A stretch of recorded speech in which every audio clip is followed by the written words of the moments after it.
If you're watching this back, though, we're not late. We're right on time. That's right. Because you clicked on it.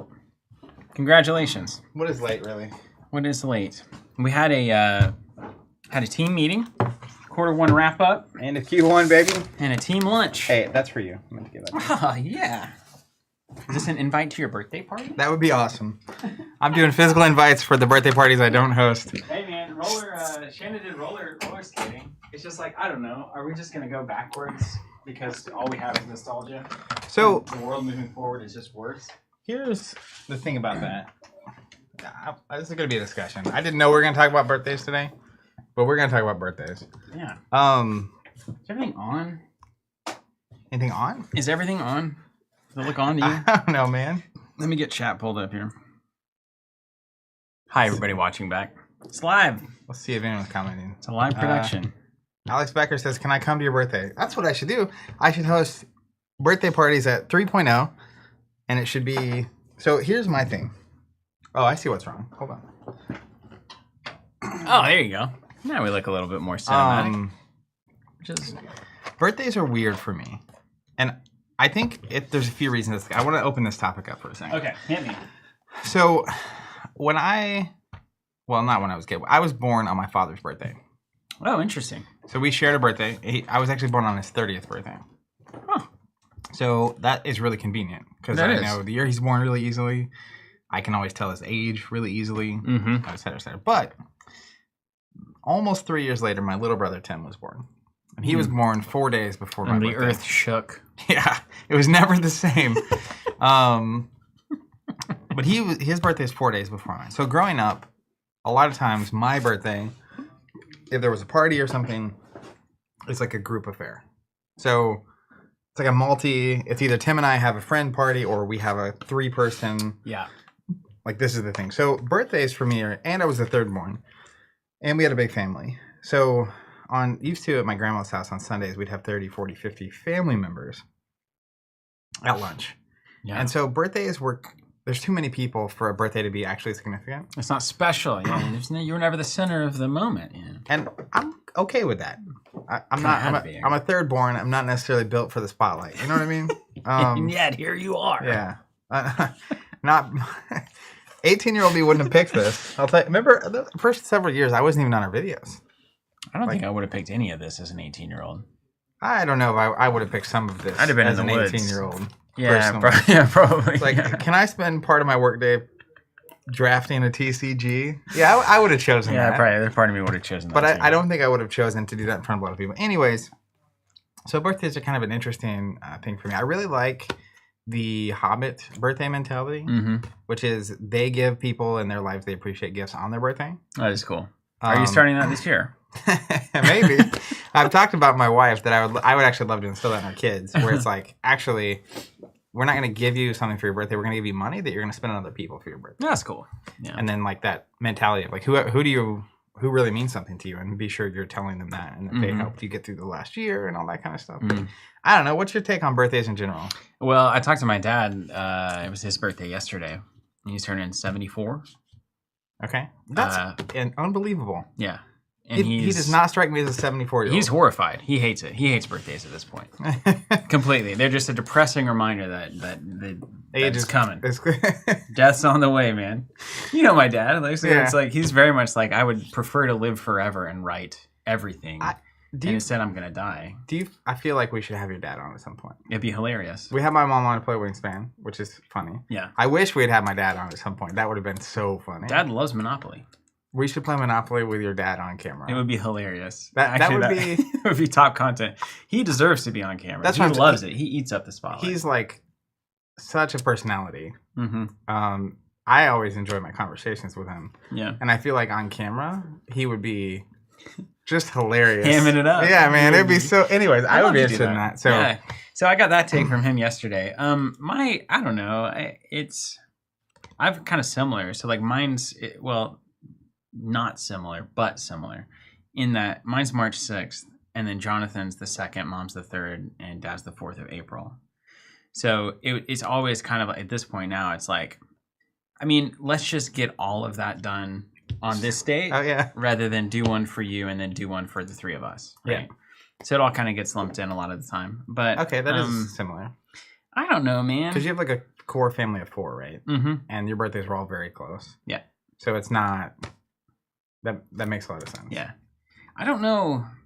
I mean, I'm deeply interested in mortality, so birthday is kind of a checkpoint of like, by the way, like it's real. It's getting in there. It's sort of like New Year's. Mm-hmm. Or it's like okay, there's a block of time you can think about. You know what's different though? With New Year's, it's just New Year's every time. It's not. You don't think of it like, oh, this is the 2023rd year of AD of time. our Lord. But when you're like, I'm now 36, it's like, well, that's about halfway. That is about halfway. So now it's like, I mean, there's a bell curve, and like the lower end of the bell curve on expectancy age, at least in America, is under that. Mm-hmm. So it's like let's say the first 7-8 years are kind of, you're not really capable of manifesting a lot of the things that you might want. Let's say the last 6 to 8 years, a lot of times can be like that too, where like, I can't exactly go on a hike as much anymore. I can't, drive, or these sometimes kinds of things. You just can't take care of yourself, or you can't do certain things. Yeah. And so really, if you trim that 8 off too, and then you're like, well, I'm on the clock. So like, if I'm going to do things that are important to me, whatever this existence is, you got to get to getting. You got to get to getting, and you can't spend it staring at your stupid phone or watching TV all the time. So there's a tension there, I think, of like, I don't know, relaxation and enjoyment of nothing versus staying motivated constantly to do things that you feel like you want to do in your life. And if you can do the latter without totally burning yourself out to where you don't enjoy any of it anyway. Yeah. It's a classic problem. I feel like that's an easy rat race to get into. Mm-hmm. Always trying to get to that, and then all of a sudden, it's over. It's over. Hey, did you hear about Ashes? Dude, they dropped some bombs. Speaking of things coming back from the dead. Knees weak. Palms are sweaty. Let me look at this, because I haven't had a chance to really investigate this stuff yet. Tomb says, time well spent playing card games. Also, Wade in the house, our resident community philosopher. So let's talk about Red Rains, yeah? Ashes drops this announcement. A lot of you Fab players probably know about this tacitly, but Ashes Reborn, incredible PvP card game. Choose your opening hand, very low variance, etc.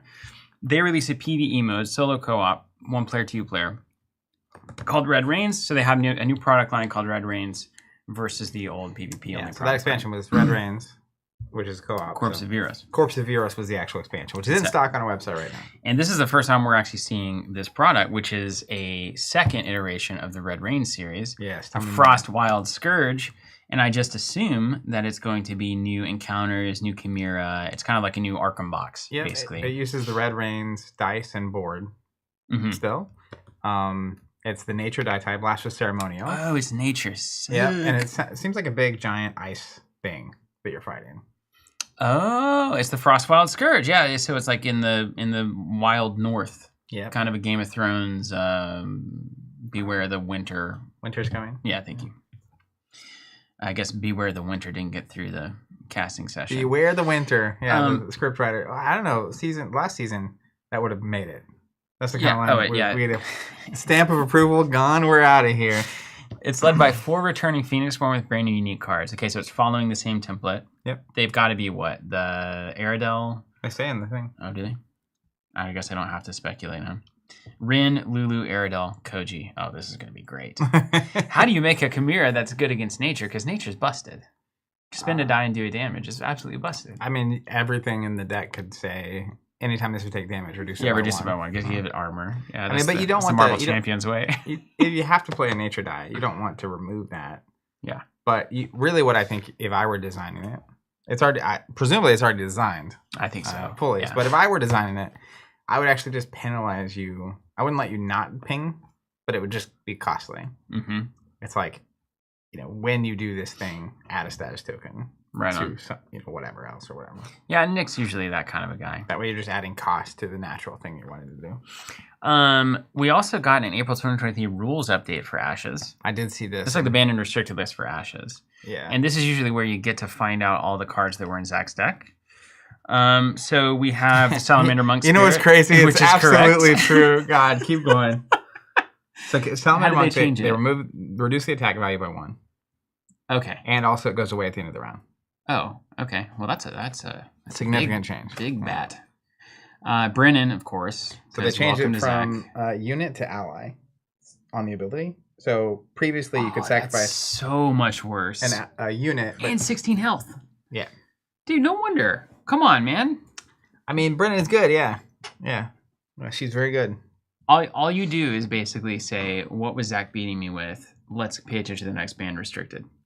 Because it's gonna be nerfed every time. The goal of card games is to figure out what cards are good. Yeah. Where's the romance in that, though? But I didn't play this card. Three-Eyed Owl, we both agreed not to play it. Because I don't even know what it did or what it's going to do because it's just gone. Comes into play, look at a random card. At the end of the prepare phase, choose a target opponent to discard one card of their choice from their hand. What's the prepare phase? The first, at the beginning of it? They just lose a card out of their hand? I think it's at the beginning, but you've got to put it on the board, it's got to stay there, and then at the beginning of the next turn, you lose a card. That's a bummer. That's reasonable, though. And then Indigo Creeper, when it's destroyed, place a seedling onto the battlefield. That's normal. Fade, destroy it at the end of the round. That's normal. 2-1-0. What has changed? When this unit is destroyed, place a luminous seedling conjuration onto your battlefield. Destroy it in around 2-1-0. What's it saying? Wait, this is the same unit, Zach. You can't errata something to the same thing. What does it say? No, maybe it's like a ruling wording thing. The reaction spell, strong. Hope has been another dominant. It's clear that Hope using Creeper was producing results well beyond other Hope decks. I have decided to issue an errata to Indigo Creeper and not Hope. It's being reduced to a conjuration count of 1. The number we didn't pay attention to. Used to be able to have 3, now I can only have 1 on the board. Okay, fine. Easy. Fine. Also, these erratas are coming as new cards in this expansion. Great. Don't you love it? Yeah. Don't you love it? It's like whenever Flesh and Blood's going to reissue Command and Conquer as a 2-block in the next set, and then wipe away all the 3-block versions. You know, I would be okay if they left it at 3-block, but I would really like to see them reprint it. It's not. I mean, if it doesn't happen already, it's not happening. They're not going to touch that. No, it's just going to be the magic card of the century. Well, there's another 2 for 6 3-block that just came out in this set. We got some more chain stuff too. Amnesia, I think, is what it is. Mm-hmm. Beyond the 2 for 6 that attacks for 3, there's a hit effect. There's names. You can't get names. There's no names. Yeah. Like, okay. See, I forgot. Limiting. I love this. So Nick talked about the chain list, which the chain list, for those of you that don't know, is you can't start with 2 things on the chain list in your opening hand. I think it's how that works. Which is a nice counterbalance to the first 5 mentality in general. Because when you can pick any 5 cards to start with, some pairings of cards is too much. Mm-hmm. Then you said, yeah, it's crazy, right? Can you imagine if you could choose your opening hand in Fab every time? It would be good. Soul Food would get a lot better. If it's turn 0, I know cards I'm just starting with. Yeah. I can imagine just 1-up Soul Food. You start with 4 soul. But okay. That's Ashes, though. Yeah. It really is. I love Nick's philosophy. Limiting early aggression, minimizing burdensome first 5 selections, and limiting excessively valuable cards. That's all good. Yeah. So a bunch of stuff got hit there. The Hydra's still there. Summoning Sleeping Widows, of course, the classic Zach Bunn play. Psychic Vampire, actually. That's cool. Yeah, the Sleeping Widows Brennan opening was... disrupting a player's hand in the first 5 goes against a core tenet of the Ashes play experience. Of the card game play experience. Just say it. Nobody likes getting their cards discarded. Except Game of Thrones, where it was an intrigue challenge and it felt fair. Okay? You didn't play the green dot, you get your cards ripped. Yeah. That's your problem. But in Thrones, the threat of cards in hand was definitely a resource. Yeah. And so the threat of running out of deck was very uncommon. Yeah. Which is different than this card when that's what you're doing to try to run me out of deck to win the game. That is true.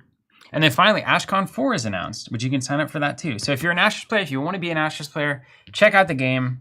Check out our videos on the game. To be fair, AshCon 4 as well. That's a digital event, right? Yeah. Ashes Reborn. Now have the PvE solo co-op mode. Great job, Ashes team. And if you're brand new, there's still the bundle on the Flat Hat website with the Master Set and the Corpse of Heroes, which is a perfect starting point for that game.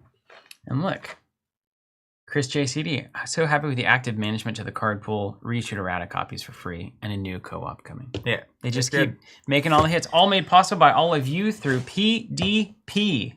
It's PDP. Player-driven production, and we're driving it. So I'm thinking, to cap off our earlier discussion, in true Hobbit style, what we should do is start hosting our birthdays once 3.0 is open.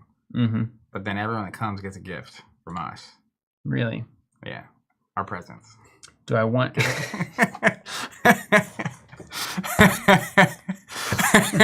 That's grade A humor. I set it up. I've been going there for so long. Like it was like a. That's been burning through the whole Ashes segment. The whole thing, just waiting. I mean, setting up the birthday conversation in the Hobbit punchline. Is this funny? I don't know. He was so bought in. He just got me. Had to honor him with a laugh, courtesy laugh. That's my birthday gift. Let's do a draft. All right. So what we're gonna do, I think, is. What do you want to do? Well, I don't want you to do anything you don't want to do. I want to fab. So we have this booster box of Outsiders, and we did a hands up draft last time there was a draftable set, which is Uprising. And it was awesome, wasn't it, Zach? And it was awesome. We learned a lot, and we got a ton of people who were talking about how much they enjoyed watching that. So basically, we're going to have 8 seats at the table. We're going to mark those, and then we're going to open the packs. We're going to discuss the pick, and literally be drafting all 8 seats at the table. And it really is. It weirdly helps you see things you probably wouldn't otherwise see. Definitely, it's what the old wolf pack should be doing, but instead, they're not. Well, not exactly.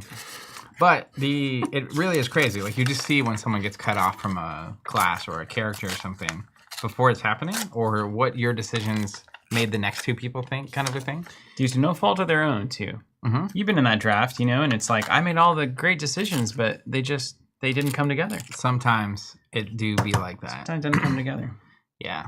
So that's what we're gonna do. We're gonna hang out. If you have any questions or thoughts, feel free to let us know about this process.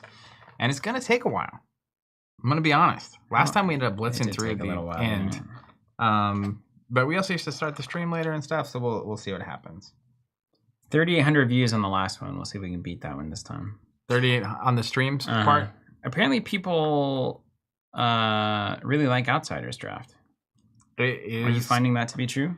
Yes. And before we even get into draft, let me tell you why. Let me tell you why this is a good draft set. You remember early on when we played Fab and we were doing like Welcome to Race Field? Mm-hmm. And I would like swing Bravo's hammer. I know those for 6. It sounds like constructed too. And you'd like block 6. And then you'd play like a 2 for 6 attack back at me. Mm-hmm. And then I would block 6. And then we go back and forth, and like at some point we run out of cards.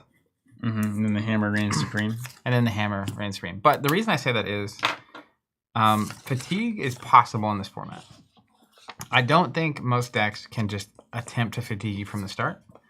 But you actually have to be paying attention to the utilization of your cards. Okay. So you only have so many cards. You only have so many cards that can force damage. And there are a fair number of 2 blocks in the set. I think the average is something like 2.4 something blocking per card in the set, like just averaged out. But each hero kind of has different ways that they're trying to force through damage. And some games can be very quick, and some games, like if you're just not paying attention and you're just loosey-goosey with spending your cards, actually, like playing and they go to discard pile, you can end up in a snare where you can't really win. Okay. So explicitly card value matters. More than just efficient turns, it's efficient over the course of the game. That's right. And because of that, there's heroes that are very necessarily need to set up like a second cycle. Mm-hmm. And so you have to pitch stack, you have to track what's going on. Not all heroes play that way. So as an example, I'll run down the heroes real quick so we have just kind of a macro. So you have 2 ninjas, you have Katsu and Benji. Yeah. So Katsu's advantage is he has 20 health versus Benji's 17. Okay. And they both have the Kodachis. Yeah. So they have the most efficient weapon. So if you do get into an endgame state, they can have a single 0-cost yellow or blue, and they can make you use 2 cards. Yeah. I've been there. Very efficient. Oh, good. Benji's advantage is they have 3 less health, but anything they attack with at 2 or less can't be blocked from hand. Mm-hmm. So only D-reacts or prevention effects can stop that stuff. And then the first time Benji has an attack that hits, the next attack they play gets +1. That seems most notable.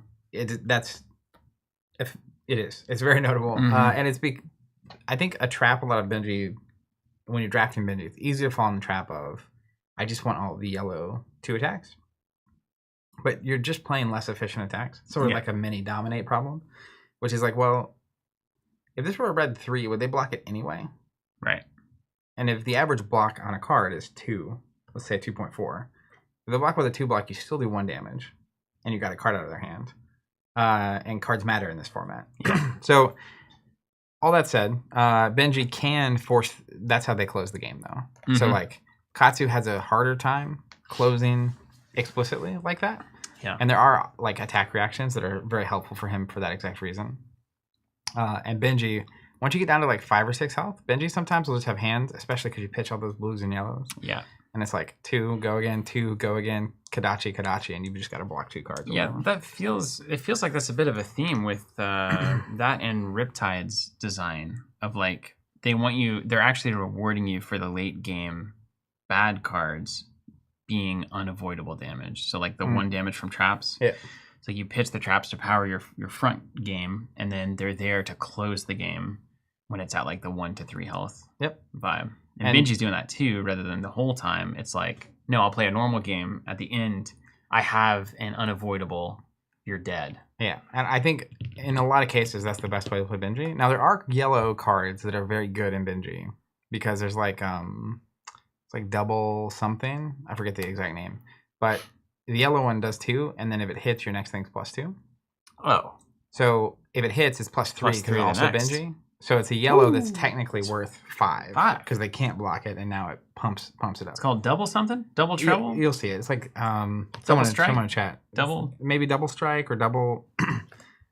We'll get there. So then, speaking of Riptide, you have the Rangers, right? So Azalea has the pump, dominate, send an arrow. Mm-hmm.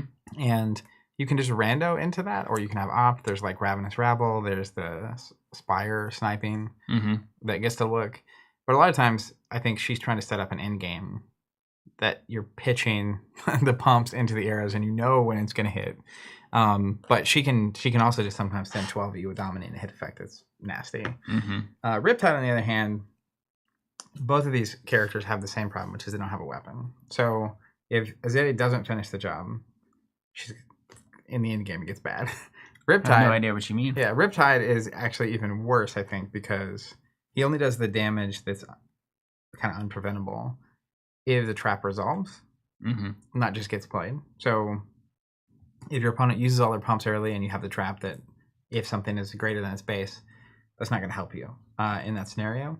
And then he doesn't have the dominate effect that Azalea has. So if your opponent is just efficient with their cards and blocks well, it's really hard for him to close games. Yeah. Now, it's not impossible. So what's the answer? I mean, how does Riptide have the...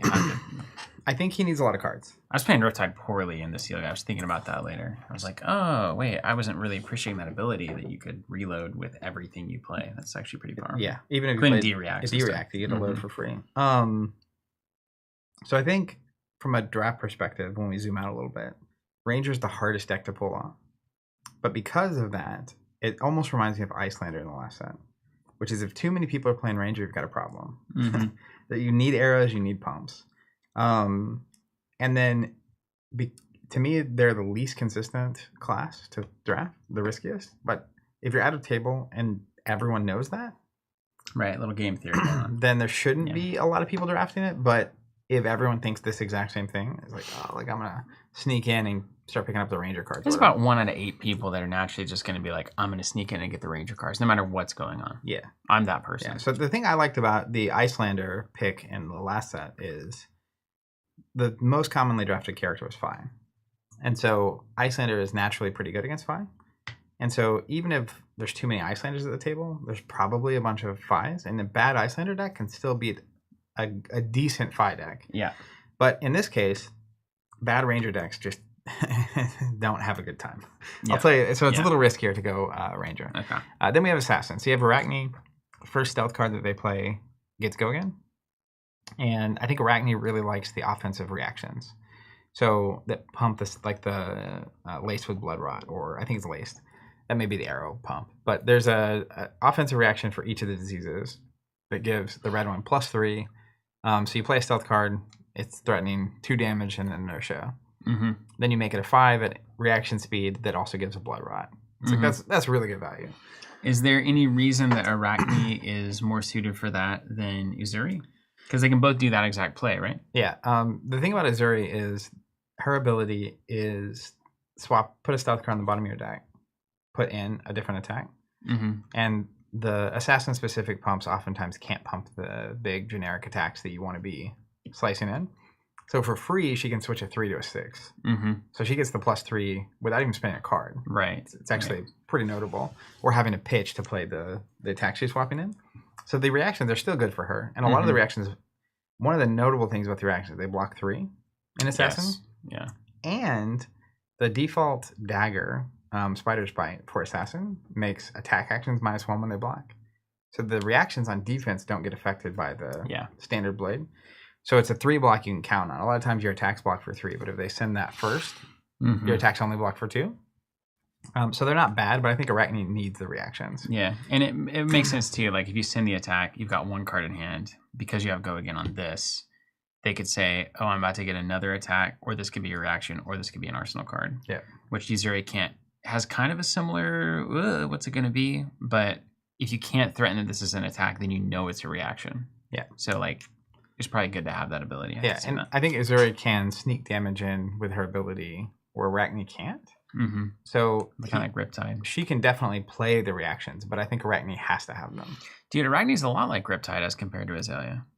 Azalea and Uzuri like have ways to sneak it in, and then Arachne and Riptide can be efficient, but they don't have any way to like make your opponent lose. Yeah. Well, the stealth attacks with Go, if he gets enough stealth attacks, like the 0 for 3 that gives a Blood Rot token is a 0 for 5 if they don't block. A lot of times they don't, especially if you dagger first, they don't have 3 blocks. Right.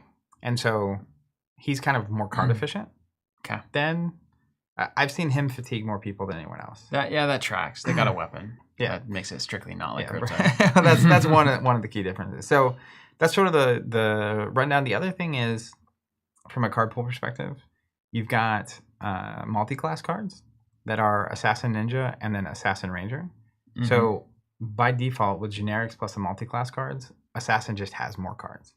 So I think a standard draft table, like if it goes according to plan, is probably going to have 4-ish Assassins, and then 2 or 3 Ninjas, and then 1 to 2 Rangers. Okay. But if those numbers get off by too much, like if there's 4 Ninjas, it's a problem. I was at one of those tables on the draft weekend. Is Assassin the best just basic choice? Like previously it was Fi. Yeah, I think the pool can, by default, support more Assassins than any other character. And they also have a weapon, and they also have a lot of 3 blocks. And so they're just kind of like, their ceiling is usually a lot less high. Like a really good ninja deck. I played against a Katsu draft deck there was the only ninja at the table, and it was disgusting. Oh, I'm sure. Because he was like red surging into Gust Wave, into free thing from discard after the 2 could not. It's just like...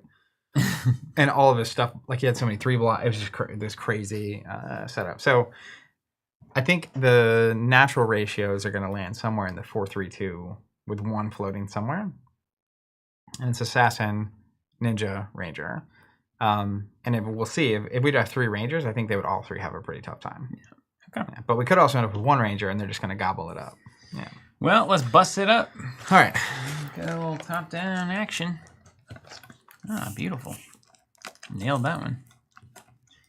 2. Allardell saying, I loved the Uprising draft. Steven saying the card is named Deadly Duo. Okay, cool. Not double anything. Is this even... Let's use our... Robin Blacksley, did I hear right that y'all are not doing singles for Fab? We are not planning on doing singles for Fab. That's right. Henceforth. Keyword for the year, focus. I thought you were going to say henceforth. Henceforth. Hilarious. Oops, sorry, I'm flipping everybody off there a little bit. And then if we open the Cold Foil Fable, there'll be a dance party. You don't have it yet? You know what? You want to know something wild? I'm going to tell it to you either way, so. Yes. So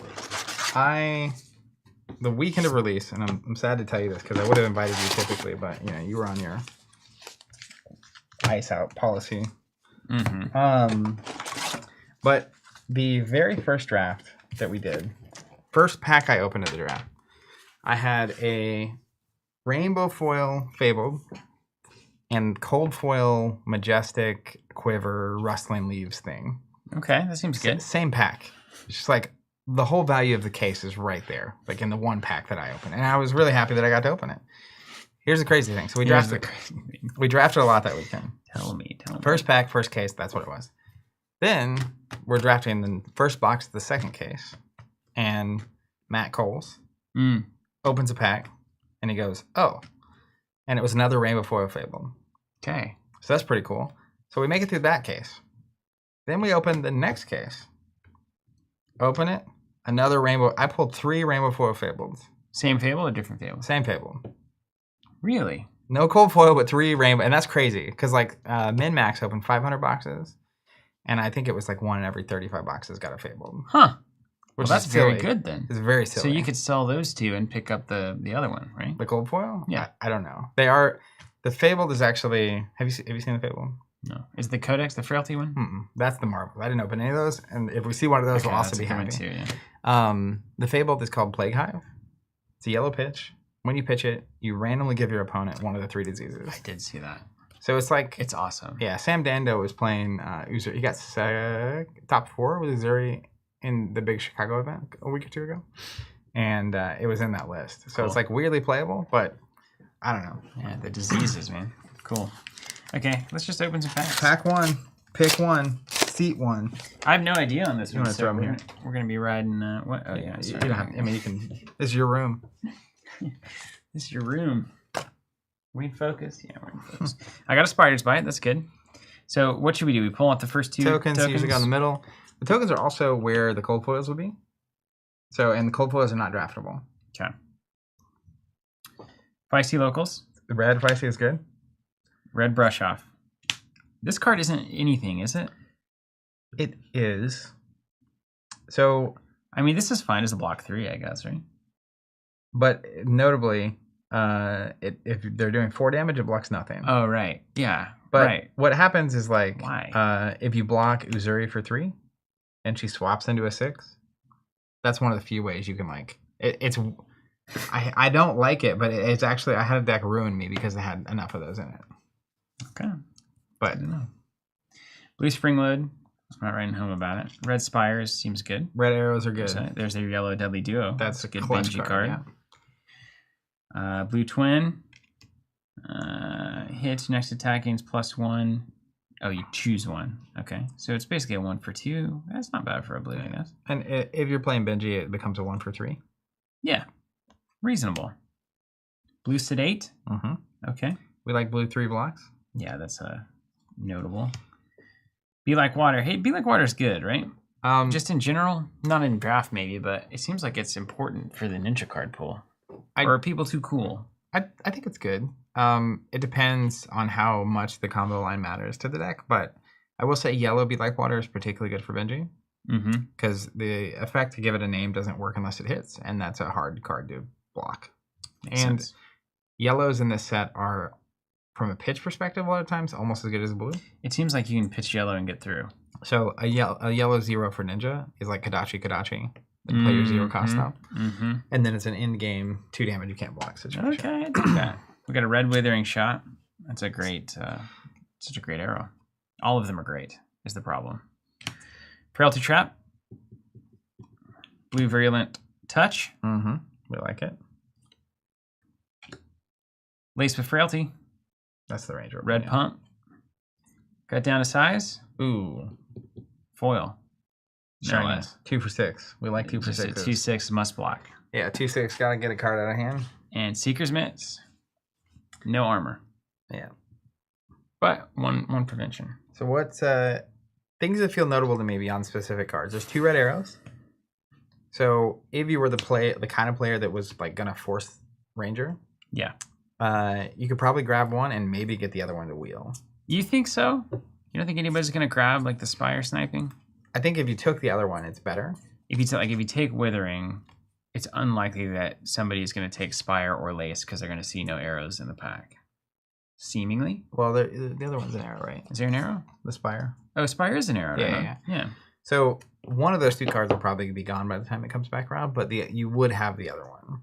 You think you have the lace? Probably. And that's a really dope thing. But I would probably never be the person to pack one, pick one, force myself into Ranger. I mean, like, I just immediately go to cut down the size, it's so personally. good. Is that really what we do these days? Is it still cool to do that? To play normal? Just get the card that keeps you open and is always good? That's what I would do. Pack. I mean, unless there's like... You know what these feisty locals? That's a fine pick. But that might be there when it comes back around. Yeah, it's not going to be pick one. Because this gets 3 or 4 people down and there's those 2 arrows left. That's kind of telling me this might be open on the Ranger side. Yeah. And so then what else are you going to pick at that point, right? Like once you grab those first 3 or 4 cards. So I think someone's going to be Benji down the line from this and or Katsu. And then someone is going to be going Ranger. Someone in this area will be going Ranger. Right, somewhere, yeah. I think it'll happen like here. Yeah. Because you're going to get the generic stuff's gone this good. Yeah. And then all of a sudden. So our choices here are basically Force Ranger or Stay Open. Yeah. And Uprising would say Force Ranger, but it seems like Outsiders is saying maybe Stay Open. I've had drafts where I switched heroes or switched classes 3 or 4 picks into the second pack. Okay. Because the first pack I got through and it was all either generic or multi-class. Mm-hmm. And like maybe one card was like specific, but that's fine. Mm-hmm. Like you can pick 1 or 2 bad cards. So I'm gonna take it down to size. Yeah, that's one of my top picks. And Steven's saying Lace shouldn't wheel. I agree, but people are nervous to play Ranger, dude. But I mean, yeah, because like you got to think you have 4 Ranger cards in here, including the trap, which nobody really wants to pick up front. But if I take Withering here, it goes to you. You see Spire, Sniping, and Lace. It's like, oh, well, maybe. And then those 2 cards get to 4. And then it's like, well, if I've seen a couple of good Ranger cards at that point, and I'm in Ranger, then I'm taking Spire. Yeah. And then it's like, no Ranger cards probably taken. Lace comes around. I mean, it probably does. I mean, I might end up taking Lace over the Arrow. Mm-hmm. Because it's a 0 for 5. Is it just arrow buffs though? Yeah, arrows only. Because that's the thing, man. Like you can have 5 buffs and you can't do anything because you don't have any arrows. Yeah. All right. So if you want to, yep, that's great. Let me steal like that. Pack 2. Pack 2. Is this your pack? Are we doing I'll do odds? Sure. If there's a tiebreaker. Any cold foils in there? No. Blue brush off? Nope. I'm going to put the things that I really like at the top. So Red Ravenous Rabble is a very good card. Still good, huh? Mm-hmm. Scout's fine. Descendant's okay. There's a Razor's Edge. So it's yellow, 0 for 2 that pumps the stealth card, blocks for 3. That's a really good card. There's a red Descending Dustwing. Prowl's really good in Arachne. Mm-hmm. 0 for 3 that makes the next stealth thing +1. So a lot of times you can get a 0 for 3 with a hit effect up to a 4, which is painful. Bleed Out's a surprisingly good card. I also like, how do you say that word? Virulent. Virulent? Mm-hmm. Fletch, a Red Tail. That card is awesome. That's the kids say dope. Dope indeed. 1 for 4 that makes the Reds block it for -1. Yeah, I got a cold foil, flick knives. That's a Rainbow Foil Legendary. Oh, look at us go. Very nice. What do you do with that? You block with it? So it blocks for 1, and you actually can do more than that. 0 cost, target dagger you control that isn't active on the chain deals 1 damage to target hero. If damage is dealt this way, the dagger has hit, destroy the dagger. So it's Assassin Ninja, but particularly with Assassin, you can like attack, they block with 2 attacks. You can trigger this to destroy 1 of your knives. Mm-hmm. They take 1 and their attack now block for -1 each. Right. So that's, and it's an armor, so you know. But like, if you're at a draft, you're not going to pass that, are you? You're going to take that. It's like, how much is that worth? Like $10, $20 maybe? It's not enough to 5? Tank your draft. But it's beautiful. It is beautiful. And it's 1 damage, probably either direction, and often well more. Yeah, and it can just be 2 unblockable damage at the end, right? Mm-hmm. Once a turn, you just ping. So I'm probably these are my top 3 picks. Oh, we're going with Fletch, huh? You know what? This is a crazy pick for the first pick. Yeah, I don't think I'd do it. But I think these are just the 3 best cards in the pack. If these people are all taking arrows and you're stuck with this in your punch bowl, you're at least not giving them that. Yeah. Yeah. I don't know, man. I do not know. I probably take the knives. But that Ravenous Rabble is really hard to give up. Isn't it funny? It's not, but Ravenous isn't as good as it is in Constructed. Because you will hit yellows and blues with it. Yeah, totally. It's not nearly as good. Like you're like redlining your brain. All right, we did it. All right, give me that pack 3. Opening packs, fun time. We're gonna have to. Ardell says I would still value flick knives, or value draft the flick knives. Seek Horizon Red. It's Is it good now? Yeah. Okay. So a lot of times in like Ninja, you just 0 for 4 at the end of the chain. Yeah. Yeah, And that's. In Ranger, it's like put the arrow on top so you can Azalea, etc. I tried to do that in Constructed once and hated it because it's just like so inefficient. Draftland is different. All right, we got a Wither. Red Wither, when it hits, create a Frailty, 0/3, love it. A 1/2 punch. This seems, this seems good, just broadly. This card, I like.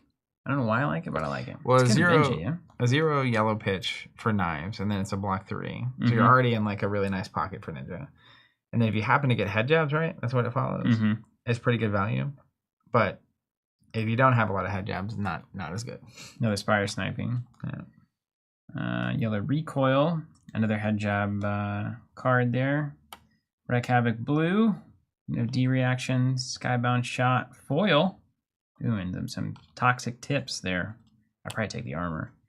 Skybound Shot has an aim counter. It has +1. I will say like the armor pieces tend to be more prevalent in this set. But yeah, what are our choices? I mean, the most tantalizing cards. Again, I'm a real novice to this set, so I have no idea. I'm really seeing a lot of this still for the first time. Yeah, it's crazy. You did the sealed pulls last week, and then now you're done. Is this what you would say? Toxic Tip, Seek Horizon, Wither, 1/2 punch yellow, Spire Sniping, or where you start to look here? Anything in here that I would be missing? I think yellow come to fight is interesting. It's just a yellow 3 block. That's true. But not like pack 1, pick 1. To me, it's always Seek Horizon. Like red Seek Horizon is just a card for 4. Yeah, I mean you can block 3 cards over the 1 armor. It's just because I think you'll probably see another 1 armor at some point. Okay, so they're not super rare. They're rare enough to pick up mid pack. So if 3 doesn't see another armor, I'm gonna hold that against you. Okay. And you know, part of the there it is. Part of the learning here is like we might get done. You might be like, yeah, that was totally a mistake. And I'm by no means an expert yet.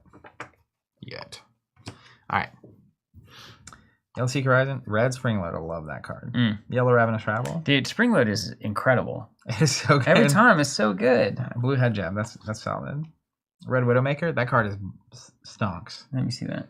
So 1 for 4 arrow. If it's not blocked by 2 cards, it has +3. So it's just a block 2, basically. Well, it's a card for 6 at its worst. You can't play D reacts to this either. So like, what really ends up happening is you dominate with Azalea. Yeah. It's like a free pump built into it. It's crazy. Yeah, I love it. Red State. That's a good card. This is a lot of good cards in this pack. Short and Sharp. That's a reaction that can be played on base of 2 or less or a dagger. And it's Ninja and Assassin. It's a very good card. Early yeah, that's a good stay open. Lace with Inertia. There's a ton of good Ranger cards in this pack. Or this stack. Blue Humble. It's not bad. That's like a mid-pack card for me. 4 Red Wither. And then a Mask of Shifting Perspectives. Man. I'm a red Springload man myself. Is there anything else? Lace with Inertia is pretty good, but... Is Inertia the weapon one? Inertia is the arsenal one. Okay. Frailty. So Frailty, you're weak. You have weaker attacks. Inertia is like you're moving too fast to arsenal. And then Blood Rot is obviously disgusting damage. Just damage. Yeah. So I'm going to go with a Springload. Okay. But I very much value being open. I feel like if you just come into the draft and commit like you do in Uprising, a lot of times I think that's a very valid strategy still. Like if I had just decided to start taking Ranger cards, I think you'd probably get there. You just hope nobody else is doing it. I definitely feel like if you do it with Assassin or Ninja, it's a lot less risky. Yeah. And has a lot of upside. Ready to come to fight's really good. Damage that we dealt with Malign can't be prevented. Cool. Falcon Wing, fine. In fact, it's Blood Rot. That's good. Yellow Deadly, we said was pretty good. Red Plunge. Descendant and Toxic Tips. Uh-huh. Another one. Dude, there's a lot of good cards. There's just good cards everywhere. Yeah, that's part of what makes it a good draft format, right? Yeah. I feel like you're still making really important choices all the way through. Okay. Descendant. How highly are you valuing these 0-3 reds? Like so early not, right? You just once you decide where you're going and they're not. You need stealth attacks for both heroes to function. So generally, just stealth attacks with any hit effect, even at a 1, like if you, but it's really common to get to like 2 and 1 pumps. Mm-hmm. So it's a fine balance. Like the blue is particularly good because the 0 for 1s, no one wants to block it. Mm-hmm. And they take a card just as easily as a 2 attack. But the blues can fuel the 2. They have expensive knives. So like a lot of times your resource curve, you need a little more in the tank. But I don't know. It's man. Okay, what do we got? Red Plunge. That's the Assassin Ninja. The dual classes. It's like wild how much that changes. It changes the whole. Ugh. Yeah, because like man. even if the card's a little worse, this early the multi-class cards have weird hidden value because you end up needing to go one or the other. They're flexible. Mm-hmm. That's even where some of these generics. There were maybe more powerful specific cards than these.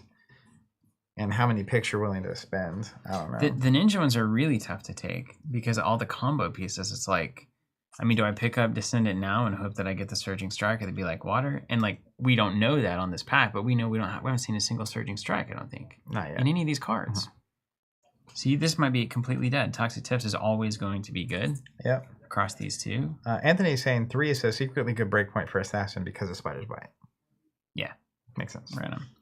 Okay, so oof. I mean, I'm gonna kind of default to the generic plus the card for 3 all over it. The red come to fight, yeah. Is that what would you go? Probably. Do you have other favorites? I think it's a pack 1, pick 1, so I'm probably going generic as good as I can get. Unless there's again Toxic Tips. I just even the it's called Seekers things that prevent you pay 1 to prevent 1 pieces of armor are like pretty good in the end. And so, like, wasting cards on an armor pick is tough. You really don't like it. To swallow. Especially because, like, a lot of the games card count matters. So, if you end up with 3 armor and then you get fatigued, it didn't really matter in the end. So, like, making sure you're getting as many playables as possible.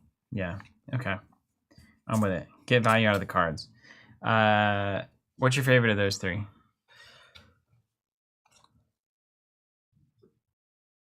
Personally, I'm a come to fight guy. All right, let's do it. But I don't know. I think you could force the issue of use or so inclined. Usually, yeah. There's just also going to be a lot of stealth attacks in general around. So I don't value those early super highly currently. Red feisty locals. So really, you're just kind of sucking up all of the red head job, all the generics. Is head job the go again 3? Mm-hmm. Yeah, they're going. There's a lot of cards that trigger off of that being the thing.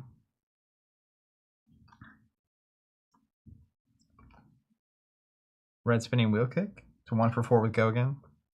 If Twin Twisters was the one before, this gets +1, and when it hits, goes to the bottom of your deck. I mean, that's just great. I mean, I always forget when I'm evaluating the ninja cards that just look at the card first. 1 for 4 go again.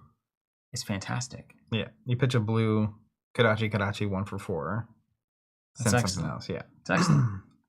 Even if you don't send anything else, it's excellent. Another arm piece you need to see is Blade Cuff. It's a 1 block Assassin Ninja, and it's an action to make your daggers +1 for the turn. But again, it's just a 1 block. So there's already 3 or 4 floating around here. It's reasonable. So armor a little less important here. Okay. I mean, it's important enough for me to be like a mid-pack situation, but I'm not like looking for it. Okay.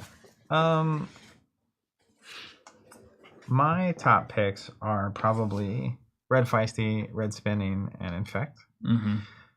And I probably am overvaluing it, but the being open means a lot to me. Take the wheel kick. This thing? Yeah. I don't know, man. Take it, man. See what it's like to commit to ninja up front. See what happens. Like we'll put a little asterisk on it. Or take the head jab and just be the guy that picks up all the starters. Can't you just be the guy at the table that picks up the starters? The head jab might literally wheel. You don't think he's going to pick up a 0-3 go again? Tell you what, this yellow short trap is actually really good too. Whew. This is not a Ranger pack, though. I'll tell you that much. It's better than Uprising. Interesting. I can't tell you that. Yeah, I don't know, man. Maybe we'll take the 1 for 4. It's very close to me. Just do it. Particularly between these two. Just do it. But I hate committing to something so early. Look, we're at Ninja there. All right, Ninja. Let's just see what happens. Okay. All right. Now you're we'll the guy the at the theory. table who's just like, I just want to play Ninja. Yeah. In Uprising, I know a lot of those people. I think I might take 7 to Ranger just to see what happens there too. Let's at least make sure there's a red arrow. But what if 7 is just the guy who comes in and wants to play Ranger? Because that's going to happen at every draft table. Yeah, it does. It's me, Zach. Hi, it's me. Hi, it's me. I'm the problem. It's me. Freewheeling. This card is actually not great, but it is good.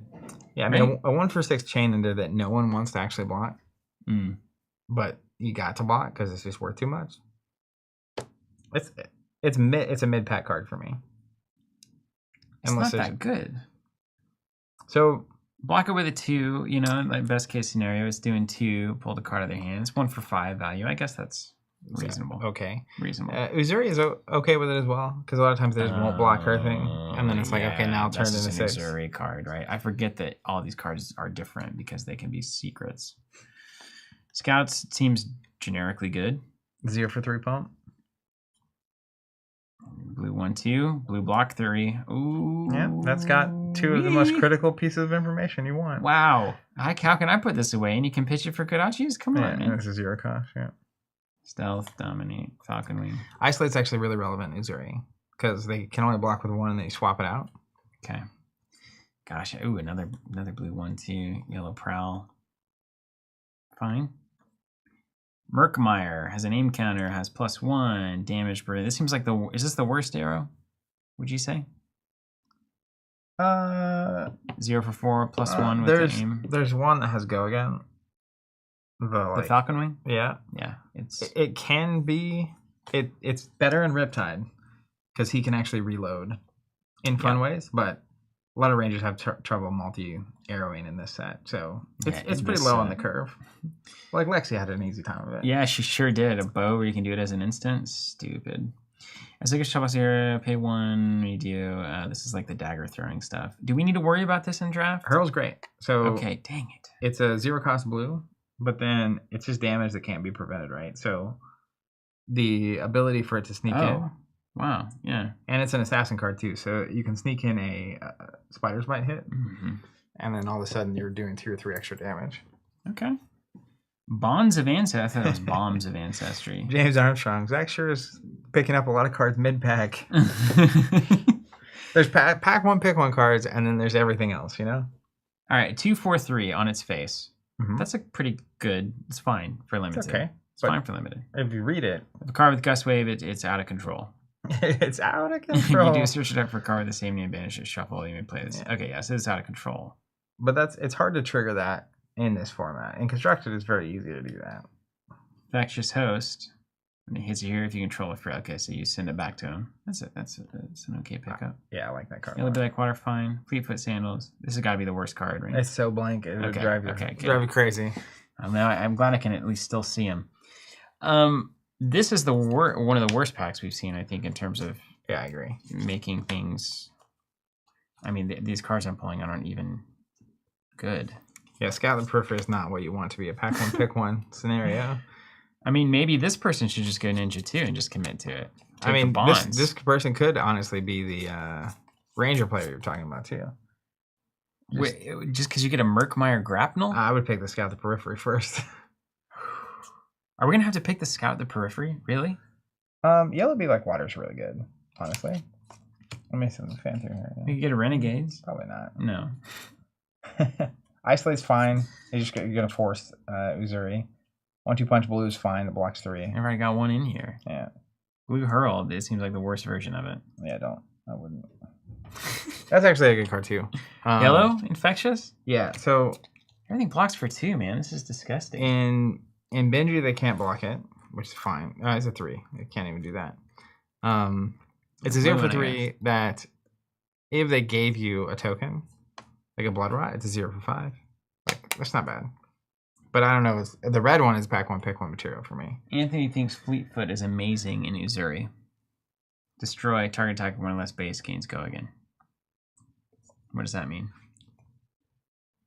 Why is this good in Uzuri? Backstab maybe? I'm taking the bonds. Anthony's saying I think I'm on bonds as well. Admiral Anthony says I think you're bonds? undervaluing bonds. So you're forcing ninja. We have 2 ninja forcers immediately. I'm not forcing it. It's like there's nothing else here, man. Yeah, It's all kind of garbo. I see what you're doing here. Here, like I'm not forcing it. I'm not forcing. I'm just honestly, you can do pack 1, pick 1, and not end up using the card and be fine. All right, Red Sea Horizon. We like it already. Better than the last pack. Blue cut down to size actually not bad. 2 for 4 that forces them to block. Yeah. It's not what you want. Red Piece of Mind's okay. I mean, it's actually a really good card. I'm just not pack 1, pick 1. Red Twin Twisters, very good. Elias, fine. Red Hurl is solid. So Sneak Attack, the blue version, I'm trying to figure out why the boots are good in whoever. What's up, Jim?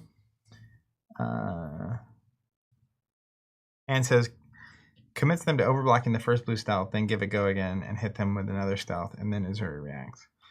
So I guess you send a 1, and then they're like, oh, they're going to Uzuri something nasty in here, so I'm going to block it. And then you just give it go again, and then you send another stealth attack. And then they're like, oh no, this is the real Uzuri trick. And then you trick them. I'm curious to see that. If Uzuri sends a 1 attack at you, do you ever block it? Are people over blocking Uzuri, and it's the wrong thing to do? It probably depends on your hand. Yeah. Like if they send a 1 of you have the boots sitting there, it's a little less appealing. But if they send a 1 and I have cards I can't utilize, right? It's like, yeah, I'll block for 4, and then, but even then you're wasting. Like if I'm Uzuri and I send a 1, you block for 6. Pass, Arsenal, over to you. Yeah. And a lot of times it'll be like send a knife for 1, they're not blocking that, and then you send the attack for 1, and if they do overblock, that's what. Just save the cards. Yeah, I don't know. Red Sneak Attack though is a bomb Uzuri card. Okay. 2 for 3 that blocks 2. Doesn't sound great, but it says if you played or activated an attack reaction this chain link, and it gets a +4, even on itself. So if she uses her reaction to put this in, it's a 7 damage attack that's coming in. Okay, that does seem quite good. Then the Wayfinder crest. So you go Uzuri. Come on, let's go. It's tempting, but I think Seek Horizon is so good. Oh my god. Oh my god. I mean, it's unlike. I feel like in Uprising, you were kind of looking for the card to tell you, okay, I'm going this hero immediately. This could wheel. Is what's crazy. No, it can't. Not totally with your reaction to it. It can't. It can totally wheel. There's no way it can. That money. Okay. I have half the pick, so. I mean, but what else are you going to pick in that pack that's so appealing? Seek Horizon. Everyone's saying blue sneak attack is cool because you can hit it with the boots. That was the thing because the red sneak attack is 3, but the blue is 1. Mm-hmm. So it's a 1 for 5 that you can give go again to with the boots. Mm-hmm. But what are you doing with the go again? That's the problem. Right? That's totally the problem. I'm gonna take Seek Horizon. I'm gonna trust my instincts. Okay. Trust your instincts. All right. Pack 1, pick 1. So Admiral's saying Fleetfoot is decent in game. You throw a blue stealth, they have to respect it. So like, oh no, if I take 6 here, I'm gonna die. I've got to block, and then you give it go again, and then you do it. You do it again. Yeah. The trouble I find with that though is like that's a 3-card hand. So if we're in the end game, as Uzuri, I had to have had a turn the turn before that meant you didn't send enough damage to make me block with more than 1 card. Because I don't know. 3-card situation. I guess you could have 1 arsenal, so we'll try it out. Someone will get it. You're supposed to play a spring load with the go again. It's like, duh. Pass to the left. We go to the left first. Well, spring load's a 2. Yeah, we do pass to the left. So seat 1, we'll just grab that pack. and then we'll go from there. Okay. Here. Just waterfall them. Yep. I like it. Ooh, about 30 minutes for a first run. Well, we gave the I gave the summary, right? Okay. Now we can get into it. I've got to cut down to size, 2 for 6, great generic. I've got a red sneak attack that I'm going to take immediately. Yep, that is. Just kidding. Maybe. I mean, you're looking at Zuri. You already have You a thought big this attack. would wheel. It just depends on how hard you're looking at Uzuri. Depends on something. I mean, cut down to size is a great Uzuri card, isn't it? Fantastic. Because if you send a 0 for 1, they block nothing. Now they're taking 6 and losing the card. It's like that's 9. Yeah, it's crazy value. So that would say I should also get the sneak attack. Yeah, I mean, that's good in everybody. So now let's see what else you might get. Hurl. Okay. It's some damage. And you hit the dagger and you destroy it. Okay. So this is like an in-game thing? Yeah. Or do you have do you have 2 spider bites and one of them's kind of like not really ever used? One of them is very rarely used. Okay. But you a lot of times wouldn't do that until the end. And then Twin Twisters, 1 for 3 go again is fine. And then it could be a 1 for 4 go again. Yep. This is a very reasonable card. That's one of the most like fundamental ninja cards in the set. And then we've got other cards. Uh-huh. Okay. And we got Wayfarers, 1 block. Ranger helmet. So basically it's sneak attack or Twin Twisters. I agree. Do I want to commit assassin or do I want to commit ninja? I think early I'm leaning assassin. And you already have the 6, but you know, that's up to you. Sneak attack. All right. There goes the wheel. So we got the flick knives. Can you just appreciate that the second person took that card? Yeah, I can. I'm just saying. It's the kind of wheel that only gets you 1 mile down the road, you know? Good wheel. Hypothetically true.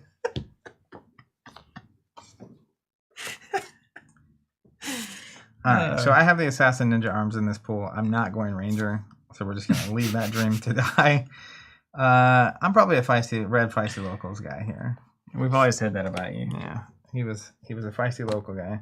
It's the Ravenous, right?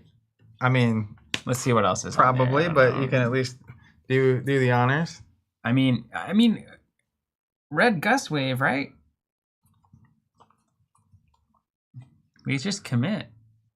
We got the mat. Is this mainly a 1 block, or do you normally use the thing? Most of those are 1 blocks. There's the one that lets you dig for an attack that sometimes gets used. Yeah. So like. Okay, we've got Rabble, which is good in Uzuri. It's a 5. Yep. Pretty cool. Mm-hmm. It's also just a go again attack. Always gonna probably do 3-ish. 3 or 4. Mm-hmm. We got Fletch, which is incredible. And Seek Horizon's a good Ranger card. Raven is also a pretty good Ranger card. Yes, it is. It's a value card. And also doesn't take you into Ranger. That's the main benefit. Okay, so moving on. Having a good time. All right, number 4 had a spring load, baby. Let's see what else we're working with here. Interesting. What are you working with? So things just stick out to me. Red Wither. Toxic Tips is fine. Like I said earlier, the first couple picks is I'm not necessarily looking to pick up armor. Yellow Come to Fight is fine. Yellow 1-2 Punch is fine. Red Spire Sniping. It's good. Red Peace of Mind. Yellow Virulent Touch is not bad. I just have the sense, man, that there are some insane draft strategies for this set that you could utilize. I think you're right. Like you could do weird stuff that isn't like just taking the generic, staying open, etc. You could like cut a line down the middle of a certain class and somehow benefit. I don't know how, but I think it's there. There are definitely like archetypes of decks that if you just start going, like if someone really goes hard at the Bonds of Ancestry stuff and like they just are really like they'll pick it over even like a red cut down to size is like Surging Strike or Gust Wave or whatever. I've seen some really nasty like Katsu decks or Benji decks with a very specific slant. Yeah. Same thing with like assassin decks. There was an Arachne that had a ton of reactions. Mm-hmm. It was like 0 for 3. You're like, okay. And they're like +3, +3, +3. It's like I just took 12 and a Blood Rot. Like, oh god. Yeah. Okay. All right. So I think at this point these cards are all fine, and a lot of these They're all fine. So I'm gonna stay open here, specifically with the come to fight. Okay. We have a red come to fight over there. Mm-hmm. Short and sharp. Love that. Lace. Let me just look at this pack more. So I'm seeing a lace. I'm seeing a widowmaker. Those pumps with hit effects are crazy good. Skybound. Seeing a wither here, red wither. I'm seeing a mask. Another mask. Another mask. Oof. This pack, I mean, it's screaming Ranger a little bit, isn't it? You do have a red come to fight. A solid Ranger card. Solid Ranger card. I've got a pump. I'm going to commit 5 to Ranger. Okay. This seems like a good time to do it. Now, the question is... You don't know this yet, but it is fantastic. Good. The 2 or 3 packs here are loaded with things you're going to want to see. That's good. Lace, Widowmaker. Do you take the arrow or do you take the punt? I would take the arrow every time. I feel like you need a certain amount of arrows, but particularly if you end up going Azalea, the pumps are as if not more important. Really? Because am I going to get trash arrows passing me basically all the time? You're going to get arrows.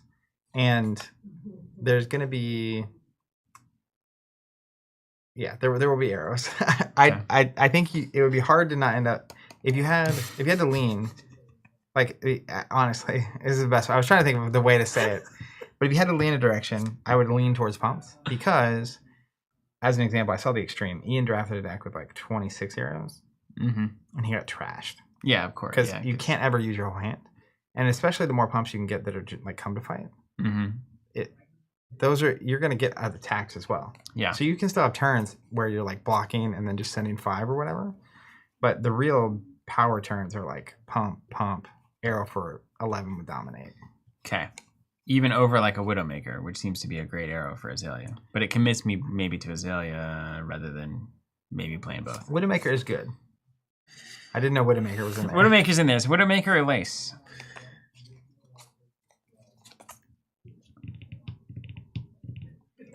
It's a 3-block dog. Which one? And there's no other arrows in here. Yeah. So I probably take the red arrow. I'm taking Widowmaker. Yeah. And maybe this will wheel. Yeah, I hope so. I hope so. Yeah. You're committed to Ninja. Spinning wheel kick. All right. There's no other option. Red plunge, yellow deadly duo. Alex explaining the Ranger math that we've talked about for the past 3 years to me again in chat. I appreciate that, Alex. Thank you very much. You know what? He was there for you. Pumps are the way. 3 pumps and an arrow is great, whereas 1 pump and 3 arrows are not. Whereas 4 arrows and 0 pumps is not. Whereas 4 pumps and 0 arrows is also not. So you see how you have to thread the needle of only one possible little option being good for Ranger. 1 arrow, all pumps. But apparently it's bustedly good now. Ranger? Yeah. That was disgusting. Yeah. Yeah. Well, I guess they got what they needed. Yeah. It's called Codex of Frailty. A 0 cost thing that gives your opponent a frailty token. Cool. It is frailty, right? I think it's frailty. It's whichever one. It says Codex of Frailty on it. There's whichever one that lets you grab an arrow from your discard pile and put it into your arsenal. Mm-hmm. Which is like a tutor, except for you just have to have played the arrow first. That's so good. So you're like pump, knock, so put a red ledger on top, swing for 11 with dominate. They get 1 action. And then you're like pump, Codex, give you some negative effects, and then also get the red ledger back. And I still have only spent 1 red in the ledger. So I wish my Azalea experience had been that early. Yeah, actually I don't like the suffering. Okay, we're committed to Ninja, and you know what? I'm not just committed to Ninja. I'm committing to Benji. We're going yellow deadly duo. Is that good with the spinning wheel kick you already have? I mean, spinning wheel kick is just a 1 for 4 with go again. So the Benji trap is just trying to get a bunch of yellows because they're yellows, but deadly duo is actually a 0 for 5. Cool. With go again. Yeah, is what that's really saying. It's really good. Unless your opponent has yellow brush off, which is like the most annoying card in the world, and or peace of mind. But that's why those cards are good. Same with armor. Yeah, but you can't triple stamp a double stamp effectively, you know? It's Codex of Frailty, by the way, is the card, not Immersion. Okay, we got a bonds. That's what what starts the Gus Wave line? Surging Strike. Dang. Which we've opened 0. Got this red head jab. 0 for 3 to go again, dog. These 2 people are not going to be pleased with each other. That's why you can't force a hero pack 1, pick 1, man. I got short and sharp. I've got head jab. Now I'll tell you this. You want a free 99 piece of advice besides staying open? Don't I? This is John Madden. In draft, specifically in this set, it is 10 times more important to be able to read the signals being passed to you than it is to be able to pass a signal. In Uprising, it was the opposite. So if I could pick But that's impossibly true. Because by reading it, you're passing it. And passing it is reading it. No, so like, if you pick up on the fact that the ninja cards are going, if you can actually see that happening. But is that not these people passing that signal? Right, but the signal you're passing. So in Uprising, my first pack. This is like two sides of a coin. Well, my first pack, picking a common from a class that would then become obvious that I'm playing wizard. Okay. Telling you I'm playing wizard was actually really valuable because you had to pick so early. And if I picked, like if that happened in Uprising, they both will lose, especially if it's wizard. And they wouldn't know it until later on. But this one, being able to see what the people are passing you and then making decisions based on that, far more important, like in the end, than you telling the people down to your left what you're playing. So you're saying this person may well not be ninja in the end because they'll be like, oh, I can read that ninja cards aren't coming my way. I'm going to switch. Maybe, unless they keep... Blade cuff, head jab, or short and sharp? I'm a head jab man myself. Yeah, me too. Card for 3, dog. Card for 3, got a starter. All right, ninja. Let's go. You got a Red Seek Horizon to work with. Red Seek Horizon Seed 8. Oh, this is that pack that was not doing it.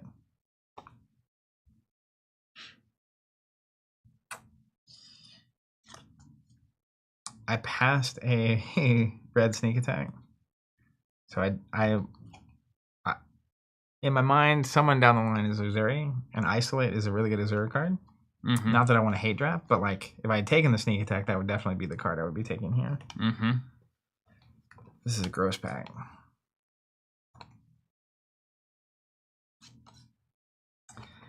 So I think weirdly, like cards that really appeal to me are these yellow 0-cost Assassin, Ninja, or generic cards. But I'm gonna go with Hurl. It's a in-game closer. It's a blue 0-cost, but it's also Ninja and Assassin. So it's the most open I can stay besides the generic that also blocks 2, but it's a blue instead. Technically, Scouts. Hey, 0-3 pump. Stay open. Interesting. Card for 3. I'm so terrified of Ranger. Don't be terrified, man. You got a Seek Horizon too. That's a good Ranger card. Yeah. You could be in the next Azalea Mastermind. I'm on the Hurl train. Oh, come on. Now that is a questionable pick. Waterfall? Waterfall. It is a questionable pick. It is extremely questionable.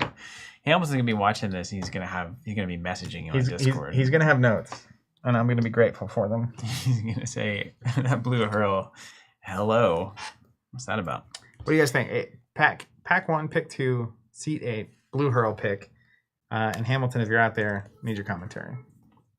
Okay, I got Cut Out Assassin. I got Sneak Attack. This is a Uzuri deck. I mean, yeah, you're feeling great Isolate, in this right? seat, dude. Is this yellow Isolate? Probably. Oh, yeah, you're just getting fed. 3 million's not bad.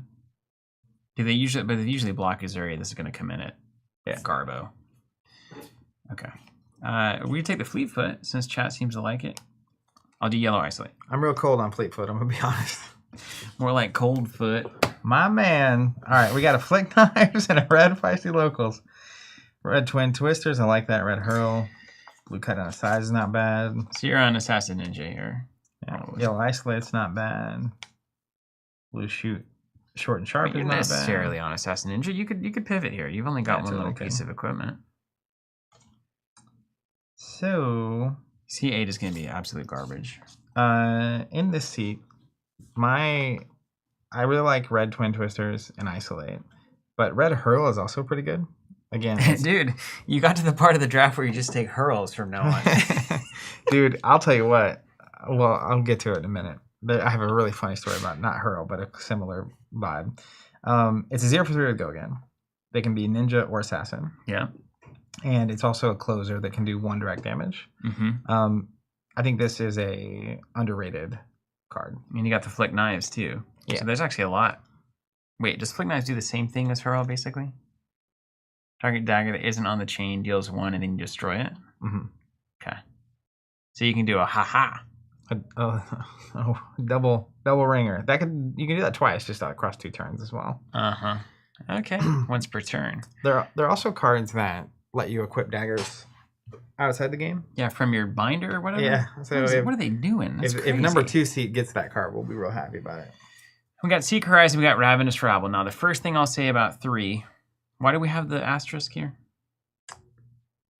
Because I convinced you to get Seek Horizon instead of forcing something bad. Ranger, probably. Yeah, exactly. Dude, so listen, I'm getting past all of these bad boys. Spire Sniping, Withering Shot, Lace of Frailty. I'm going Ranger on this. That was the Ranger pack. And the Frailty Trap? Yeah, and you got a great Ranger setup. I got a Ranger setup. So we got to choose the best Ranger card here. You said Pumps are the best, but I can't believe that. Red arrows are priority number 1, like good red arrows. And Frailty is the worst of the 3? I mean, in this format, most of your opponents have 2 daggers. So Frailty is just canceling out their daggers. So it's like 1 or 2 value. Like against Ninja, it's like 2 value for free. And it's aim counter +1. I think it's Withering Shot. Yeah. Unless you just want to commit to Azalea right now. Because you do have Seek and Well, you do have Ravenous. That's good for Azalea. Seek doesn't much matter, does it? Well, yeah, it does. It does. Yeah, 100%. Yeah, Seek, put that on you get top, the dominant. trigger the thing, dominant. It's the thing I used to hate. So that's close. Those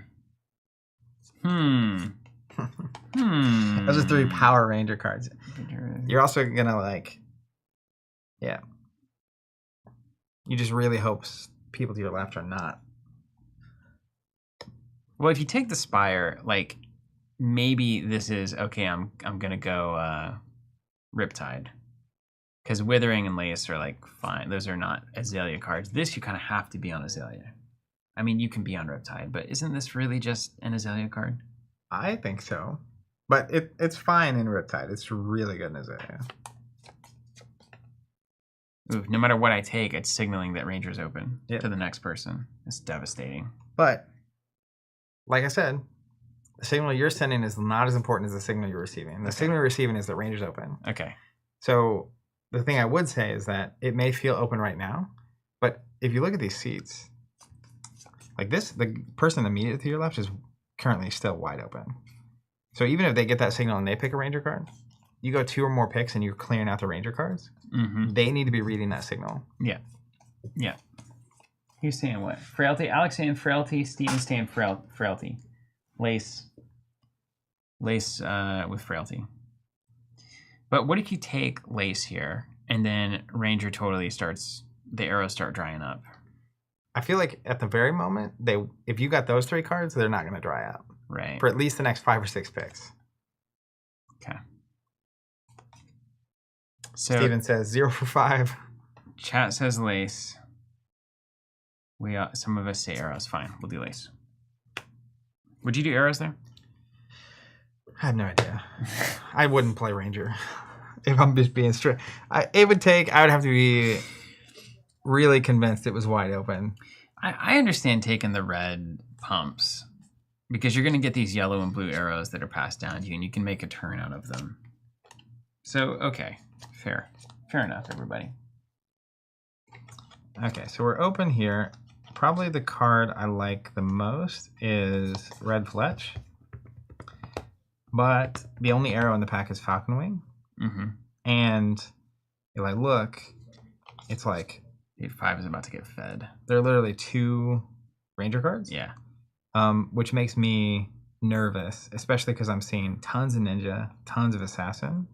This is a multi. They're also bad, not as good cards. I mean, like, this is a great card. Razor's Edge Yellow, 3 block reaction, this +2. Are you willing to commit? It's pretty high on my list, honestly. This Red Descendant's also pretty good. Oh, that's a great card. It has Go Again right there on the lobby. 1 for 3 with Go Again, and then Eve Surging Strike was the one before. But Descendant, you can actually, if you play it with Go Again, you can play Bonds for free. Because Bonds only needs this thing. It only needs this before it. It doesn't need the first thing. So these are the 2 highest picks for me. You could also do Gust Wave into Springload and just call it a day off of yellow, right? That's right. So I'm probably... That's tough.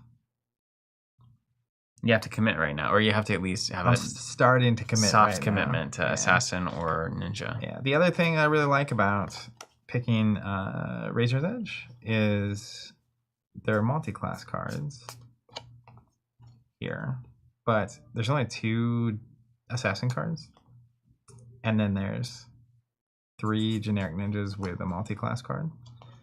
So choosing Why don't you here, read it and take ninjas? You're getting a bunch of ninja cards. That's what I was saying earlier. Yeah. So in Uprising, I was trained to say this would be more important because I'm telling people down the chain don't play Assassin. But I also think Assassin particularly is going to get played no matter what happens. So I'm going to take the Red Descending Gustwave. Yes. Couldn't agree more. Widowmaker, come to fight. We got Spire Sniping right here. That's an Azalea deck waiting to happen right there. Yeah. Yes. I like that a lot. We're going to have like 5 Rangers. Right. And prove the theory. So You're a ninja. this was the Force Ninja, Leaning Benji. We do have a Lace with Inertia, so maybe we pivot to Ranger. I'm just kidding. That'd be so funny. Short and Sharp like that. Blue Head Jab would like that. Technically yellow. Seek Horizon and Ravage Rebel are fine. They're yellows that are 0 for pitch. Deadly Duo. And my Benji commitment. Blue Humble. Blue Humble's weirdly like you could dodge for 1 and then you swing for 4. Off that, the 2 costs in general are good for that. I think there is a distinct lack of just grabbing the 0 for 3 stealth cards. We need somebody who's just, I'm just choosing Assassin. That does happen. Yeah. This is the I've seen so many of these 0 for 3s go through. Yeah, but you forced me into Ninja over here. Well, I mean, you can pivot. I think these 2 will end up being the main assassins here, and this problem will probably end up being Assassin. So it's going to be great for this person. Not really, because they're in the middle. This is going to be the garbage man. Yeah. This one. But if you look, if it's like Ranger, Ninja, Ninja, like this person is going to read the signals and say Assassin's what it is. So to that end, not really related that. Force Ninja. This is Forcing Ninja over here. And I think... so bad. This is when you get to the and you're like, I said I was gonna force ninja, but yeah, I'm still gonna do it. We're gonna go Blue Head Jab. Chain starter, 0 cost for the Kadachi train. Yeah, you can Kadachi. Forcing the ninja. Red Bonds, Red Head Jab. We like that. Oh, another Gust Wave. Red Gust Wave. Gust Wave into Bonds. Gust Wave is the 1 for 3 to go again. Yeah, which is. Yeah, I mean, I don't think there's any. Yeah. Yeah, no way. Agreed. Garbage Man. Seek Horizon and Blue Hurl. Okay.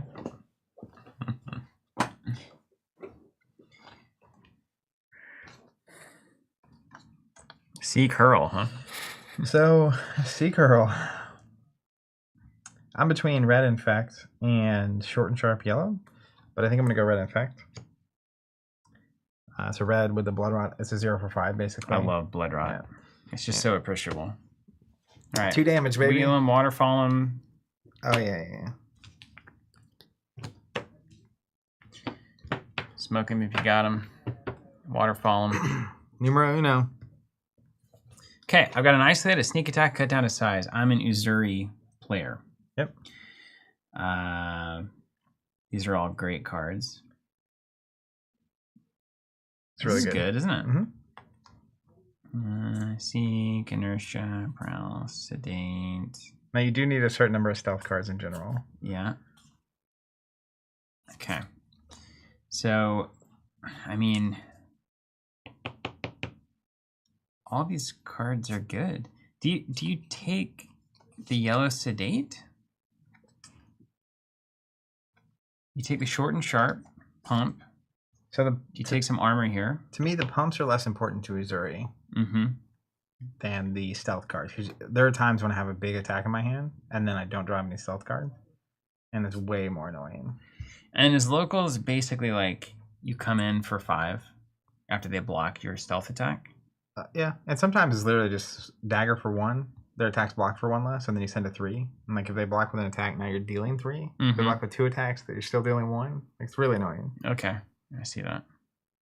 Yellow sedate also helps just our cost curve a little bit. Starting to pick that up. What is it? Sedate or locals, probably? That's where I'm at. You really hate armor. I don't hate it. I don't hate it. I love it, actually. Is there not a lot of hit effects at breakpoints in this set? So the spider's bites have piercing 1. So you can't cover those with armor. Right. And then a lot of times they're good. They're specifically good into Benji, honestly, because you can block the unblockable from hand cards with the armor. Yeah. But it's just not. 1 health is great, but it's not like early cards are so valuable. Okay. And like if you're picking a card in your hand that you can block with 3, it's like, well, what does an armor on the table that's an extra block do for you? Because a lot of times you just eventually run out of cards. Okay, I'm gonna actually take. I think I'm gonna take an assassin card. How do we feel? I mean, it's a block 3. It's a yellow. It's a stealth. I'm just gonna take this. Okay. It's that at the locals, but like if I can start drying up assassin a little bit, unlike what you were saying, I feel like that could be helpful. I'm gonna signal assassin a lot harder if I take the feisty locals to the next person. So then they're most likely to say, oh, I'm going assassin. And then when it comes back around to me, I'm less likely to get good assassin cards. So I don't know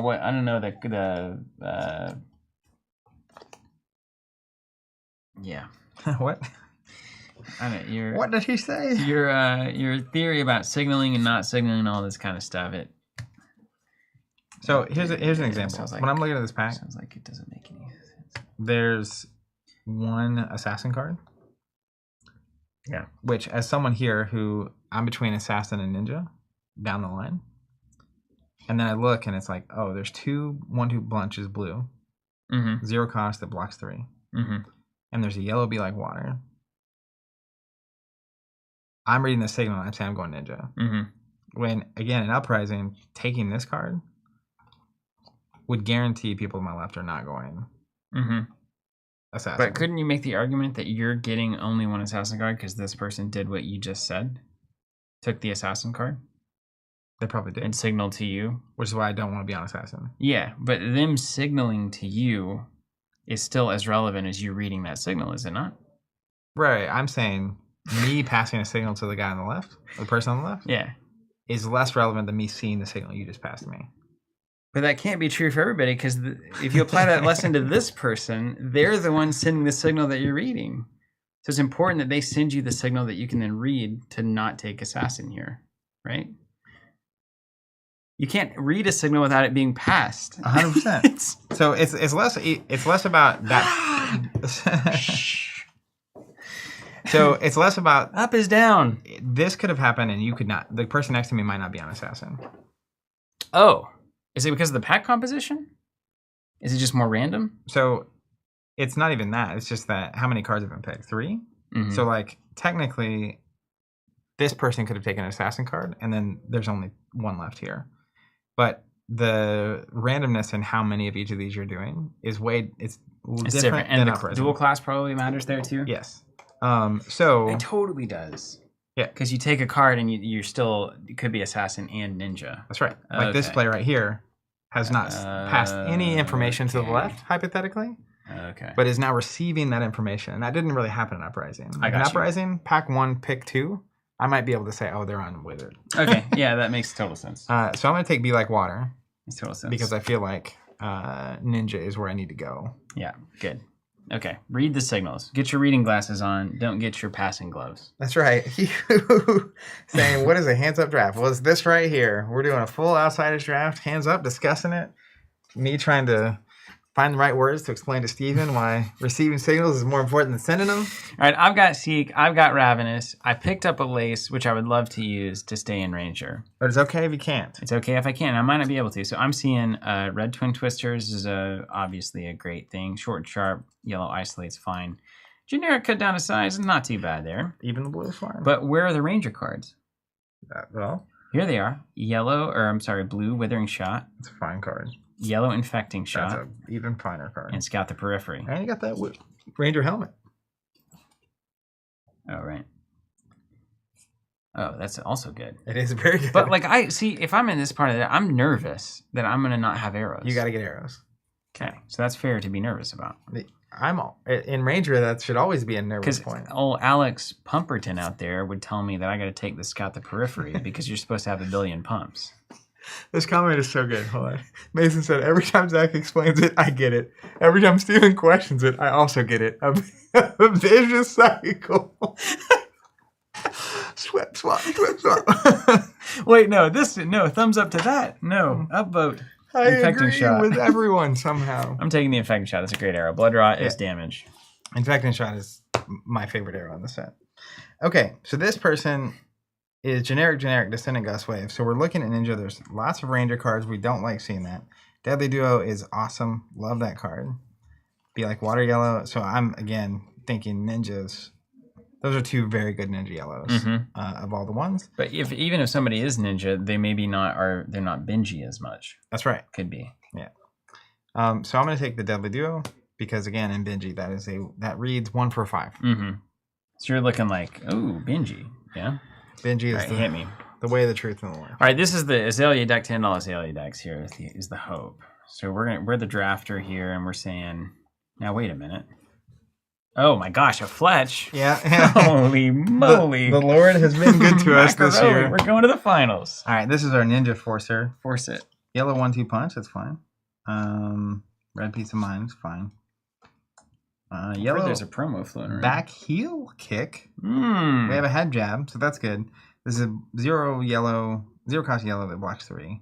And if Twin Twisters was the last attack this combat chain, if this would gain attack, it instead engages that much +1. So that's particularly good when you have multiple ways to like pump. Mm-hmm. That's way harder to pull off in this set. Recoil. This is the better one. If head jab was the last thing, it's a yellow for 2, so they couldn't block it in bingy. Now, if the head jab hit, it would be +1 from bingy, so that's a problem. Is it just the first attack they can't block in bingy, or all 2s? 2 or less attacks played as like attack actions, not weapons. Can't be blocked from hand. Period.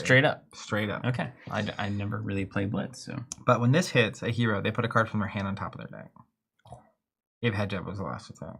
And you've got one sweet blue head jab over there. Currently, yeah. But, yeah. It's even just if you finish the turn with it as a yellow 0 for 2. Then you have to block. You may as well block with the card you're about to put up. So it blocks 3. It's yellow. That's my favorite one of the bunch. So we'll take it. We're on the Benji path. All right, we got a Gust Wave, we got a Head Jab, we got a Bonds of Ancestry. We're looking great over here. That is an awesome stack so far. Oh, man. Short and Sharp, great card. Mm-hmm. Blue Deadly Duo, solid. Lace with Inertia, great, but can't take it. Yellow Seek, Yellow Ravenous, whatever. Those are fine for Kodachi purposes.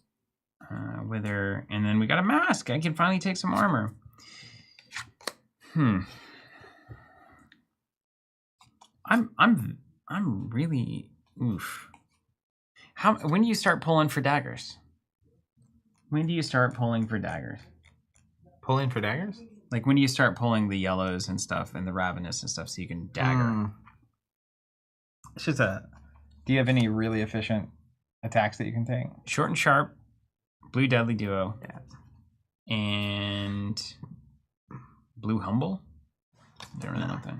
And then the Mask. This is where I think you could either take armor or a yellow 0. I'll take the armor.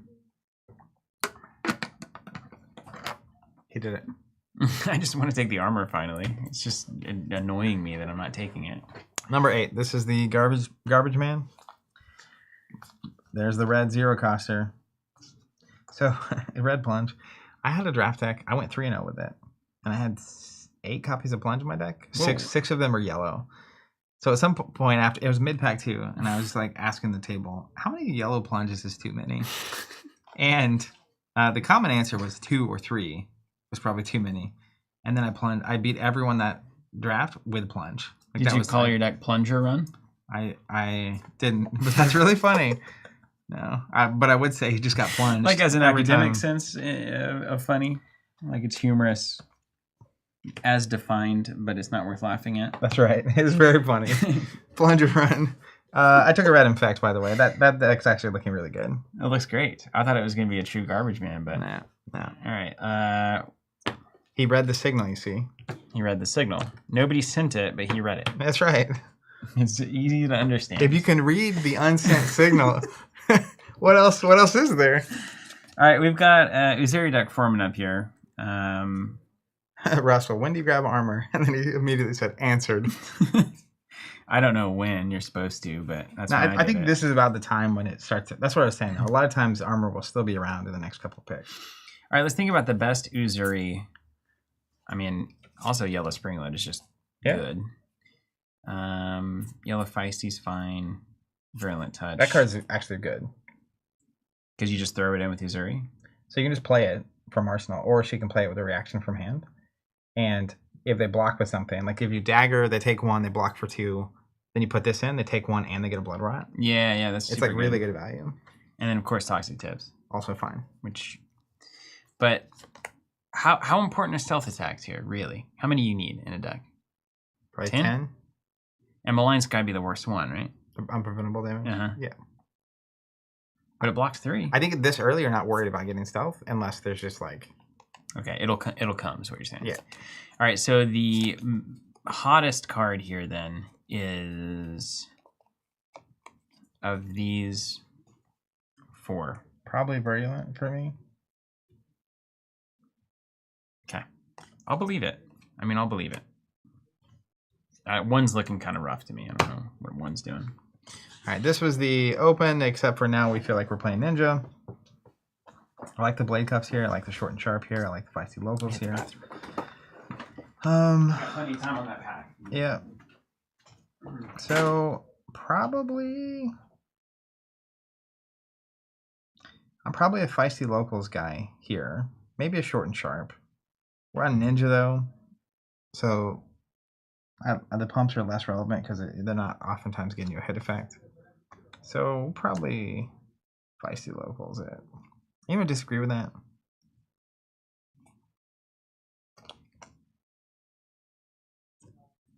I'm gonna do my other pick while he's gone.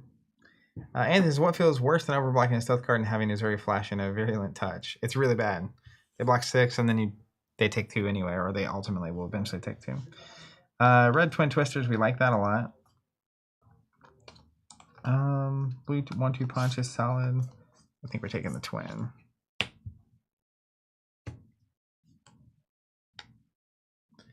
Supervillain saying a Katsu Pump can get you an activation, I suppose. How does it get you an activation? I agree, Anthony. Saying Feisty is a great Chain Ender. My appreciation for Chain Enders in Ninja, very high. Where you can like pitch a blue and Kadachi, a 1 for 3 or 4 with Go Again. And then you just finish with another 3 to 5 happening. I went ahead and picked, by the way, for seat 2 and 4. Cool. Keeping it clean. You can 3? see the last pick. This is you now. Okay. And I've got Lace and an Infecting Shot, so that's good. That's crazy. What is that? Just the Seek Rise and Ravenous Rabble. It's like this is, and then you got a red Lace. Okay. Ooh, these are good. Okay, so it's either take a red Grapnel, not awesome, or a red Scout, which again is Pump City. I'm probably on the Scout train. We built Pump City. And look at the top card of the deck. This could be an easy Azalea deck. The Scout also, it pumps any attack. Yeah. So those universal pumps are just crazy good. Universal pumps. All right, and then 5. This is also an Azalea deck. Somehow I'm building 2 Azaleas. It's not surprising, though, is it? Spire Sniping again? Come on. We built this city. Dude, wait, hold on. There's so many good cards. Yeah. Spire. Withering Shot, red. Withering, though. Yeah, I need to get over my love of Spire Sniping just because it's obviously Azalea on it. Withering Shot. So good. It's a 1 for 6, 7, 8. A 1 for 8? Yep. That deck's going to be busted. All right, this is the Forced Benji situation. This pack is bad Benji beats. Bad. So you're saying committing to Ninja. Yeah, this is not horrible, but the blues aren't 0 cost, so that's not good. The Mask is probably what I'm going to end up picking. Do you pivot? I don't think so. Not yet. Does that exist yet? Well, I don't think it exists for this deck because we forced we forced it 100%. So we're gonna take the mask and pray to God. You know what? Actually, that's wrong. That's wrong. I'm gonna take the blue twin twisters. So it's a 1-for-2 blue that becomes it's unblockable. So if you hit Benji, it gets the +1. Mm-hmm. And technically, it's got the next thing is +1 if it hits. So you can just do 1, and if it hits, give the next thing. So it's a 1-for-3. Yeah, but it can hit a breakpoint. That's blue. Okay. Bond's Descendant Mask. Okay. And they're saying, hold on. Blue Scout. Surging Strike was the last attack. Yellow Scout prefer. I don't know. You think Yellow Scout here?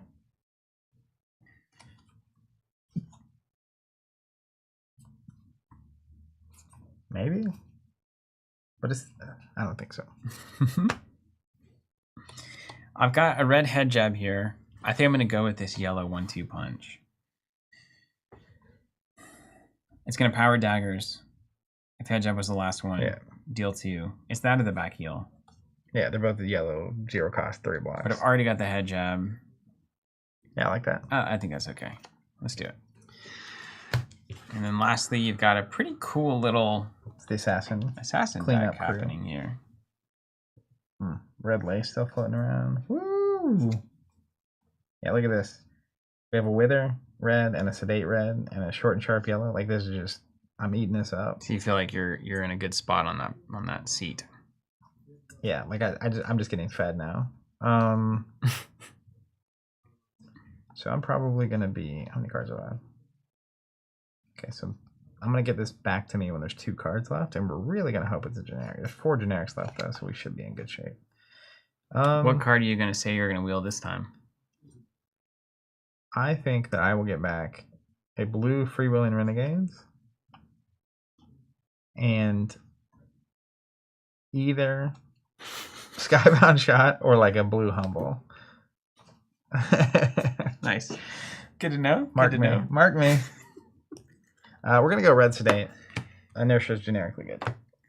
All right. Time to wheel. We need some kind of like hilarious wheel. Yeah. I did that wrong. You just dumped that one behind. It's expressly not the wheel. Yeah. See, we need the lazy Susan is what we need. We do, yeah. And then it's like your picks are here and the packs go back and we just move it one spot. That would be fun. This is great. Okay, we're cool. We're seeing a red wither here, and we're saying I'm on Azuri. Yeah, that's a great. That's a fine, great pick. Yep. Yeah, we're about to start fighting these two. All right, so we think we're on Ninja. Red plunge, not bad. Did you end up on the all Ninja decks? I don't know. No, I ended up on the 2 Ranger decks for sure. I've got 3 Ninjas and an Assassin. Russell, we may play some. Probably not today. Depends on what time we get done. Probably not this week. We're just playing value, man. Red plunge. So interestingly about this deck, I have taken 1 Ninja card. Mm-hmm. I could totally still play Assassin. Yeah. Which is amazing. That is cool. That we're 6 picks in. That was not the case previously. 6 picks, none the richer, man. It's not even. It's not even funny. It's at least clever wordplay. I mean, it does sound like those words. Different words. Okay, so we're playing Ranger. We're likely playing Ranger. Sedation Shot, Inertia, Totally Widowmaker. Fine. Ooh, yeah. We've got Seek, we've got Ravenous, we've got Lace, we've got 3 pumps. Is it Widowmaker, though? It's a Sedation. You're living in the... I don't know, man. Ranger's just like a confusing desert to me. It's like, if you go Widowmaker, you kind of... Widowmaker's so good, though. It is so good. Fewer than 2 cards, it hits for 6. So you have to block it with 2. It's probably going to be a... Oh, it's so good, though. If it has an aim counter, it has +1 when it hits. Create inertia. That's also good. Inertia's crazy. David says, LOL, and then quotes, 6 picks, none the richer. And then he says, just bombed. Met with a brick wall. I'm taking Widowmaker, dude. All right. Widowmaker. What do you take, Widowmaker or Sedation Shot there? I'm probably on Widowmaker, but based on what you've picked so far. you got 3 pretty good pumps, and you got 2 really good Azalea load the top deck moment. But it's close. Because Sedation, if you go Sedation, you're still pretty. I mean, obviously you're open to Riptide either way. This is still a great card by itself. Just generically, yeah. The Sedation Inertia is interesting because like it keeps your opponent off Arsenal, but a lot of times they see that coming. So when I'm seeing you attack with this, unless you have Dominate, if I'm not going to get Arsenal, I might block more. Yeah. And then I send my whole... And it cost me an Arsenal, so I can't do my thing. Yeah. But like... So Sedation's really good with Azalea, too. Because if we dominate that, and then you are forced... They can't get rid of their cards. I'm going to take Sedation. I'm going to take Got Sedation him. Anthony's saying that's a really tough pick. I agree. We switched. Sedation. All right. We are never, ever getting back together. All right. I'm going to take a yellow infectious shot. Or infectious host. I was thinking about taking a 1-2 punch, and it blocks 3, and it's blue. We like all those things. Yeah, those are all the things I look for. And explain why you didn't do so... You're going to be like, wait a minute, what? All the reasons I just mentioned are why I should be taking the card. So 1-2 punch is, in terms of yellow and blue resources, like the yellow most of the time is just as good. And then this blocks less, but it does 3 damage. This does 1 damage. It does more if you have a head jab, but I have 0 head jab so far. Right. And then this also really sends it back to my opponent when they give me a nasty hit effect. Yeah. And I would rather my opponents not have this one. Okay. Than me. And there's 2 of these in here. So if there happens to be only 1 more ninja at the table, I actually might see this back as the last card in the pack. You know, wheel it up. But it's not Zach Bun wheel. Not super likely, but you just gotta take your bets, you know? You gotta take your bets. All right. Ooh. We got a yellow scout on this Azalea deck or a blue withering shot. We're a little worried because you have 0 blues in your current stack. There's not a lot of ranger cards. Just so you're aware. Do you need blues? I mean... That's what pack 2 and 3 are for, baby. We've also got this hat. The old Wayfinder's crest. And that's a serious hat. It is a great hat. Yeah. And like I'm probably between withering and the hat, to be honest. Can you imagine just pulling random quotes out of streams like this? I'm between withering and the hat. Yeah. It's like, what are these? Yeah. I'm taking the armor. He must be in Cincinnati.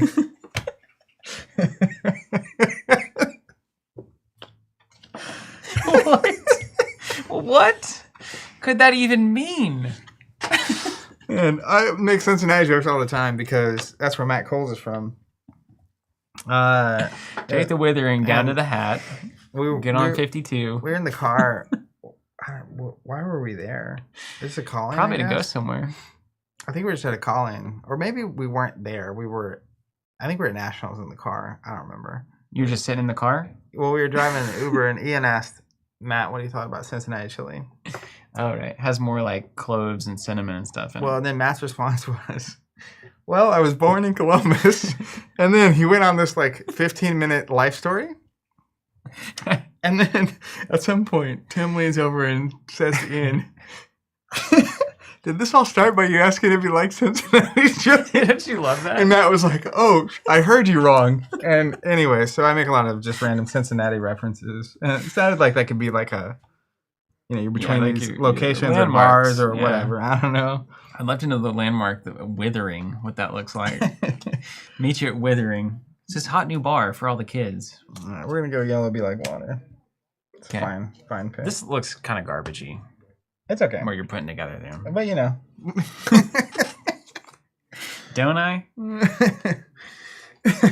Okay. Did you see David's comment? He said, I don't know what it means either, but it's hilarious. Meanwhile, 6-pack picks none the richer and didn't land at all. Dude, that's comedy. That is comedy. 6 packs, none the richer. Or 6 picks, none the... Why, you could do it both ways. Yeah. You could say my sealed pool was 6 packs, none the richer. Let me tell you. This deck is 6 picks, none the richer, There's some good picks here. We already have a mask, so we don't need this one. Blue Descendant here is fine. We have 1 Surging in the pool, or 1 Descendant. Oh, wait, no, we don't. We just have 1 Descendant. That's not enough. Scout. Is Bleed Out something I should read? Yeah. Sure. So it's a 0 for 3 if both your Kadachis have hit. And they almost always do. Mm-hmm. That's a fine card. Yeah, obviously the red one is good. 0 for 4 with go again. And then everything else is kind of... I can take this blue brush off, finally. What do my resources look like? I've only got 1 yellow. I really would rather have a blue 0. This is not good for this deck. What do you take here? This is harder. This is hard. It's probably like these. I'm probably on the blue descendant. Yeah, okay. Okay. It's just so garbagey. Nothing about this card is good. It blocks 2, it does 1, and it costs 1. Yeah. Everything is bad. You really would take that? Could be wrong. Maybe it is the... I don't like the pump. The pump cards that have to have an attack in arsenal. That's like, arsenal only? Oh, okay, I see that. I feel like Ninja a lot of times doesn't end up with an arsenal. So that's a fine card. You also take it away from any would-be assassin or ninja down the road. Van asking how the Taylor Swift concert was because where'd it go? Disappeared. Van says my son is struggling with why I won't spend $700 on a ticket for him to go to this concert. $700 on a ticket. Is that what the aftermarket price of these tickets is? To answer your question, the concert was phenomenal. I didn't realize they were selling for that much though. What are the chances I'll get a surging strike? Based on Act 1, 0. But there should be 2 to 6 rounds. All right, I will take the descendant then. I think there's a good shot I can hit that surge. Yeah, you'll definitely hit that or be like water. There you go. And they can both be. Because the 0 for 3 go again is fine if I can hit one of those. Yeah. It's time for... It's either that or it's probably the dude bleed out, the yellow bleed out maybe. Yeah, what would you take, Anthony? Anthony says relax bleed out. Let's do bleed out then. Let's do bleed out. I'll go with the crowd. For this assassin, I'm leaning Arachne. My top 3 picks are Red Wither, which I really like. Yellow Virulent. He has a harder time playing it. Dude, this deck is sick. Yeah. And then Toxic Tips, which I like. But you hate armor. Are there any plunges in there? No. So I'm probably still just going to be on the straight and narrow 0 for 3 red train. Seems pretty good. The Arachne fundies are... Waterfalling. 0 for 3, 0 for 3, block for 3, block for 3. And that's just what you do. And then close the game? Eventually. Just, is it outvalue close? No, and back there, yeah. So he has reactions, and then he also can just 3/3. In the end, he daggers, sends 3, daggers, sends 3, and that kind of stuff. Okay. All right, we've got a good Uzuri deck here. What up, David? But yes, Van, it was exceptional. I paid regular prices for my tickets, though. So if I had to pay $700, $800 a ticket, I don't know. I don't know if I would have done it. Probably not. Toxic or Virulent for Uzuri. I've already got 1 yellow Virulent. It's so good, though. Let's do it. Let's just do it. Let's play the game. So the other natural response when you like Uzuri and if they have a blocking hand, they'll block 6. And then if you swap that in, they take the blood rot anyway, and they're down 2 cards. It's just like, okay. I am reading the card now. All of these are kind of very similar, you know, but they're different. I guess that is how card games work. Little minor differences. Okay, so this is the mostly ninja, but I took plunge just in case. It's split. It's 1 ninja card. Yeah. And I actually see this short and sharp yellow. You're just gonna stay open until the game's over? I'm gonna stay open until I have to choose, and then I will choose. Let's see what we got here. We got a ranger. We got a ranger here. My goal is to get to the end of the draft and have 1 deck that can play any class. There, yeah. You just generic pick the whole time. Ooh, okay. So this is a fascinating choice here. So we've got a ranger developing, and we can take a yellow spring load. We can take a toxic tips. Ooh, I'm getting past. So I'm not getting past any ranger cards except for this red falcon wing, and that may signal to me. Let's try to make a Riptide deck work here. Sweet baby Jesus. Woo! I mean, otherwise I'm just taking the toxic tips. I like the toxic tips, yeah. But then where does that falcon wing go? To some other Unfortunate Ranger. But you could be the Riptide player at the table. Yeah, I mean, the Falcon Wing Red is fine. It's a fine arrow. It's not good. It's fine. It's not even maybe fine. It's 0-3 go again that blocks 3. That's fine. It's 0-4 go again that blocks 3. That's fine. If you arsenal it, if you start in the turn with it in arsenal, you can put the aim counter on it, send it for 4, and you haven't used your arrow yet. So like, some amount of them is fine.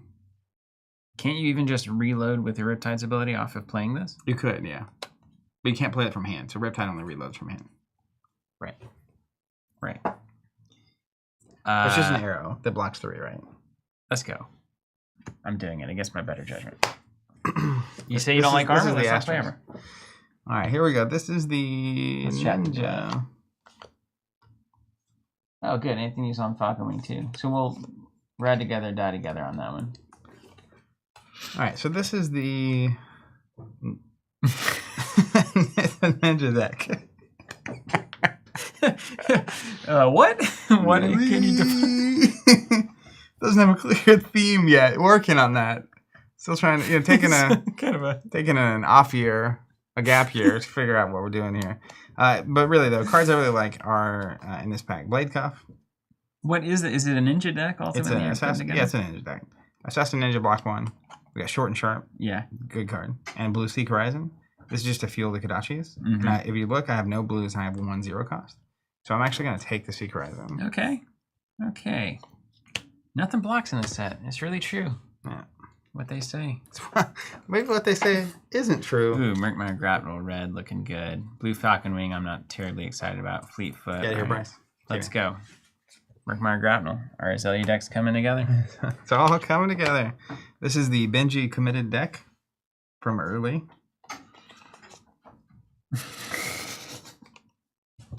You found yourself in some bad seats. Yeah. 1/2 punch. This is actually, it's totally fine. I think it's going to really come around for you. Okay, and here we are on a ninja idea. James, picking up on a theme on Zach's decks. What is this deck, if you were to guess? Does it look more Katsu? I think so. It's not really Benji-y. But there's a fine line between the two. I don't think it's like you have to grab a bunch of yellows for Benji to be good. Because her +1 hit effect too, or his +1 hit effect, is relevant no matter if they can block you or not. You do a 1 for 4 with Go Again. If it hits, your next thing's +1. So then it turns a 0 for 3 into a 0 for 4 with Go Again. So Twin Twisters blue, Seeker's Mitts, Virulent Touch blue. You can't play Virulent, right? No, I thought it was generic. Okay, I can't play that. Well, that's good. Good heads up there. Blue Spring Load, not ideal. I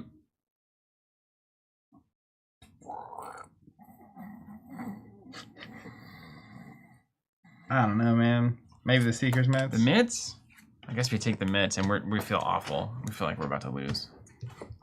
That's how I've been in this draft seat before. Cool. Yeah. We made it, guys. Meanwhile, this guy's getting fed. Number 8. Red Prowl's fine. I'm going to take the yellow Razor's Edge, though. Need some pumps. All right. Pump it. Put to the bottom of or the back of the left. What? You get it. Wow. I should do all of that in the time I did like 2 of them. It's crazy. He's a man on the move. All right. We got an Uzuri deck that is just committed. Anthony's saying he were taking Twin Twisters blue, but I don't know. I'm a Mitts guy. You're a Mitts man? Do we take Red Prowl here? It's a red stealth, 3/3. Yeah, probably. You're just fine with that. Yeah, I'm fine with it. You won't ever get the tax, but it's a 3 black. That's a stealth card. It's fine. Or I could take the mask. Wait, I might take the 1 block mask here. 1 block mask or Red Prowl? James Armstrong saying, passing a Red Prowl? Dude, did you pass one? I did. I took that Razor's Edge yellow. I think the pumps are worth a lot. Fine. So I'm supposed to take the Prowl over the mask. Probably. But Prowl's way less good in Uzuri. Yeah. Put a card from your hand or arsenal on the bottom of your deck, destroy, reveal from the top until you reveal an attack, put it into your hand and shuffle. I don't know, the mask seems good. But I could also just turn this into a Arachne deck. if needed. Yeah. Yeah. It would be cool. At any moment. All right, I'll take the prowl. We're still pretty early. I like armor. So we already have gloves. Not going to be doing that. We're getting down to Is this an Arachne deck? Yeah. People are furious that you didn't take the red prowl. I mean, it makes sense. It's a 0 for 4. It's a good card. Well, that explains it. But so why didn't you? So the 2-pump, Arachne doesn't have a lot of ways to close outside of just pure fatigue. But also, if you have something like an effect, and they block for 3, and then you pump by 2, get 2 in, and get the Blood Rot token, it's like an effect just became a 0 for 4. And you've got 2 infects, so that's what's informing your decision. Yeah, and I have a Sedate, which is fine too, and a Wither. Those all have hit effects. Okay, yeah. No, that makes total sense. Makes total sense. I do get on a Prowl, it's like turning the next thing into a 4 that has that same hit effect means they have to block for 2 cards. Yeah. So, but I do you want to redo it? Okay. I like cards that can also win the game. So like, Raises Edge sometime is like game winner. Okay. Fine. I'm going peace of mind here. I could take a back heel kick, which is fine, but it's not my favorite. What is that deck trying to do? This is just a ninja deck, ultimately. I asked because I couldn't tell. Well. All right, we got technically a Riptide situation we're trying to get in here. Oh, how did the Slice with Inertia get in here? It just came back around, dude. Are you kidding me? Yeah. Yeah. Wow. That's crazy. How did that get in there really, though? I don't know, man. We just made it. There's no Rangers over here. You just wheeled it. I told you, man. It's crazy. It's crazy format. We are going to take a blue Recoil. The blue 0 cost that blocks 3. It's got the stats. You seem to constantly be taking bad cards, or cards that I would think are bad. Well, I'll find out. I guess. What are we at over there? We're at Rangers. Oh, Yellow Widowmaker? Okay. Sure. I'll take that.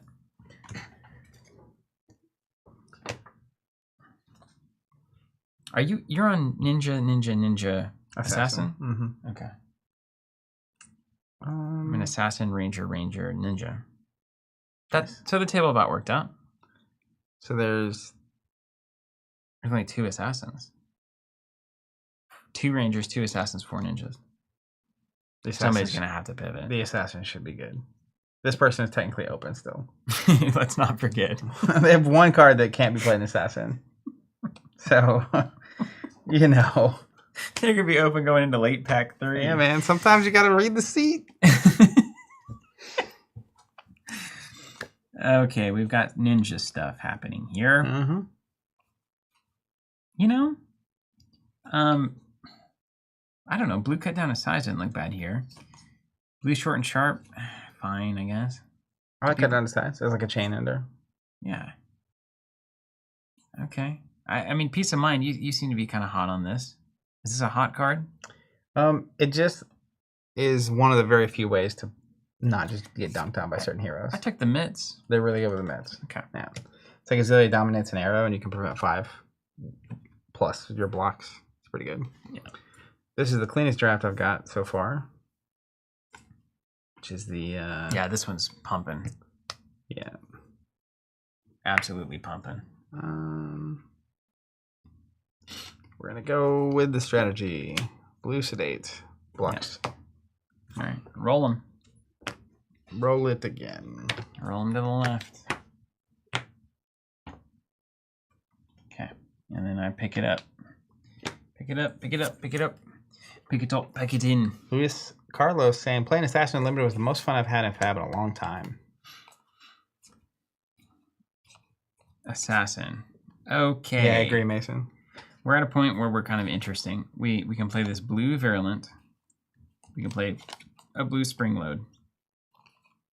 And a red Brush Off. Let me guess Virulent is the answer.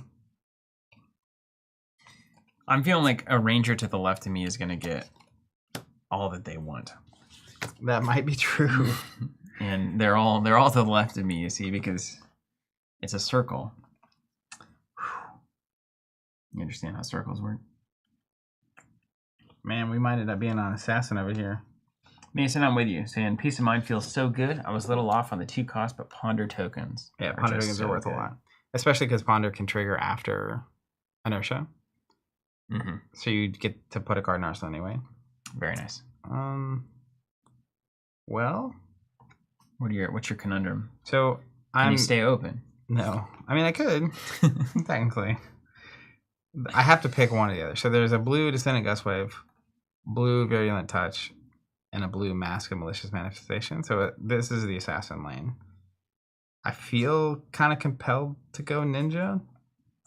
What's your signal reading say? Nothing. Because there's cards from everything here. There's like some Ranger cards, some generics, some... So why don't you stay open then? You can keep reading. Well, it's hard to do. Keep reading. Is blue Virulent something actually worth having? That's a 2 that if they block, they get a Blood Rot. What's funny though is like you probably the past few packs have not seen a lot of good assassin cards come your way. No. Because they've been picked up by these two. Which is why I'm laying here. Yeah. Reasonable. Reasonable.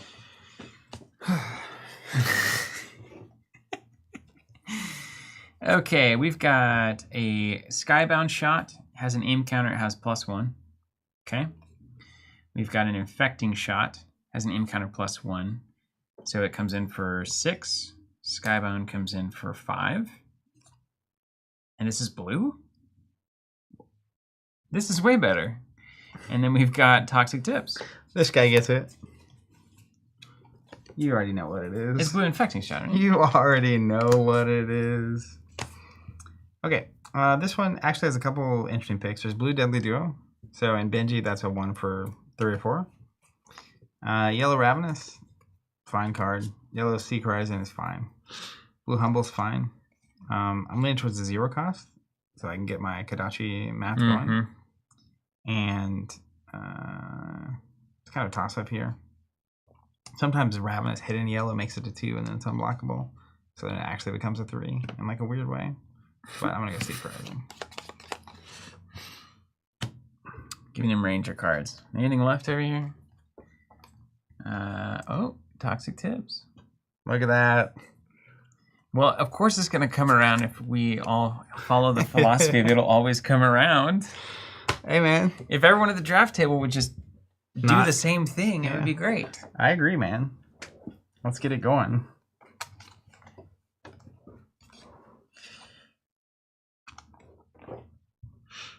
I like this from Donald. Ponder to top deck a blue and play off the Blood Rot. Feels great when it happens. That's cool. I didn't even realize you could do that. So the choice here are yellow Short and Sharp and Blade Cuff.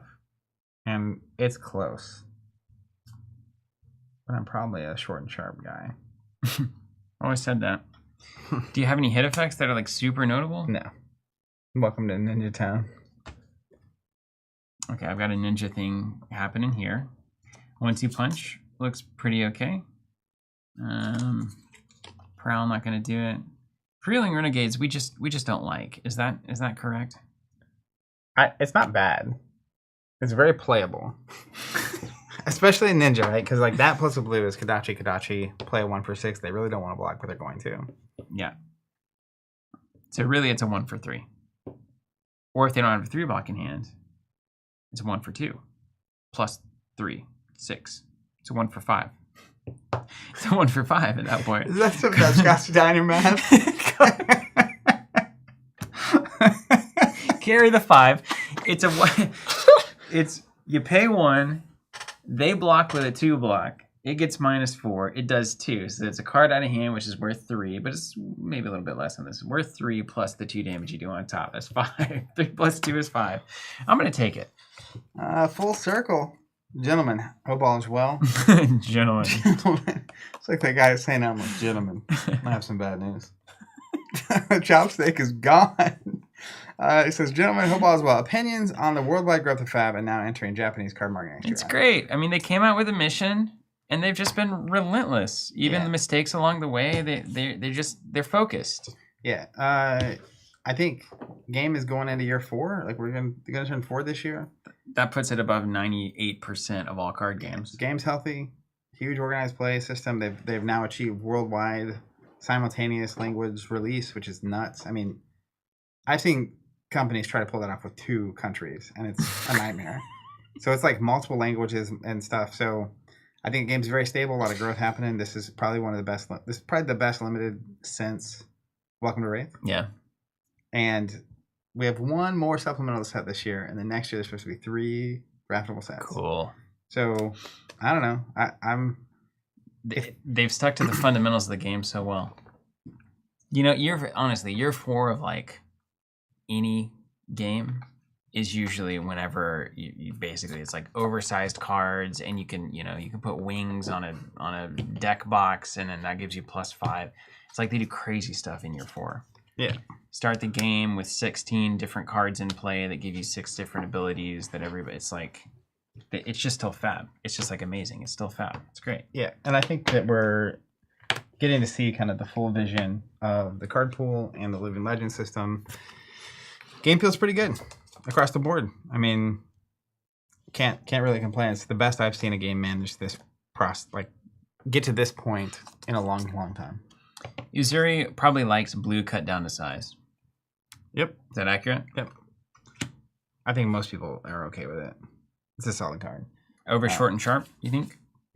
And Uzuri specifically, yeah. Over feisty locals? Yeah. Okay. James saying it really needs a casual co-op format, not enough casual support. That There you go. could be true. But what is this? But at the same time, like, I think you have to, when you're as small as Fab was, I think you have to target very specifically what you're after.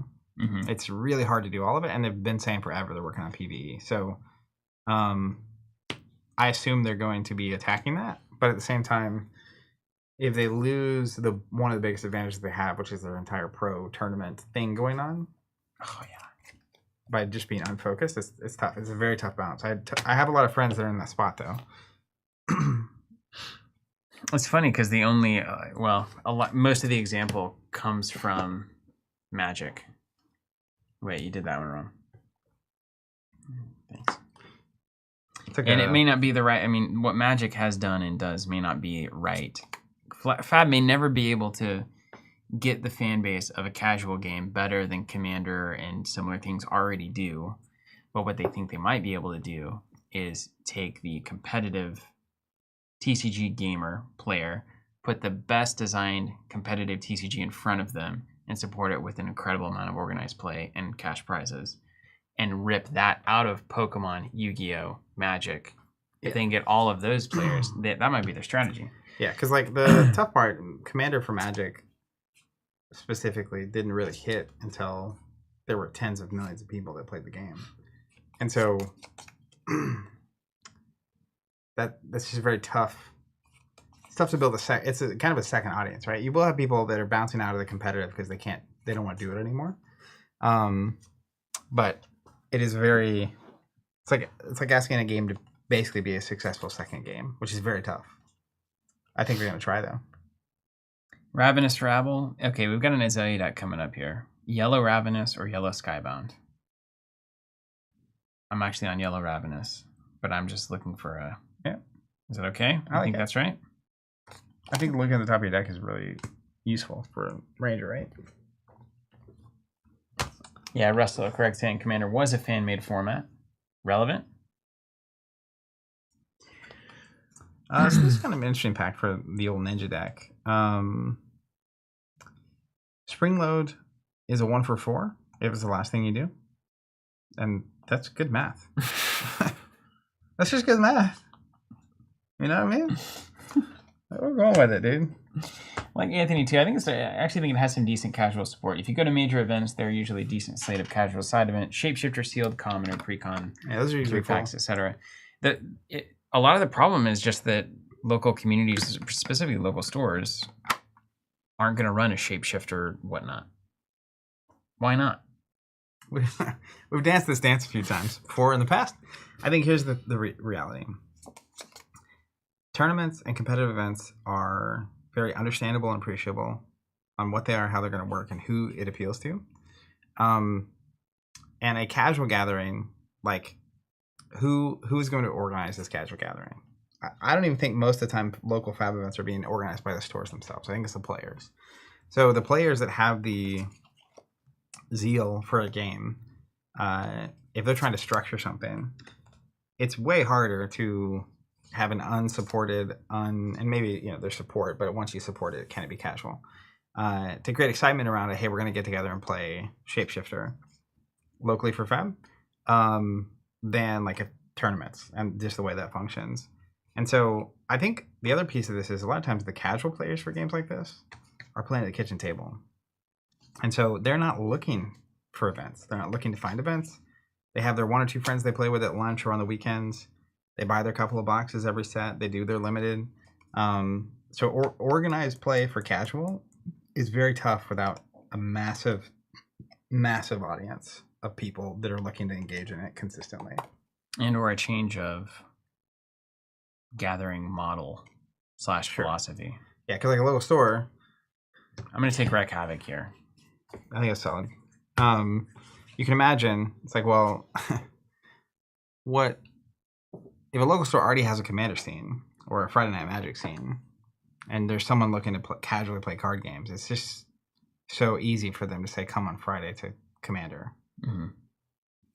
So that's what you're fighting. Mm-hmm. And to me, Fab showed up at a time when I'm going to take this yellow pro. Fab showed up at a time when Magic was pulling away from the competitive side and injected themselves right there. But Magic has never been pulling away from the casual side. So that's actually maybe the harder market to target. And notably, Magic is much better casually than Fab is. Fab is designed to be a very tight dueling game. Magic has enough design levers with the way that you're just playing out creatures and artifacts and all this crazy stuff that you can put weird combos together. You can play themed decks. You can really explore the casual side of things. Casual, like having a casual deck in Fab is just one that gets destroyed by a competitive deck, like 24/7. And it's not even like, oh, the theme is cool. I mean, I guess you could be like, I'm gonna play an Azalea deck that only runs 0-cost arrows. It's kind of an example, but it's a lot different than like, I'm gonna play a goblin deck or I'm gonna play a water wizard deck. Like those things are things you can like self-identify with. But I do think the co-op would be sick though. The co-op / PvE things that have been hinted at, like it's kind of like an RPG, right? You have a character, you have a class, you have equipment. Perfect. If there was a RPG leaning cooperative version of the game, I would absolutely love that. Check this out. Check out these comments though. David says side events are the big events are the reason I keep going. Anthony says, yes, I met 3 people at pre-releases this time who had only ever played kitchen table prior. Yeah. That's also a shot across the bow of why limited formats are so important for this game. Like limited is a great equalizer. You have a pre-release that is appealing all the way to a kitchen table player and the most competitive people. Which is and you feel that energy of the pre-releases too. I'm taking a Freewheeling Renegades here for Uzuri. And then Mistmark, I want to read this, saying, I'm that casual player that buys a couple of boxes a set and has never gone to an event. Nice. What's Uzuri's mana pool look like? Cost curve. Do you need blues a lot? You play a 0 with stealth and you put a thing in for free. I'll take that red freewheeling. Yeah. All right, here's our Reluctant Ninja. We also get back into this casual mean the types of cards and decks you're playing, or does it mean the mindset you have? Because we're technically playing casual Fab every time we play. Yeah. If it's just about not being a weirdo. Spire Sniping or Frailty Trap? I mean, this is a Riptide deck. Is it?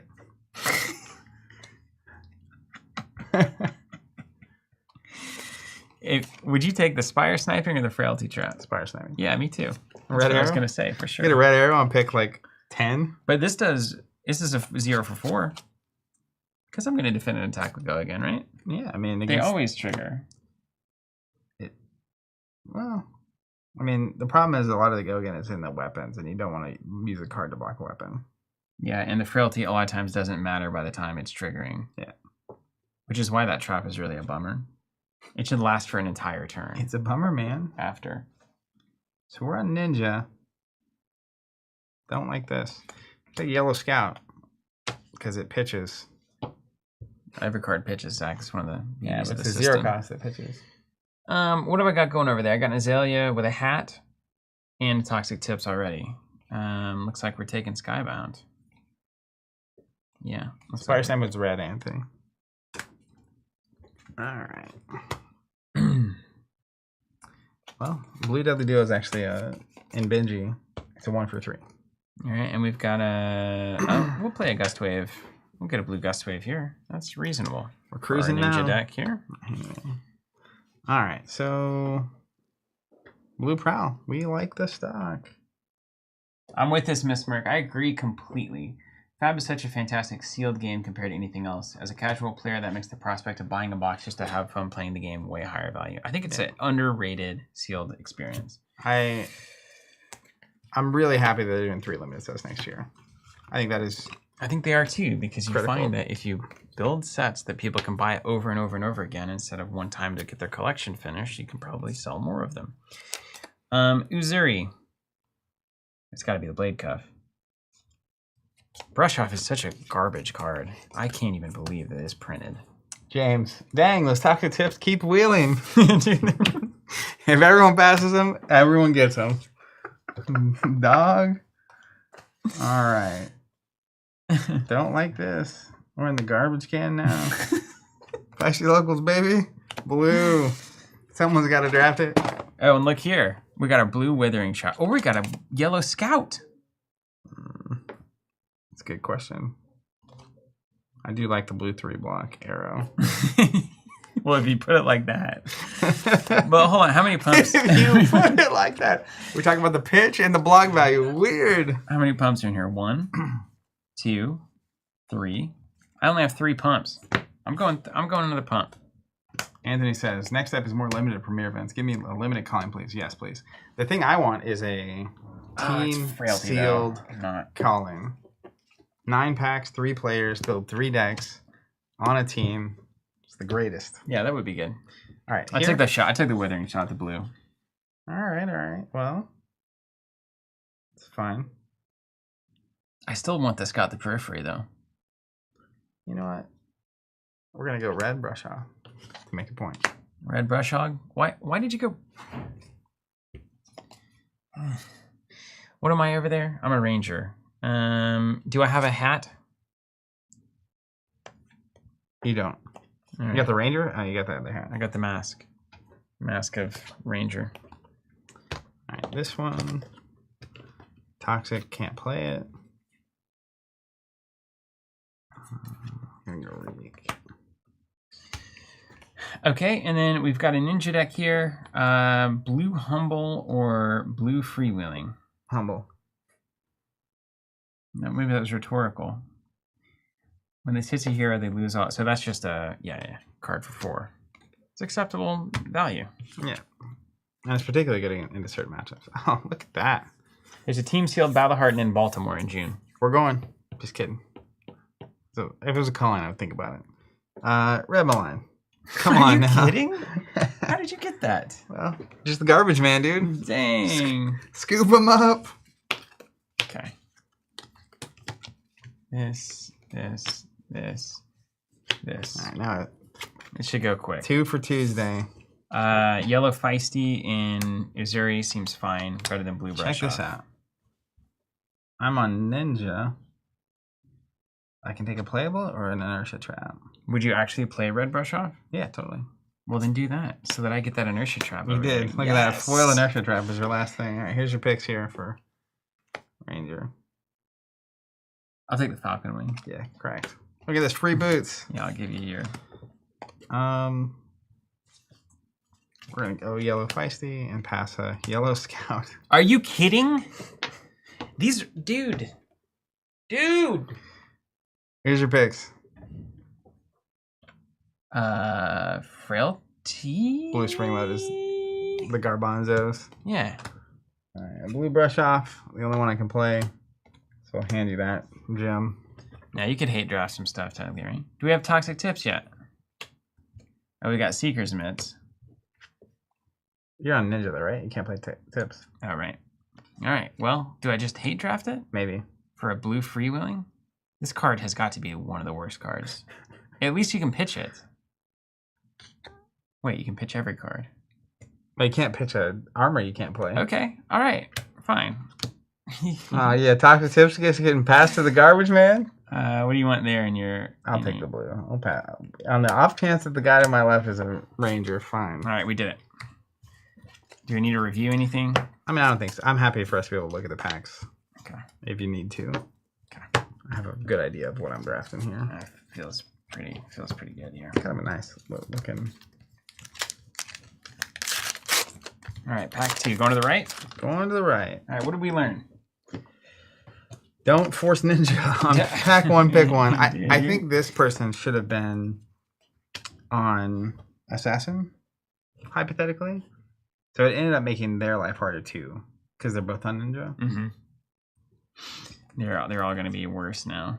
All right, this is the Uzuri deck. Ooh, Destructive Deliberation. That card is baller, the red one. Especially in Uzuri, right? Surging Strike. Red, it's happening. A red infecting shot. Oh my god. Ooh, this pack. And the Blood Rot Trap. I'm going to take that like a sucker. And Toxicity? Red. Wait. It's hard to pull off. There's no way to do this in Uzuri weirdness. No. I You guess- want it to work, but it doesn't. I guess they quite thought work. about that. There's a Mask of Many Faces. That's the ninja mask. Okay, so Uzuri, I think it's Destructive Deliberation for me. Yeah, I'm with you on that one. Hand me that pack. We're gonna go. We'll keep. How about that one? Yeah. Oh wait. No, this We way. haven't passed yet. It's fine. Okay. We're just picking, but we're gonna pass the other direction. Okay. And this is my reluctant ninja deck. Plunger Run. Come on, man. It's funny. It's comedy. That's a good one. So What's up, Dice Entertainment? Each pile of cards is a hero. Yeah, we've drafted for everybody. yeah, we have each seat numbered as well. So it had a Majestic Down and Dirty in this. It's 2 What's for that? 6 that blocks 2. You can also block with it from your arsenal. Okay. Just a very good card. Would you block with it from your arsenal? I mean, you put it there, and then if they do something that's gonna like make you not be able to play it, maybe you do. Probably right. Okay. But it's just Like a an 2 for inertia 6. kind of thing. And this is like ninja, technically ninja. I think it's So still look, open. there's literally only one ninja card in here, and it's this in a Gust Wave. Oh wow. That's what I mean too. Is like, if this was your first pack and you picked here, there's no ninja cards immediately. Mm-hmm. Even I guess you could play that in ninja, but anyways, interesting. So you just kind of gotta try your best. Yeah. I mean, it's sealed, dude. Sometimes you end up with some Some beans. stinkers. Oh, another destructive. So this is my hopefully Riptide deck. Oh god.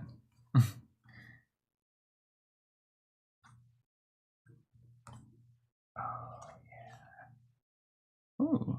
Silken Geek. I'm gonna take the Lace with Inertia. Yeah. Would you take anything differently? That's one of the best cards. In the game, right? The 0 pumps with that add a hit effect to your arrows. Very, very good. Quite good. Alright. And this was ninja as well. I've got a theme. Feisty Locals we like. Yellow Cut on Sides we like. Red Surging Strike we like. Oof. We got into Surging Strike? Oh, they're gonna start going. Yeah, they do show up. Red Plunge. Burdens of the Past. What's Dog.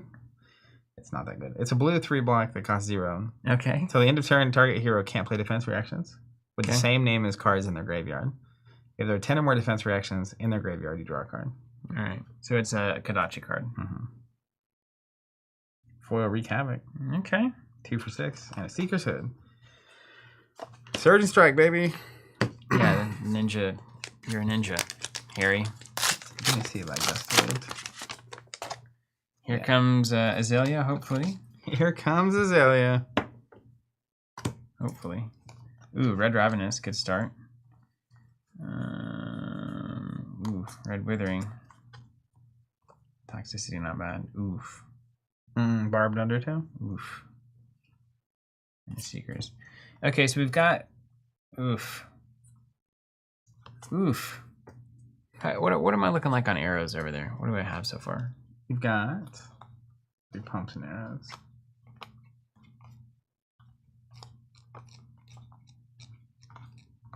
I feel like I need some arrows. So you've got 4 red arrows, 2 yellow, and then you've got 2 red pumps and 1 yellow pump. How does Azalea give aim counters? So her quiver is whenever an arrow is put face up in your arsenal, you can pay 1 to give it a name counter. Okay, cool.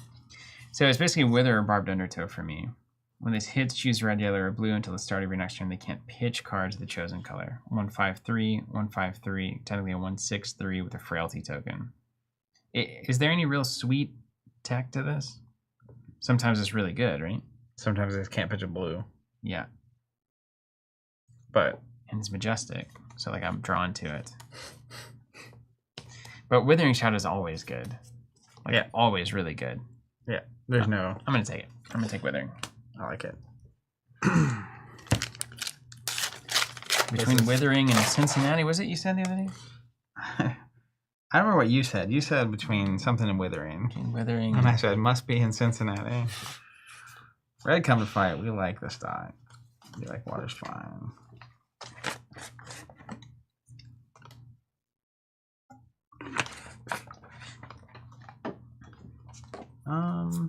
So to me, it's between red be like water and red come to fight. But I think I'm gonna take the come to fight. I'd be happy to pick that up later down the road. You gonna wheel that be like water? All the way around. Riders by Azalea. Okay. And then this is ideally our Katsu Ninja deck. Ooh, red Twin Twisters is good to see. Death Touch. Doesn't matter for me. Prowl, Seekers. Red Twin Twisters here. Just aware, her thing is when it's put face up from your deck. Uh-huh. But then the bow itself is, if a card's face down, you can flip it up and give it a name. Yeah, I was just making sure that there was an ability for Dominate Aim, which there is, which makes a ton of sense. Red Twin Twisters here is like about the only good ninja card in this pack. Great. So we love seeing it. All right, this is the Arachne deck. It'll come to fight, solid. Red Head Jab. Red Malign.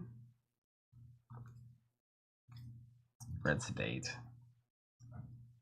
Looking for Scrap Red is a really good card. As you have to play it, you can banish a card with 1 attack from your graveyard. If you do it, gains +1 and go again. Ooh, yeah, that's good. He plays out at the 0 for 1 blues. Prowl Red. If I pass that, I'll get screamed at again. Alright, so I'm down to... There's a ton of good assassin cards here. How many 1 attacks are there currently? One attack value. Damage. 1, 2, 3. 3. I agree just for you. The paper tear sound is so much nicer than the plastic. I'm going to go looking for scrap. Okay. Because I'm going to wheel one of the other ones. Yeah, okay. There's like 3, so I will get one of them back. All right, to the right. Okay. All right. Hit us up, number 1. Number 1. We're playing Uzuri, hopefully. In fact, it's great. Hopefully. Always. Death Touch can't be played from hand when it hits Creative Frailty, or I mean, Death Touch is obviously, is that the reason to play Uzuri? That's a good Uzuri card, I imagine. You want the yellow and reds? Blue's fine. Yeah. Like you don't ever pay for it. Looking for Scrap Blue. Cool. Infectious Host Yellow. I think I'm just gonna call it cool and just take a red Infect. Okay. Is that wrong? I don't think that's necessarily wrong. You need how many stealth cards do you have? No, not very many. So you need more. Maybe that'll take some of the assassins out of the game too. It won't. And the destroy, whenever a dagger, you may put a card from the bottom, draw a card. That's fine. It's a block 1, isn't it? Blue Death Touch or red Infect? 3 blocks are important, aren't they? Yes. Let's go. Let's go here. Always. I need to look at my resources too on this guy. And you really just don't. You just don't need very many. We're grabbing a destructive here. What deck is that? It's a ninja deck. Yeah. But could actually for 1 into a 2 for 5 with the ponder token is stonks. All right, this is our Ranger deck. Another withering red. Oh, goodness gracious. And a tar pit trap. Let's go withering red. Oh, gracious. Man, pack Rabble. Pack 2 is when things start getting real. I mean, this is getting real. So many, like, I'm on Ninja. I like all of these cards. Yeah. Especially because I just grabbed a Surging. But I think I'm going to take the Rabble. Oh, gross, Zach. Come on. Leave some for the rest of us. Why are you taking a Rabble? Take the generics, dude. It would be like water. Oh, no, wait. I'm a Ranger here. So Ranger, we got Yellow Spire. That's okay. Yellow Fletch. Let's go. Yeah, good. I'm going to take that one. Oh, there's some beautiful cards in this set. And disgusting. Yellow Fletch. Pump, pass. All right, now I'm back to the Forced Benji from the start deck. It's a great time. It's a great time. We're glad you did it. Yeah. We're glad you did it. This is that pack that you said didn't have any ninja cards in it. Yeah, it still doesn't, does it? Yeah. You didn't find any in there? Hold on. Didn't it have the hat? It didn't have the hat? It has the boots. Oh. Which are good. The boots are like the harder one to find on the equipment front, but it's bad. Kind of the ninja deck forming up over here. Ooh, red head jab. That's the one. Uh-huh. Yellow Descendant's going to be coming your way, so that's good. Yeah, red head job for sure. Maybe that stack. Red Surging Strike. Oh, God. Is this ninja that you're pulling for? No, this is a Arachne. That's right. Arachne deck's pretty solid there. Red Toxicity. Okay, so how do you make that work? So, what Attack you really... reactions. Yes. Okay. And you really want it to be on, like... Wheel 'em. The Isolate Dominate. Yes. And then it's like, oh, no. But that's where Brush Off can be, like, worth 1,000,000 points. Yeah, yeah, it's true. Literally, it's like, oh, that just saved me 18 health somehow. Interesting. Huh. Yeah, there are moments where they're worth disgustingly high amounts. Okay, Uzuri, what are we up to? Got a blue isolate.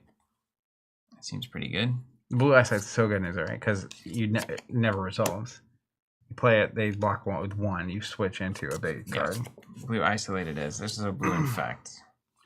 But we like blue isolate. There's some good cards in this pack. All these packs have been better. Seems like. So, top four for me here. Red. This is a ninja deck. So red Feisty, red Plunge, yellow Cut Down to Size, and a red Wreak Havoc. So I'm probably between Plunge and Cut Down to Size. But Cut Down to Size is just like generically good. You need a 2 for 5 over. Is this a? You said this is a ninja? Yeah. So you like Kodachi for 1, you send 5. Yeah. And they have to block it. And it's like that's a really annoying turn cycle. Yeah. Okay. All right. That is good. It is annoying. Yeah. It's the game to be as annoying as possible. I get that barbed undertow here. Got a yellow scout. We got a yellow toxicity, which is quite good, I imagine, in Dominate Azalea. Dominate Azalea could make that happen. Make your dreams come true. If you're on Riptide here, I mean, do you take the barbed undertow or do you take the Scout the Periphery yellow? You don't even want to play Scout the Periphery. I don't even want to play that card. Yellow plus 2, it's a card for 2. Yep. Barbed undertow it is. Don't be fancy, be good. This is an old ninja deck. Red Be Like Water is looking good. Man, yellow Death Touch still existing. We're going to go Red Bee. Bada boom, bada boom. Here comes Azalea. Blue Come to Fight is not bad. Blue Sedation is not bad. Skybound is fine. 1 for 6 off the top. Yellow Infecting is real good. Red Isolate don't need. Blood Rot, not my thing. This just isn't... It can work for Azalea. I think it's better in Riptide, of course. It is, yeah. Because you like rabble and load it and then you play it and it's pretty gross. But Fletch isn't bad here either. Obsidian. Hey guys, just want to say hi live. Well, hello there. What's that mean? I think I'm going to do Sedation Shot here. I feel like I need some blues anyway. Oh no, yellow infecting. 1 for 5 with blood rot. Let's do that. Inertia's the one where you get rid of their arsenal? Yeah. Or their hand and arsenal goes to the bottom of their deck. I'm gonna do infecting shot for Azalea. That's gonna close some games out for me. Just reviewing what I've got going on here. All right, so Descendant Gustwave is pretty appealing as a Benji. Red Plunge is good too, a 1 for 3. So this is that math where, like, if you're Benji, you're like, oh, it's a yellow 2. But this is strictly a card that's worth 4. Mm-hmm. So I think it's crazy not to take the better cards. Assuming it hits though, right? 1 for 3. Yeah, but if they spend a 3 on it, it's a 1 for 3 either way. This is a 1 for 3 at the, or 1 for 4 if you played Surging Strike. Otherwise, it's only ever a 1 for 2. Mm-hmm. So then technically Benji gives you +1 if it hits to the next thing. But that'll trigger once off of something that you do. So you like Plunge a lot. Mm-hmm. I can tell. It's your card for the set. I'm a plunger. All right, we got ninja stuff happening. Oh, I've got a red surging. Say no more. Yeah, done. I'm out of here. Ridiculous. Hand me that snack. I'm glad you're forcing ninja over there. Yeah. All right. The toxicity of our city. Do I have a hat there asking for a friend? Yo! You've got some gloves and no hat. Howdy on the shoulder. Stay on theme. 3 blocks, 0 cost. All right, pass them up. Pass them up, boys. Thanks. All right, coming back in on Uzuri. Mm-hmm. Feisty locals. Wreck Havoc is pretty good. Just 2 for 6. Swap in the 6. Burdens of the Past. Oh, that thing. Yeah, it's kind of weird. It has too much text on it. Marcus Brown saying hello. Hey, Marcus. I'm going to take this Wreck Havoc. It also looks beautiful. Yeah, right? 2 for 6 foil? I mean, 2 come for on. 6. You can flop it in. Flop it in, dog. Ooh, foil Bonds of Ancestry. Yellow, Be Like Water. Red, Peace of Mind. Is this your kind of ninja deck? You're actually still open. Hesitant ninja.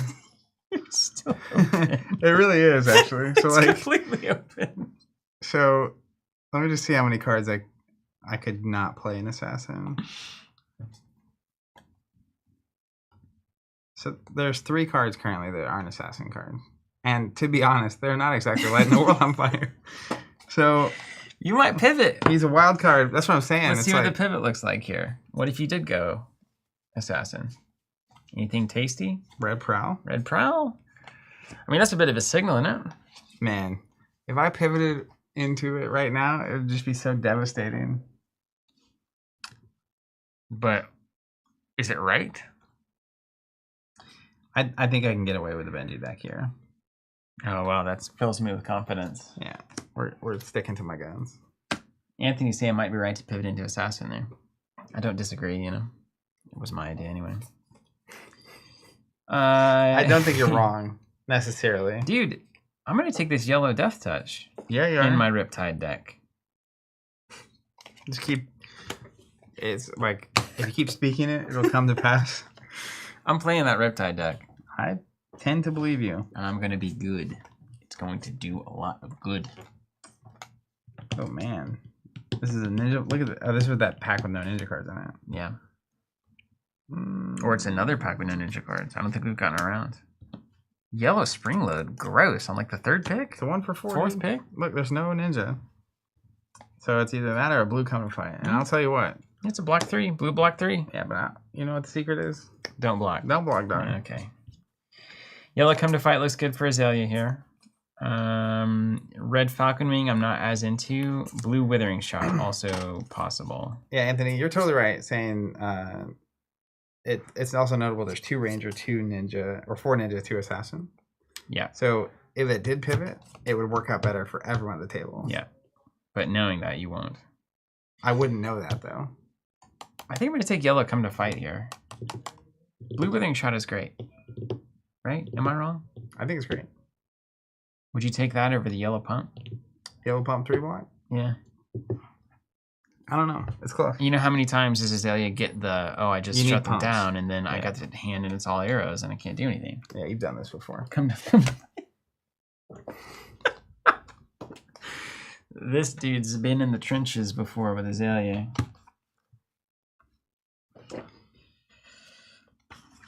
Blue head gem? Okay. We've got a ninja deck here that's crushing currently.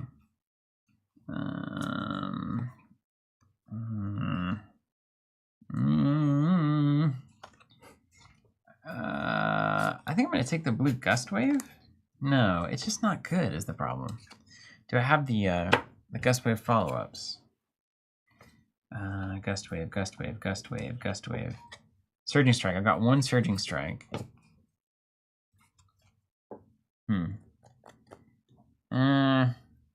Surging strike, it becomes a 0-3 go again. That's pretty good. What do you do? What do you do? What do you do? If you're a ninja player, you don't play that one. You can't play that one. You can't play that one. You can't play that one.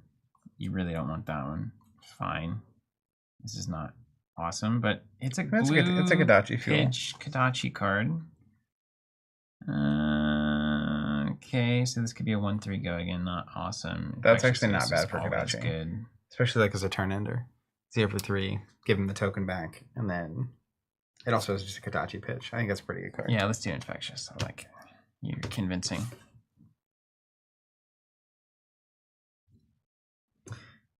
This is my assassin deck. Mm-hmm. What's the read right now for 8? Like when you look at that stack of cards, knowing what you've seen through, So, you feel good on assassin here. I mean, if you look at it, there's only one assassin card left. So it makes me think there's an assassin a seed or two down. But it's possible there's only one in here. This one? Yeah. Yeah, there's three cards already missing. So someone here is on assassin, but that's not really surprising. Mm-hmm. Other than that, I mean, Ninja and Ranger are open, which they are. How can they both be open? Yeah. It just means that sometimes the pack swings Hard one way or another. Yeah, weird. I think we're gonna go with blue and facts. Yeah. Okay. Wheel them up. Which way is this going here? To the right, yeah. Wheel them and deal them.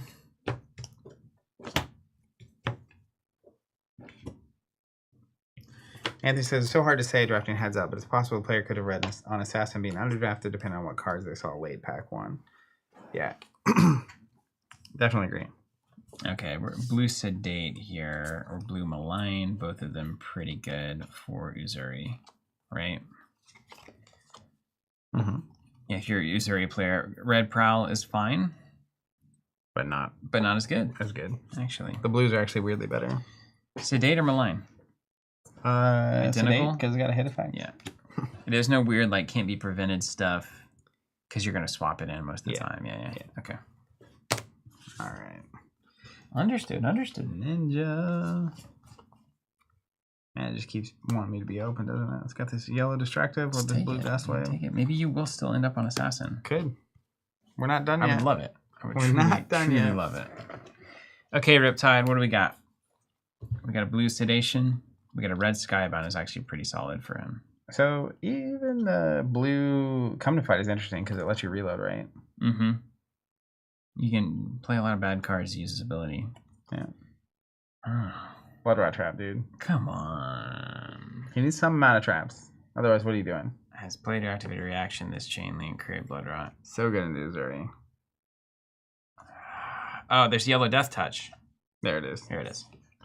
We've found, you got 2 back-to-back yellow death touches. I'm over here in the Ninja Scrap Town. I'm gonna wheel that other thing that I did. Send a gust wave. Thing. Yellow. That's gonna be my mid pack pick. Azalea, what do we got? We got a red infecting shot is what we have, and do we need to look further? Allerdale saying I'm only 47 minutes, or I'm 47 minutes late, but wanted to say this is a great experience to listen to you talk about your thoughts as you draft. Well, I'm glad to hear that. Thank you, Allerdale. That's good. They're just thoughts. We're always high, medium skill players. Let's. Are you gonna win something this year? Is it time? We'll see. You know, like really do it, put the time in, or do you even care anymore? I care. One of the things that we're doing this year a little differently. I'm gonna weirdly grab a blue feisty locals. You're not in a winning mood if you're doing that. Well, it's for the Kadachis. Oh right. Okay.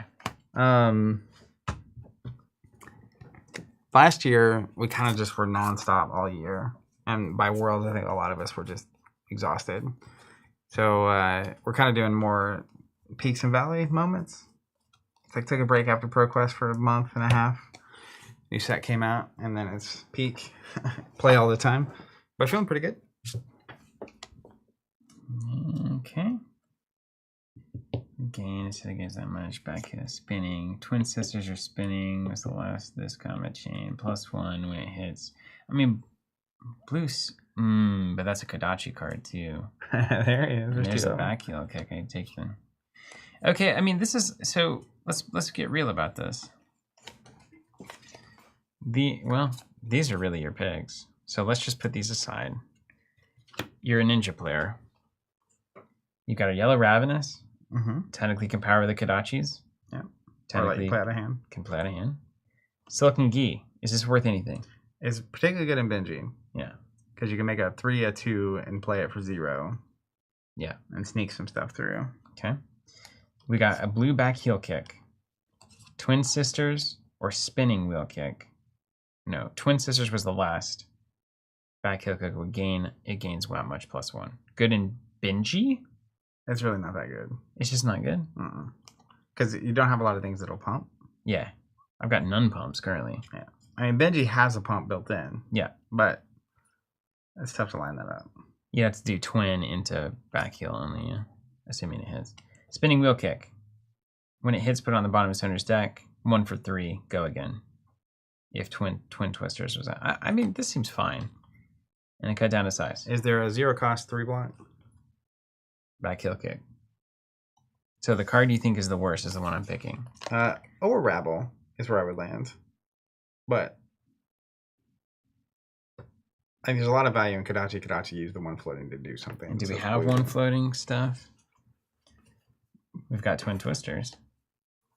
And we've got the gust waves. Yeah, we've got some descendant gust wave. 1 for 3, go again, though. You really need to hit the combo on that. Okay, I'm going to take Rabble, actually, then. Call it a day. There you go. Is it plunge time? It always is, man. Plunger run himself.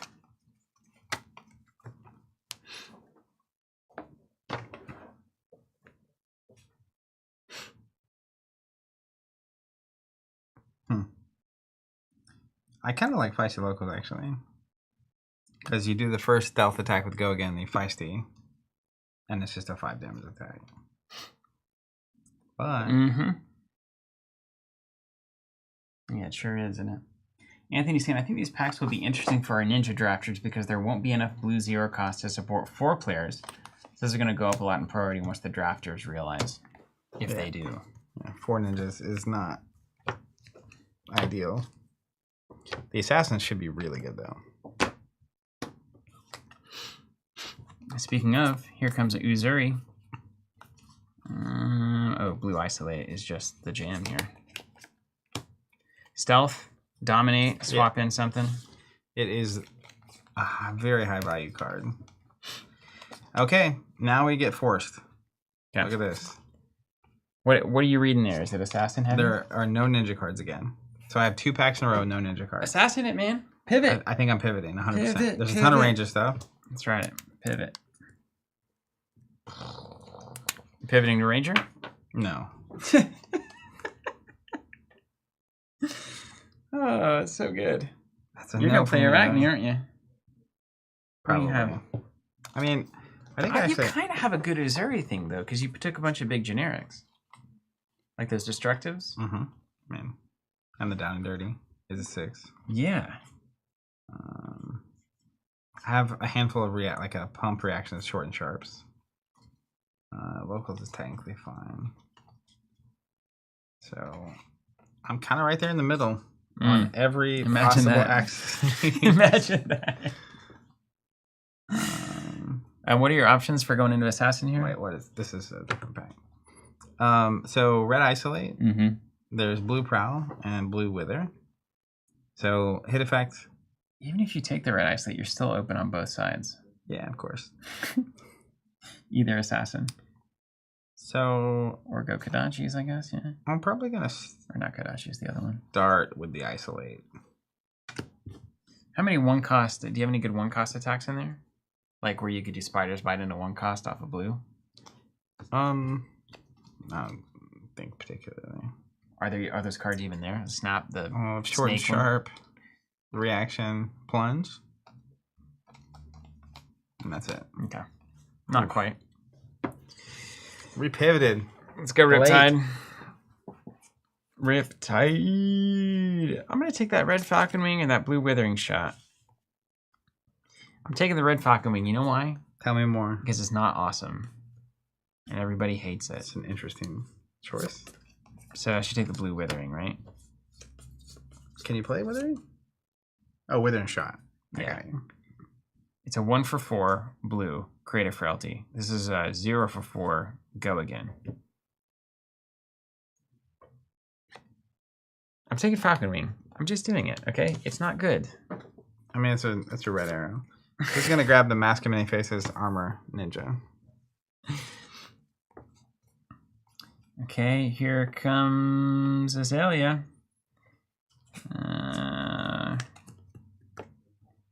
Yellow Sedation Shot for sure. Do I have any pumps to consider? Well, less pumps on this round. This is our Forced Benji pile. We're going to take a Backheel Kick, blue. Okay. We've got Ninja here. I think, actually, Ninja here. I'm going to take the red plunge. Okay. I do have a... Well, no, I could do... I feel like I do need those blue zeros. I'll do the Backheel Kick on that. I like you put the pivot now. That's good. Yeah. All right, here we go. Oh, no. Oh, yeah. Boy, Red Prowl in the house. Oh, man, yeah, He's cleaning up on aisle 9. Yeah. Wheel him. Wheel him and deal him.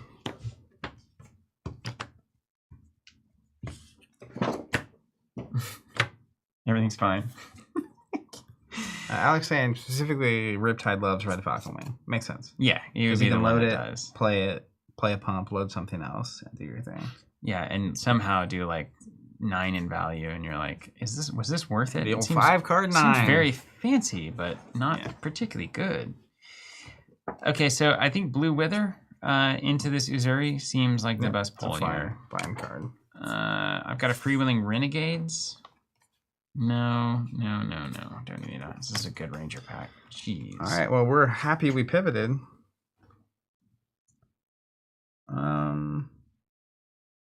Oh, you are. Yeah. You really are. So. You do have to pick, don't you? Mm-hmm. Yeah. What do you think? If I'm on Uzuri.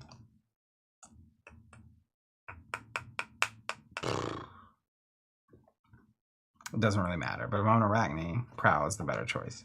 So it doesn't. I may as well pick Prowl, just in case. In case there's a Uzuri to your right or something. Well, just in case I end up continuing to get cards that are good for Arachne, because it's just a stealth card that gets swapped in Uzuri either way. It's 0 for 3. All right. So how much do you actually take the Blood Rot Trap? I think it's great. A D-Reaction Arsenal. 0 for 6. Pretty good. I mean, if all my cards did that, I would be happy. All right, let's just do it. 0 for 6. Maybe that's the secret, is the Blood Rot Traps is how you win the game. With Riptide, you see. I'm willing to... Don't you see? Think about it. Or take a blue Descendant Gust. Don't you see? Think about that. Here comes Azalea. Let's go. Azalea's going to take probably a red Grapnel. Frailty Tribe doesn't really matter, does it? I mean, do you run these? in Azalea. So 0 for 3 in the Arsenal block Uzuri surprise. it's fine. It's fine, right? It's just fine. Yellow Falcon Wing, not awesome. Don't need the blue cut down. I can take the yellow brush off and will not. I just take a big 0 for 5 arrow. Fine. Don't hate it. I mean, running out of arrows is how you lose, right? I need more pumps. This is pumpless in Seattle over here. 1, 2, 3. Actually, I've done a pretty good job. We're going red plunge, baby. That deck is the plunge deck. Let's see how many plunges we got. Ooh, this is not as good as I thought it was. Just 2. 1, 2, 3, 4, 5. I've got 5 pumps in that baby. That bad boy.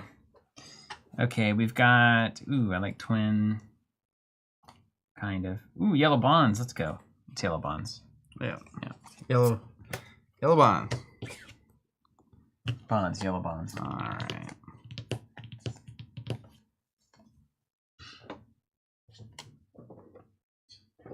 Well, yeah, Alex, I know how I can read the card. 0 for 4 go again card. But like that's not winning you games, is it? Is it conditional gotta start in your arsenal 0 for 4 go again arrow? I mean, a 0 for 4 with go again is a great card. Yes. So it just has to be in your arsenal. Which is fine. Yeah, you have to not get inertiaed.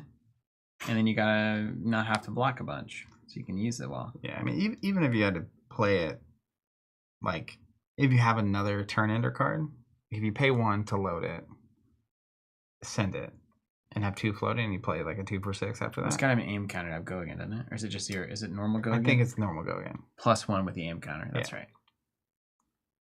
All right, so this is the Arachne deck. There's a blue prowl and a backstab. So I'm kind of leaning towards the blue prowl.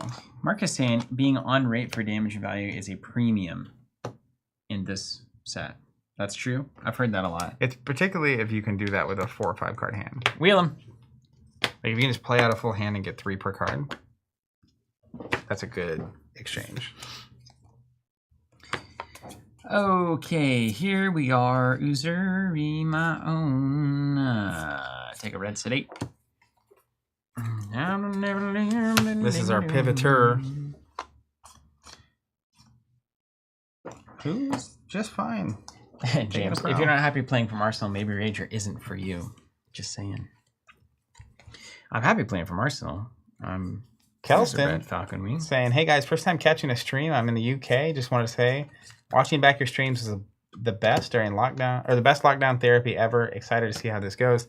Kelston, it means a lot to hear that. That was a huge part of why we did that for so long, and makes it all worth it. Glad to have you here. Over to me. I played another Red Falcon Wing over a blue Death Touch. Is that correct? Yeah, probably. We'll put the theory to the test. Blue black heel kick. Blocks 3. Cost 0. We can Kadachi with it. So I was going to take that yellow Spire sniping. Does the Seeker's hit actually matter? Yeah. It does a lot for her, actually. I don't know. I think I'll wheel it. I just think there's other ones floating around. I don't need it right now. Let's take that Spire sniping. All right. Blue Twin Twisters, red Peace of Mind, Seeker's Legging, and a Humble.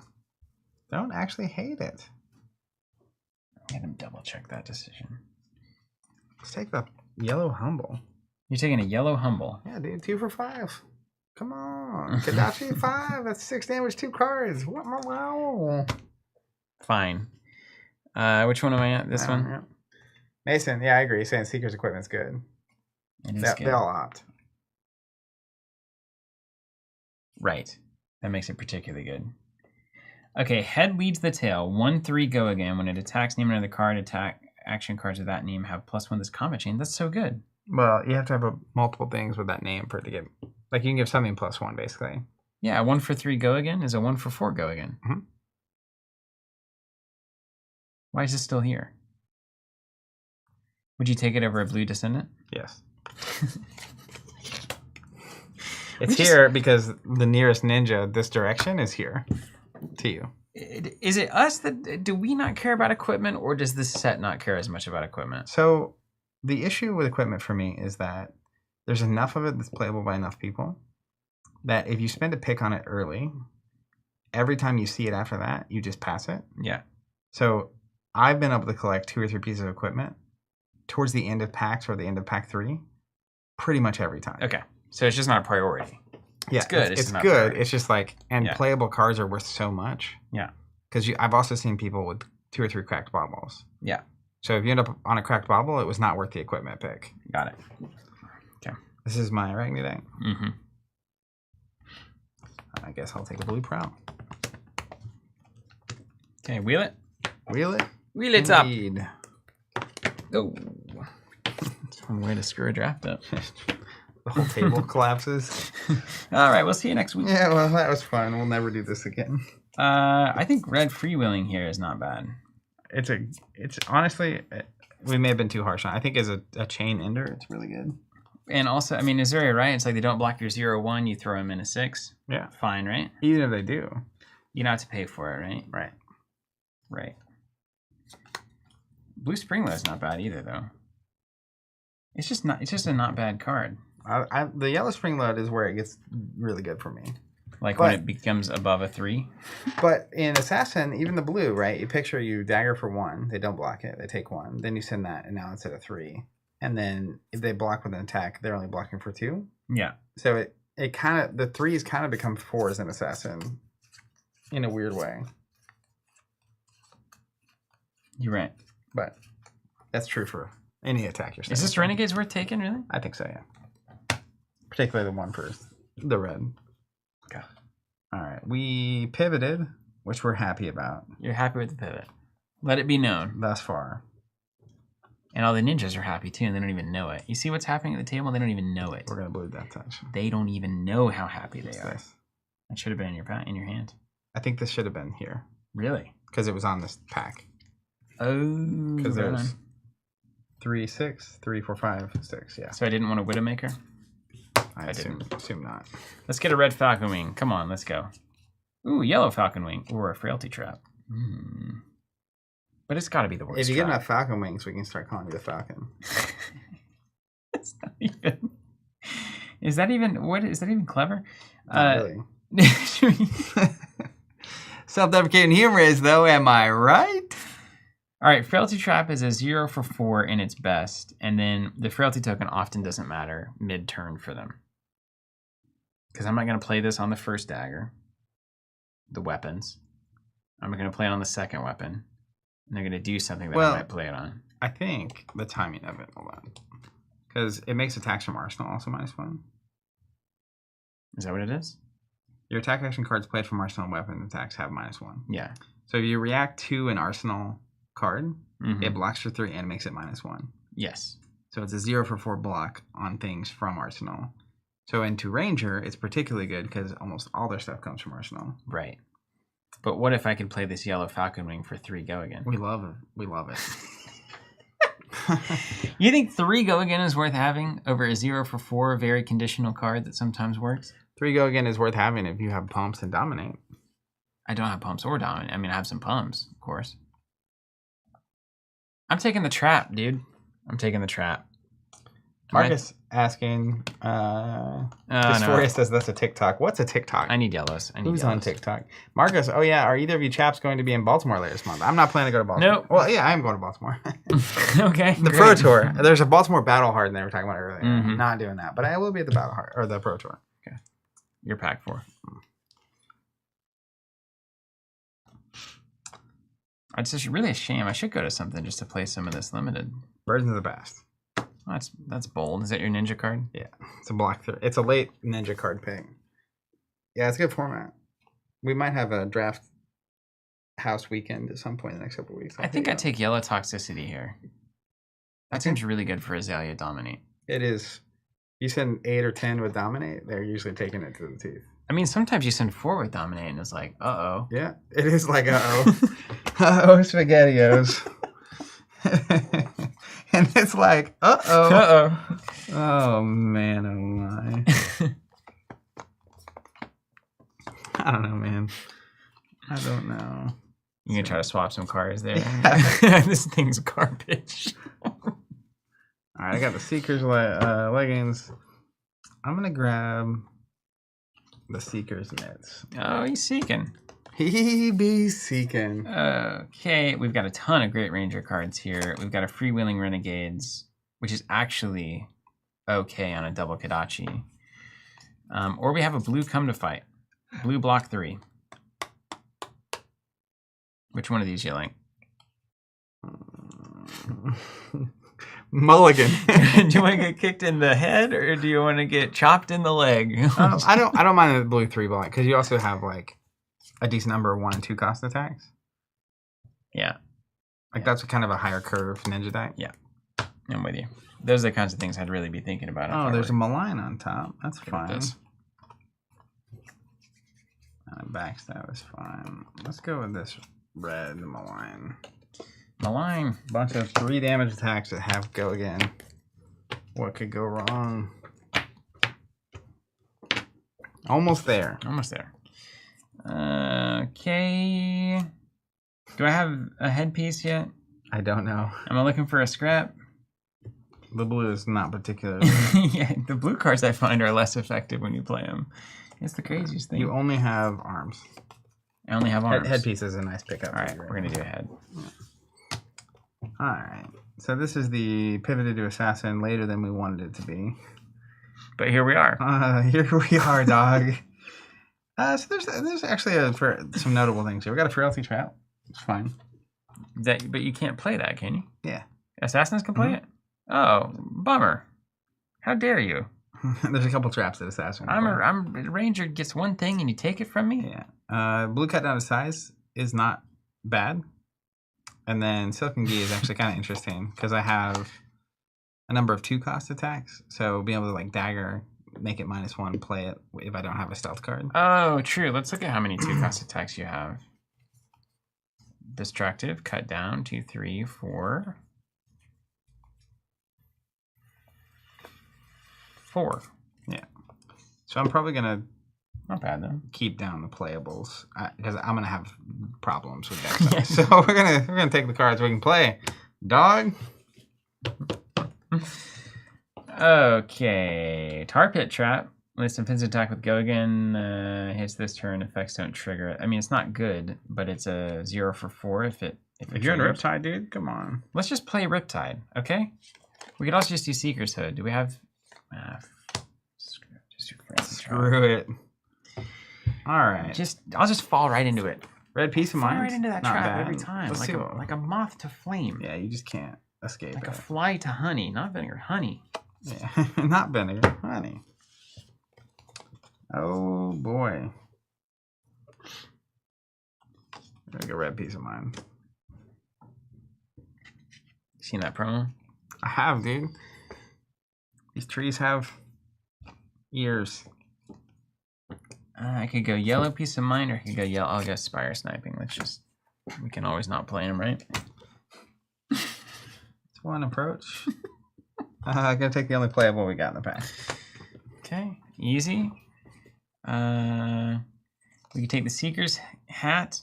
We could take Destructive. That's just everything's wrong. Let's see what we've got in terms of everything is wrong. Armor.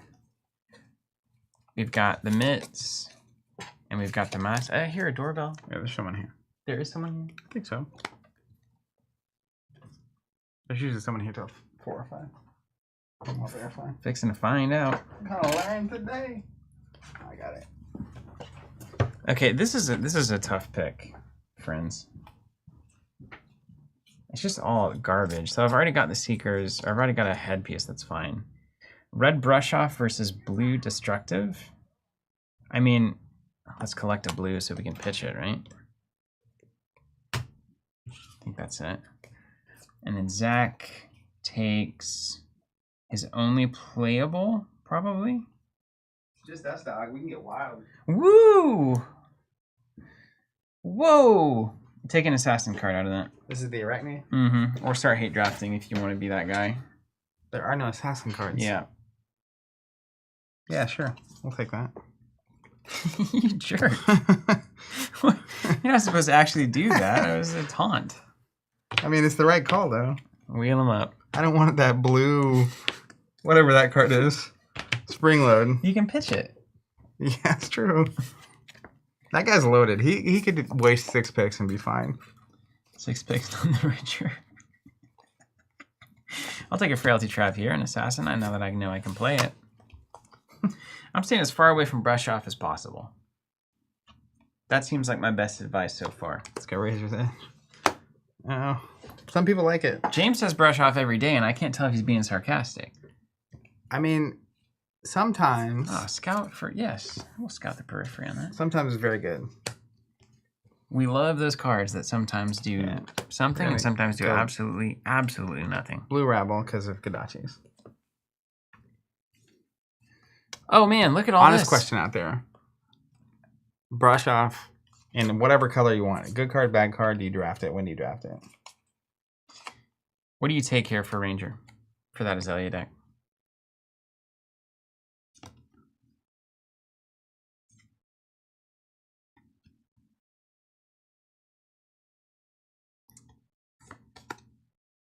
Well, hold on. It's Skybound or Fletch. Right? Agreed. Yeah. Okay.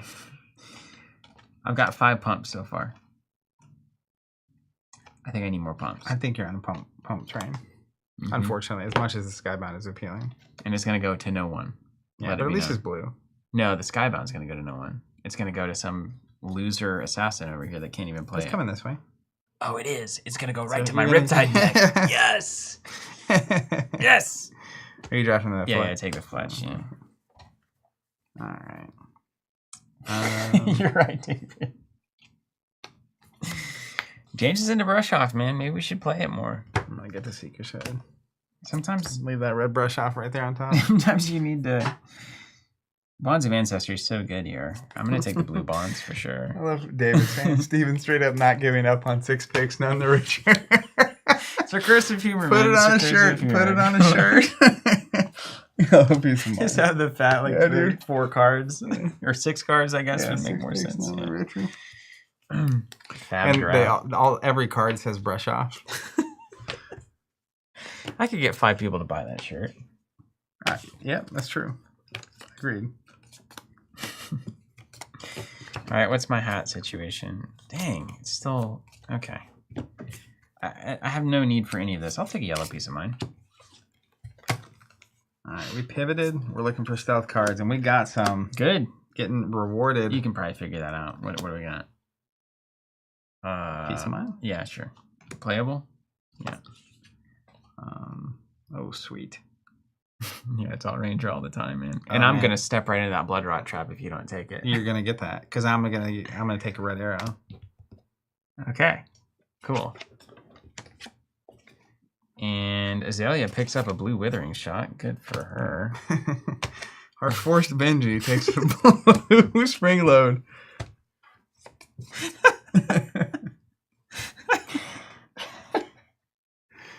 Seat 6 cursed from the beginning. All right, looking for a scrap blue coming in here. Sure. Fine. What's left in our stack? Let me just look at the equipment. You want a Silken Gi or a Yellow Brush Off?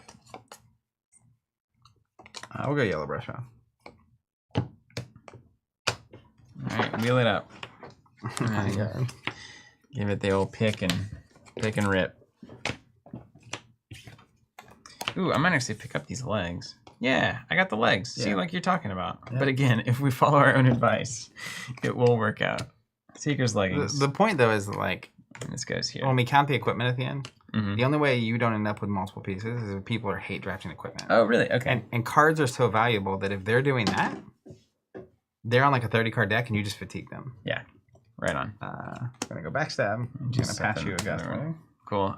This guy picked up a blue Twin Twisters, actually, which is... He's an assassin. Oh, right. Not good.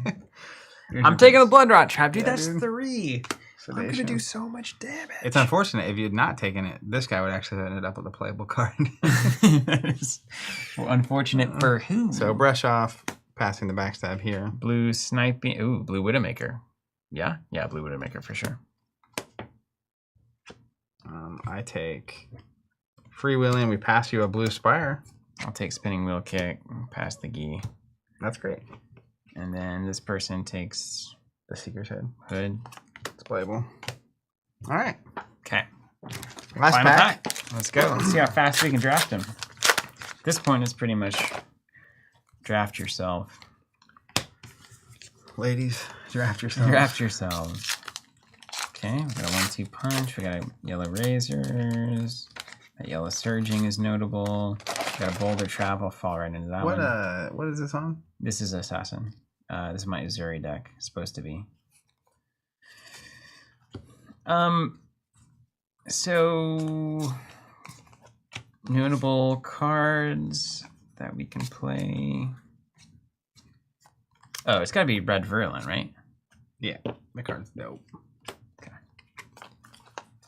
This is actually really tough. This is the guy that pivoted to Assassin. So we have a red cut down to size. Oof. Red Virulent. Mm-hmm. Red Infectious Host. Wow. And some cards. which is just crazy. So I'm probably on the cut down to size. Just take it. Just play fun. Just value, man. That's your Eric Wainwright deck over there. Yeah. These packs are great, also. Yeah, the paper pack. I'm really glad. Yeah, I'm really glad they decided to do that. Who is this? This is supposed to be Riptide, yeah. Supposed to be, eh? Blue Death Touch is interesting. Blue Spike Pit Trap. Now, hello, it's a legendary Riptide specialization. Read that bad boy. When defend, play your activated reaction. Put the top card of the deck in the gear when they lose X number of cards with that name. Not great. Not great. That's not the one you want. But it is a blue 3-block. I mean, it's a blue 3-block. Can you not take this? It's pretty good. Pitch this early, guaranteed 1 damage at the end of the stack. Well, it has to trigger. Oh, they always make them worse. What does it say again? When this defends and the attacking hero has played or activated a reaction, this chain link. Isn't that the trigger though? Yeah. So if they've played or activated a reaction, Mm-hmm. it will fire. Put the top card of the deck into the graveyard. They lose X the number of cards with that name. Okay. Blue Death Touch, Widowmaker. David says, I can't wait for Steven to spend months hitting the gym just so he can come into the office, pull off his shirt, point to his abs, and yell, 6-pack, not in the rich. Oh, man. Okay. So, which of these cards do we take in Riptide? I mean, at this point, I just take the trap because it feels right. Draft him by field today? What about Widowmaker, though? That's fine. It's just a 1-for-4 arrow, though, isn't it? This might come around, though. It probably will. It probably will. 100% will. Only Riptide can play it, and you're definitely the only Riptide at the table. In fact. I'm willing that trap. That's big brain time. All right, this look at this pack. We've got a red Humble, great card. Yellow Deadly Duo. I hope we get that later. Red Short and Sharp, also fantastic. Red Come to Fight. Ah. And then a bunch of other cards. Red Humble, man. I'm just a value man. Just 2 for 6. It blanks their no abilities. Okay. So like into Azuri, it's like you can't do your thing. Great. So it's basically just block 6 if you can, and a lot of times you can't. Yeah. It's important for me to remember that. And a lot of times you can and then just don't get to do anything. Sedation Shot looks good for Azalea so far. Uh-huh. Spike with Blood Art is so there it is, dog. good. That's it. That's the one. That's you need Assassin, pumps. though. That's Assassin only. Oh, bummer. Yeah. I thought it was the lace. Okay. Well, we got more arrows, I guess. This is going to actually turn to a bad deck. Welcome to Ranger. Cool. Cool. Any number of things can go wrong at any time for no reason. All right, Red Spring Love, we like it. Force Ninja here. Red right? cut down to size. Come on, dog. Yellow Head Jab. That's pretty good, I bet you, actually. Because they can't block it, you see. Yeah, but it's going to be the red cut down to size. I'm just a sucker. Dude, you're trying to force Ninja over there, and you're not taking any of the Ninja cards. Dude. It'll come back around. Is that your mid-pack pick? Mid-pack pick, yeah. It's definitely worked out so far. What do cold floors look like anymore, even? We haven't had any yet. We just don't see them? I mean, odds are they're in that last pack that we haven't opened, which is pretty crazy. We did pull a rainbow foil legendary, so we can't feel too bad. That's not really how the odds work, though, is it? There's normally one per box. Almost every box I've opened has a gold foil. Going through here and make sure we didn't miss anything. I think when you don't open a cold foil, you just write an email to Legend Story Studios and then they'll send you guarantee one. it, right? Yeah, they send you one. Okay, well, hey, this is weird. I'm just gonna do Twin Twisters here, yellow. I like that. But it's weird, like when you look at it, this really doesn't have a lot to offer, this pack. Oh, Wreck Havoc's 2 for 6. This is Value Town, man. It's just 2 for 6, though, isn't it? Kadachi for 1, 2 for 6. Kadachi for 1, 2 for 6. What if you did Kadachi Twin Twisters for 3? It is less valuable than a Kadachi Twin We're gonna Twisters. Wreck Havoc. It is Wreck, technically, too. I just realized that. Yeah, it's a reach. Yeah. Why'd they do that? So we could just mispronounce it? No cold foil. We've been duped. Call James? I can tweet at him or something. Please do. Yeah. Red Scout the Periphery. Yellow cut down to size. Red Razor's Edge. That's what we're doing. Codex of Frailty. Oh. That is what we're doing. Is it good always in every hero? Assassin and Ranger can play it. Oh my gosh. Look. Spike with Frailty. And yeah. Can you imagine if you hadn't pivoted this? This is this guy. Yeah, but this guy's gonna get that stack. Let me look at Codex and make sure. Codex of Frailty, huh? Yeah, so put an attack action card from your graveyard face down your arsenal. Each hero that does discards a card. So if I play it as my last card, I get to put an attack in my arsenal. And then I get a ponder token, you get a frailty token. But would the ponder not immediately fire and give you a card that you don't need? Well, this is go game. Oh, okay. So you play the thing. You get the attack, Yeah. you play the attack, then you get an arsenal. Get free. So it ends up being like a 6 damage card that also gives you a frailty token. That's crazy. But we also have Red Razor's Edge. 0 for 3 pump on stealth cards. And we have Spike with Frailty, which is a 1 for 3 pump that gives a frailty token, but it's Codex. But it was kind of an interesting conversation for a second. Yeah. All right. So go vertical when it. Yeah. Yeah, you got it. Vertical after the pass. Okay. I'm over here on Uzuri, and I see a Red Razor's Edge. I'm happy with that. I see a Spike with Frailty. I'm happy with that. Honestly, I see the cut down to size. I'm happy with that. Yeah. The pumps are less good for you. Yeah. But they're still worth having. Does the Spike with Frailty pump non-stealth cards? No. Okay, so this is a good question. You're Uzuri. Which of these do you take? Does the Spike with Frailty block 3? Yes. Probably Spike with Frailty. It's a +3 with a hit effect. Yeah. The 2 for 5 for discard is also good. It is, but you're ultimately losing a card to do that, right? You play a card, you lose that card, replaced with this card. It goes to the bottom of the deck. So the stealth cards go to the bottom. So you play the card, and then you play this card. Then you do a reaction. So it's like 2 cards for 5, because you have to play the first one. But you don't lose it. So it's a fatigue deck. Well, it's a fatigue deck, but also your opponent, if they overblock every time, which is you can't. You can't. No. So they actually just take damage over and over again. If every turn you can do a 0 for 1 or 2 that turns into a 5 or 6, they take 2 to 3 damage pretty much every turn, unless they're double blocking. If they're double blocking, you just pass. Yeah, that's cool. Yeah. So do you take the pumps or do you take the cut down to size? That's a question I don't have the answer. I don't have the information. I've not played enough at all. I mean, I don't really know. Great. I really don't know. Because you could easily Spider's Bite, swing 0, stealth, blue or whatever, Spike with Frailty, and that's really good. Yep. And it's nice to like be able to swap or pump. Sure, I'll take it. But it's tough to say. Swap or pump. All right. So we really need some stealth attacks here. Red Rabble. What? That's a stealth attack, right? Yeah, we don't need a stealth attack. What is Ravenous Rabble as an attack? Are you just calling zombies in? I don't know what that thing is, but it's creepy. Like, are they like your friends? Like zombie friends coming in? Or are you the Rabbler? They said I always said I was a rabbling man. Okay. Here we go. Lace with Blood Rot. Boom. Now, this is a crazy pack for Riptide. Laser Bloodlot, Infecting Shot, Virulent Touch. Those are all baller cards, right? Am I wrong? You're not wrong. You're not wrong. Virulent less so. It's still so good, but it's lace, right? It's got to be lace. Yeah, I think it's lace. This is going to take a red Gust Wave. Easy. Azalea.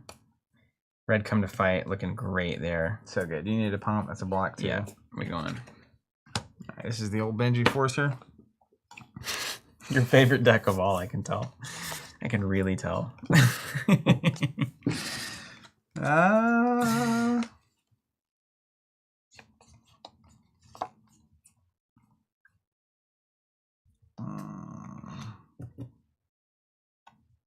go Rabble. No, let's go Yellow Back Okay. Pitches and blocks. Okay, I'm on Ninja here, and I think one thing that's kind of problematic is if I'm looking at what do I actually have in terms of Kadachi plays. 1, The Kadachi man. 2, 3. I have 3 blue zeros, so like my Kadachi situation is not strong. But maybe I could change that. If I take this red Spring Load, Kadachi Spring Load is obviously quite good. Yeah. But yellow Head Jab? But again, it's a 0 for 2. Yeah, I think the Spring Load's better. You can't. It's easy to forget the value. Yeah. But don't. Don't. Because the combos are only as good as the combos, and they're really not that notable. And sometimes there's just turns where it's like block 6 with 2 cards or block 5 because you have to because of hit effects. And then just sending a Spring Load for 5 it's a fine. Yeah. They can't ignore it. Yeah, that's true. They just take damage. That's true. That's true. All right. Spring Load is great. Spring Load is a great card. Yeah. We're going Red Razor's Edge. We like that stock quite a bit. All right. Pass to the left. Mm-hmm. Players, pass to the left. 5 seconds.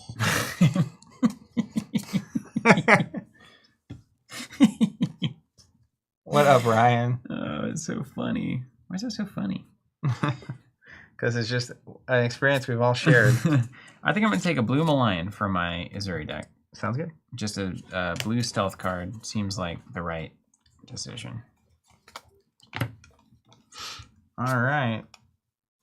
This is an interesting one. Doing this with the draft actually makes me understand these heroes 1,000 times better. It's really helpful, right? Yeah. And you start seeing like what they need and what cards even apply to them. Mm-hmm. It just makes you think very differently. So there's a Red Razor's Edge here. The problem is it's a great card, but okay, so far I'm not seeing a problem yet. I've only got so many stealth cards because this is the late pivot, and none of my stealth cards have hit effects. So it's just a 0 for 3, which is fine. But I've only got that's fascinating. 5 stealth cards.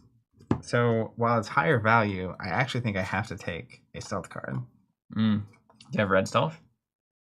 I have a yellow Wither. Ugh. Which is a bummer. That's a stinker. That's the position we've put ourselves in. Yeah, well, you're pivoting. You're pivoting. Yellow Scout is not terrible. Oh. Boulder Trap, baby. Minus on an equipment? That's so bad, though. It is so bad. It's not. I mean, it's not bad, but it's not good. What's that foil? Razor's Edge. Okay. Seeker's Gillet. The Gilly? Scout the Periphery, maybe here? Scout's good. You can reload for free and then play the thing you just reloaded. We could also just get more arrows. How many arrows? Does that look okay for arrows? You have no equipment. I have none equipment. None. Let's see, arrow-wise. But like Scout into like a yellow Deathly Touch is sick. So you have 2 of those. That's crazy. What is that? Just a 6 or a Well, it's 7? a 5, but if you play the yellow for +2, now it's a 7 with the hit effect. Isn't that 3 cards? Yeah, but we're thinking about real value, aren't we? Yeah. This one's got like a little kiss on it. Huh. It's got a little James White smooch. I think that's a lottery card, dude. Oh. They're supposed to fly us to New Zealand now. Yeah. James, hit me up on that. Yeah. Look, it's got a little smooch on it. That'd be hilarious. I remember that article. Yeah, right? I think I think they took it down. Wait, toxicity is quite good too. Because you play it, you reload, you pitch, you shoot the arrow, and then it's like, here's a 4 or 5 damage arrow, block it. And it has to be blocked. Yeah. You have 14 arrows, of which 3 are blue. Is that better or worse than the scout or toxicity here? So the thing I like about scout is that you know it's worth 2 when you play it. Yeah.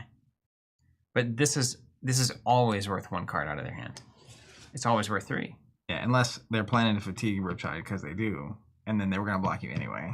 Oh, right. But aren't they going to do that here as well? Yeah, but if I'm going to block 6, and you like play a pump and you go up to 7, now I have to block 7? Yeah. The other one is like if you're only coming in for 4. But, yeah, I get it. Okay, fine. But, or do I just play more red arrows? Or red That's also a fine strategy. Maybe that's better. Man, I'm gonna do the red arrow instead. Why are all the cards I want in the same pack? I forget I can just get fatigued, so I have to like. Yeah. Riptide specifically is prone to it. So look at this. I'm on Ninja. Yellow Head Jab, love it. Yellow Be Like Water, love it. Red Infectious Host, love it. Even Yellow Rabble's fine. The Blade Cup. I'm gonna take the Infectious Host, but there's so many more cards in this pack that I want than most packs I've seen. Azalea, show me the pump.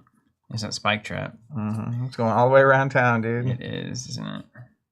I'll take Blue Fletch. Yep. Yeah. It's a fine pump. Is the old Ninja Forcer? Not bad, actually. We got some good cards here. So, the Ninja Mask is good. I don't know if I have that yet or not. Let's look. Block 1 there.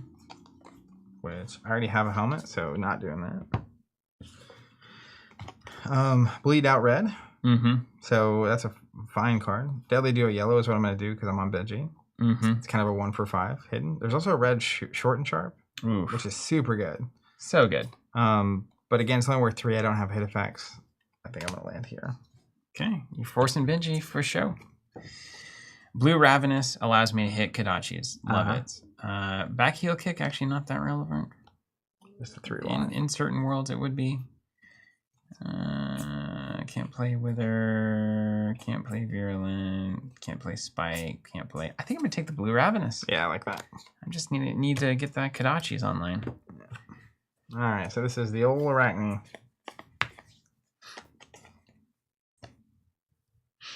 It puts me at 4 good Kodachi pitches. If I can pick up a few more of those around the table, I'll feel good about that. Man, it's weird. Everything blocks too. In fact. Okay. Pass him and pass him and pass him. Pass him. Oh. Yeah. That's right. Whew. I got confused for a second. I was nervous. All right, Assassin. We've got Backstab. We've got Virulent. No, this is Uzuri, technically.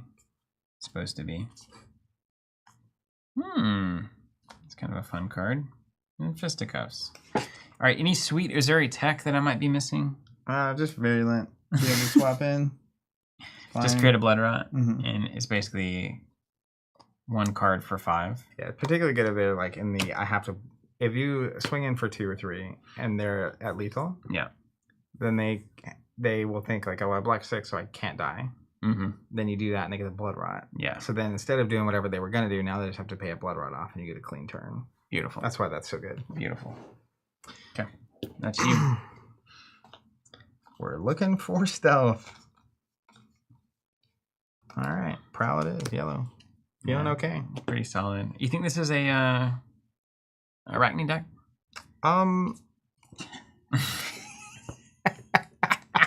don't know yet. Probably. Oh man, look at this though. I'm glad to see a red scout here. Yeah, it's so good. That's gonna be good for the Rip. The Rip. R.I.P. Rest in peace, Tide. We like Yellow Surging. That's a fine pickup. That's better than we expected at this stage. Let's get Azalea here. Man, if this person had stayed Ninja, it would be so miserable for all the ninjas. Oof. Yellow Come to Fight or Red Infecting Shot? It's got to be Infecting Shot. I said I needed pumps, and it delivered. The pool delivered. All right, don't mind that. Don't mind that.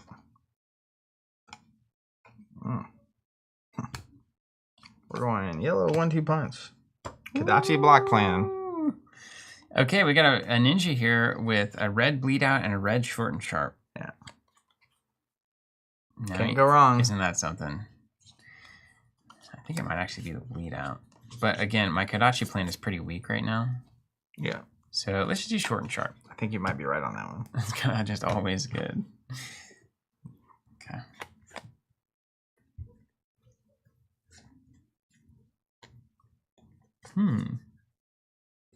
Easy.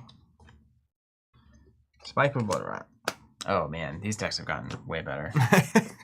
Because you pivoted and you made everyone's life easier. Yeah, I helped the table. A noble sacrifice. What can I say? Just a good guy all around. I guess I'm just going to take this virulent probably. Or destructive. That's not bad for Uzuri, yeah? How many attacks do you have that you are happy to swap into at this point? Let's find out. Counting the virulence, obviously. Yeah. 1, 2, 3-ish, 4, 5, 6-ish, 7, 8, 9. Okay, 10? that's a good amount. 10's good. So, and let's see. Let's check our stealth. Yeah. 1, 2, 3, 4, 5, 6, 7, 8, 9, 10, 11. Yeah, you're feeling good across the board. So it's really just best value. 11 value. All of these cards have pretty decent value here. Red Wither, yellow Destructive, yellow Virulent. Destructive for 4. Destructive is 4 with a Ponder. So it's a 7 value versus a 5. 5 value, yeah. And the 5 has to be either reacted in or played from arsenal. Let's do Destructive. Yeah. I like your math. I picked here, stealth card. Another Red Scout? Are you guys crazy? What is wrong with this table? So, a lot. A lot, my dude. Whoever's drafting these cards is crazy. Yeah. They're bad at this. Yeah. Who is this? The person to my right and left are bad at drafts.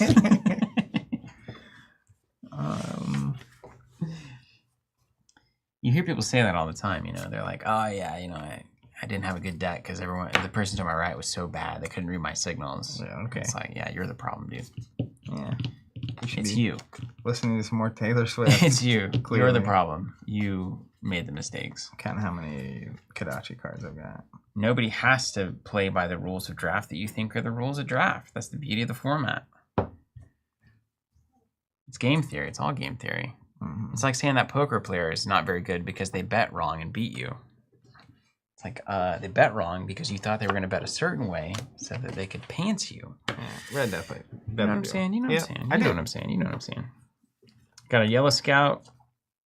Got a yellow Toxicity. Decent. I will say, blaming other people on your performance is not a productive way to get better. Can you show me what kind of armor's in here? Or tell me? Looks like a bunch of arrows of black for 3. You got a hat, gloves, and another hat. Double hat, huh? Yeah, double hat. How about we do Seekers? Yeah, great. The mitts. Would you rather the do Gillet? the Gillet? I like the Gillet. Would you rather do the Gillette, Scout the Periphery yellow, or yellow Toxicity? I'd probably be a Scout yellow myself on Azalea. Pumps, dude. You just need pumps and opt. All right. I believe you. I believe you. Ooh, diggity dog. Is this your Force the Benji? It worked out fine. It did. Yellowhead Jam. That's a great Benji card. In the end, This is the end. it worked out fine. And only kindness matters. Blue Surging here? It's so bad. Thank you for saying that. It is so bad. It would be very low on my list, if anything. I don't have that blue 0 cost. That I you want just that blue Death Touch. can't play it. Oh, right. Oh yeah, we need. Zero cost. One more. There you go. Yeah, we need Malarkey. There it is. There it is. Nailed it. We got to get the Kodachi. Plus, if they hooked you up with a couple tokens, you just pass them off to them. All right. And David's saying, "Gotta do the Gillette. It's the best a man can get." Is it a Gillette, or is that like how Hayden would say it? I don't know. Is it man. actually pronounced that way? You're asking the wrong cat. Is this what was that? The Scalita? The Scalita. That sounds has Gillette energy to me. It does have Gillette energy. Soft G. LA? Is a soft G mean you don't pronounce it? Or gilet? Gilet. G would be a hard G. So, I don't know. Start rolling. It's late in the draft. It's late in the draft. Yeah. Tell you what, drafting for 8 is harder than drafting for 1. Yeoman Infect is good. Blue Malign is better. Bleed Out's fine, but it's really a double Kodachi, right? Aspire, and then the Mask, which I already have one of. Blue Malign. All right. Or is there a way where you take the yellow Infect in case you don't have a Swappy, and you just are like, you have to block this? I'm doing it. I took a Red Wither. Okay. Is this, are we... This is your supposed Riptide. Yeah, well. Yeah. We're going to take a yellow Withering. Yeah, you are. I like hit effects myself. Let's look at our equipment. I like the hit effects. Soft G, like jelly. Gillette. Gillette or Gillette? Well, we're not worried about the G. We're worried about the ET of the I'm worried about the G a little bit. How do we get here? Like jelly. Gillette. Gillette. Gillette? I'm going to go yellow twin. Twin Twistas. All right, Azalea, what are you going to do? Blue come to the fight is not bad. Red toxicity, probably. Ooh. She can actually play Threadbare pretty well. What's it say? And destroy, gain 1 if you have no cards in hand. Then you can do a 1-cost arrow from arsenal. That's correct. Yeah, it's pretty good. That is pretty good, isn't it? I've just always thought it was so bad because I never play Ranger. But red toxicity in Azalea is also amazing. If it hits, it rips, man. I mean, if you hit a red toxicity and lose, you must be very. I'm getting the red toxicity. Be doing here. something wrong. I just think that's a crazy threat. Sean saying Gillette. Gila. Sean saying Gila. Don't ask me. Dude, don't ask me to pronounce nothing. Lay would be L-A-Y, I think. You know, as in lay, like to lay down. I do know. Gile. Gillette. I'm Gile of your pronunciation of Gile. Gillette. Gila. Giwan. This is my... Gosh, like these red virulents are just good. Blue Razors. Hey. Wait, no, I can't play that. Okay, cool. Blue Brush Off I can play. Blue Gotti. Also, be like Dude, water. Yellow Be Like Water is amazing. Especially because you're trying to charge your Kodachis. Mm-hmm. You said it yourself. You said it yourself. Oh, it is lay, so Gile. Gile. Gile. For Gile? Yeah, like fragile. Well, this is a dumpster. Wait, why do you have an inertia trap? Oh, you can play it. Dang. They took everything from me. So that's gross. Yeah, it is. Why is everything so gross? Because we're in the pits. Yeah, I guess that tracks. There's that. There's that. You remember Pitt's Barbecue in Claremore? Yeah, man. That place was incredible. Man. It was the pits. It was incredible. The good kind. Death Touch seems good. Blue Death Touch here. I can also take a yellow Malign for another stealth attack. Those are my options. Death Touch is just good, right? Yeah. It's a 6 damage or more. A blue 6 damage card is it's quite a good card. All right, we'll take in the stealth card. Dude, give me a good itself. Riptide here. Blue come to fight. Red Frailty Trap. Yellow Virulent, not bad. Is it Yellow Virulent though for Riptide? Pump. He can play it because you play the pump, put it in arsenal, play it. Yeah. But it's still not crazy value. I'll just play the traps, whatever. I just want to see how bad it is. Fixing to find out. I don't think it's that bad. It blocks 3. We're gonna take this yellow head down. Okay. Azalea is going to. She's got nothing she really wants here, so she's gonna take the best. I'll take Spire. Let's take Spire sniping. Blue block 3. Gonna keep playing the value. Cut down the size yellow on the forced ninja. Okay, here's the ninja. Okay, nothing here, so I think it's Gilet or it's cut down to size. I don't mind that. Kadachi, swing for 4. Feisty Local is a little Kadachi too. Yeah, that powers the Kadachis. I like that a lot. Let's do it. So that's what 0 for 4-ish. Yeah, or 0 for, yeah. Can you tell me what equipment I have in this tank? Ugh. Seeker's Hood. Toxic Tips. That's all I need to know. The toxicity.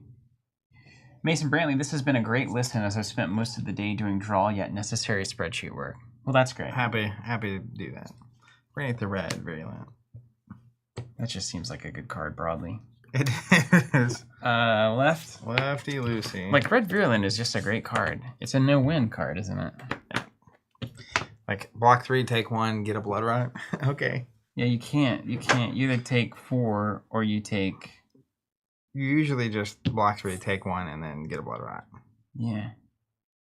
Really? Or take 4. I would just take 4. Yeah. No way. Well, unless you just have cards you can't use, which I think would happen a lot. Seems like. Sounds like. I'm gonna go with Yellow Infect. I'm just gonna I'm gonna rock. Should I bring any come to fights or anything in here? Because I have So the pumps don't work when you use your reaction. Okay. Because you have to play the card to get the pump usually. Got it. I grabbed them online. Oh wait, let me make sure I don't need arms. Do I need arms? We've got legs. Oh, we don't need arms. Okay. So the Yellow Infect comes in. You grab the Gillette out of the malign. Mm-hmm. Okay, and then we've got Blue Sedation. Yeah, we'll take Blue Sedation. I need some money. We're gonna grab a red back heel kick. Got a ton of 3 blocks.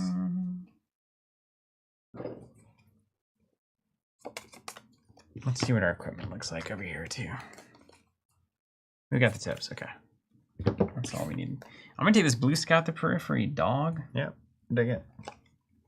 I could take a Yellow Seek. That's probably better. Pretty good. Play it, put a thing, do the thing. Yeah, I'm gonna do that. We're gonna go Blue Plunge. Oh wow, these assassins are gonna be so jacked. Oh, Blue Be Like Water. That's pretty good. Charges the Kadachis. Yeah. Okay, and a Blue Virulent Touch there is actually kind of interesting. Be Like Water though.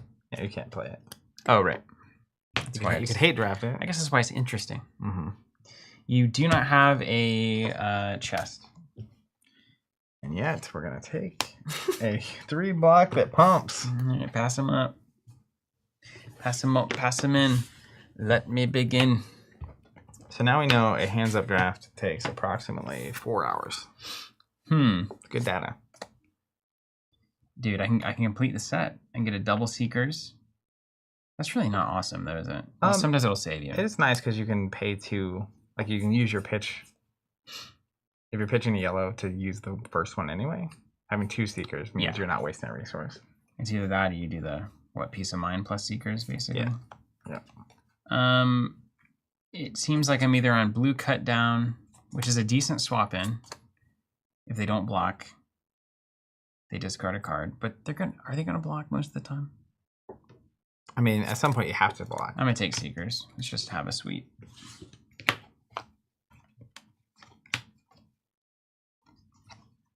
continuing down the stealth train. I can't wait to see this. Oh, dude, it did. It came right around. Spike pit trap. It's mine. We made it. It's mine. All right, we're gonna grab the bleed out. Red. It's a good pickup. What's Azalea want here? Pumps. Pumps or a mask? Because we just got blue come to fight is what we're gonna take. You already have 2 helmets. Can I have a third?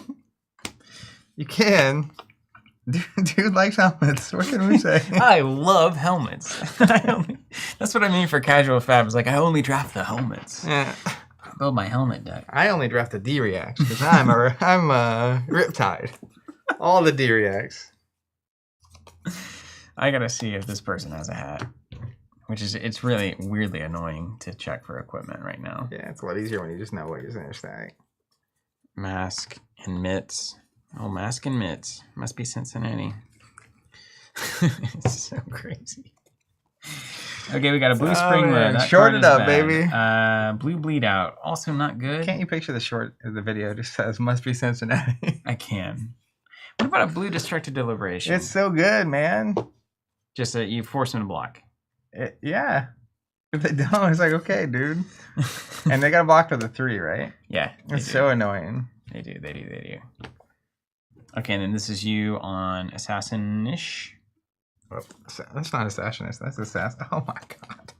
He gets a red Razor's Edge. Yeah, it's crazy. That's the killer. That's a pickup of the draft right there. I will be surprised if that deck loses. Early Assassin. There were only 2 Assassins for a while. It had the pick of the litter, and it's next to an Azuri. It's like, okay, fine.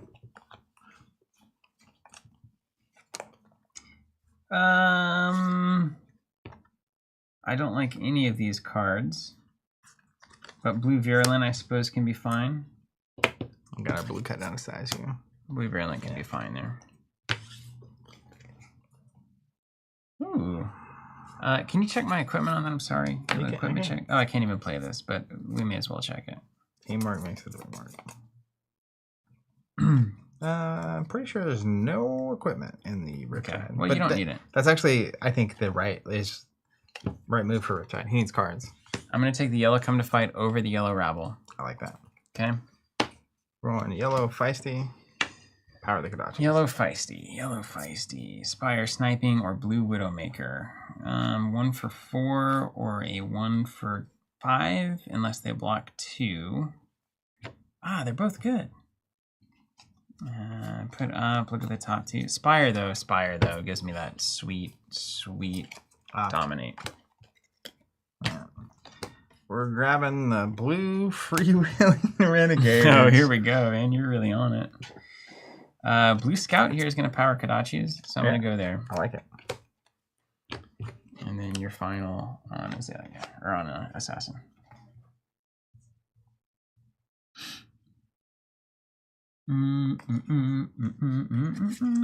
Guess we'll take a spring load. All right. Over to me. On Assassin, we're going to get a blue block 3. That's. You didn't already pick that?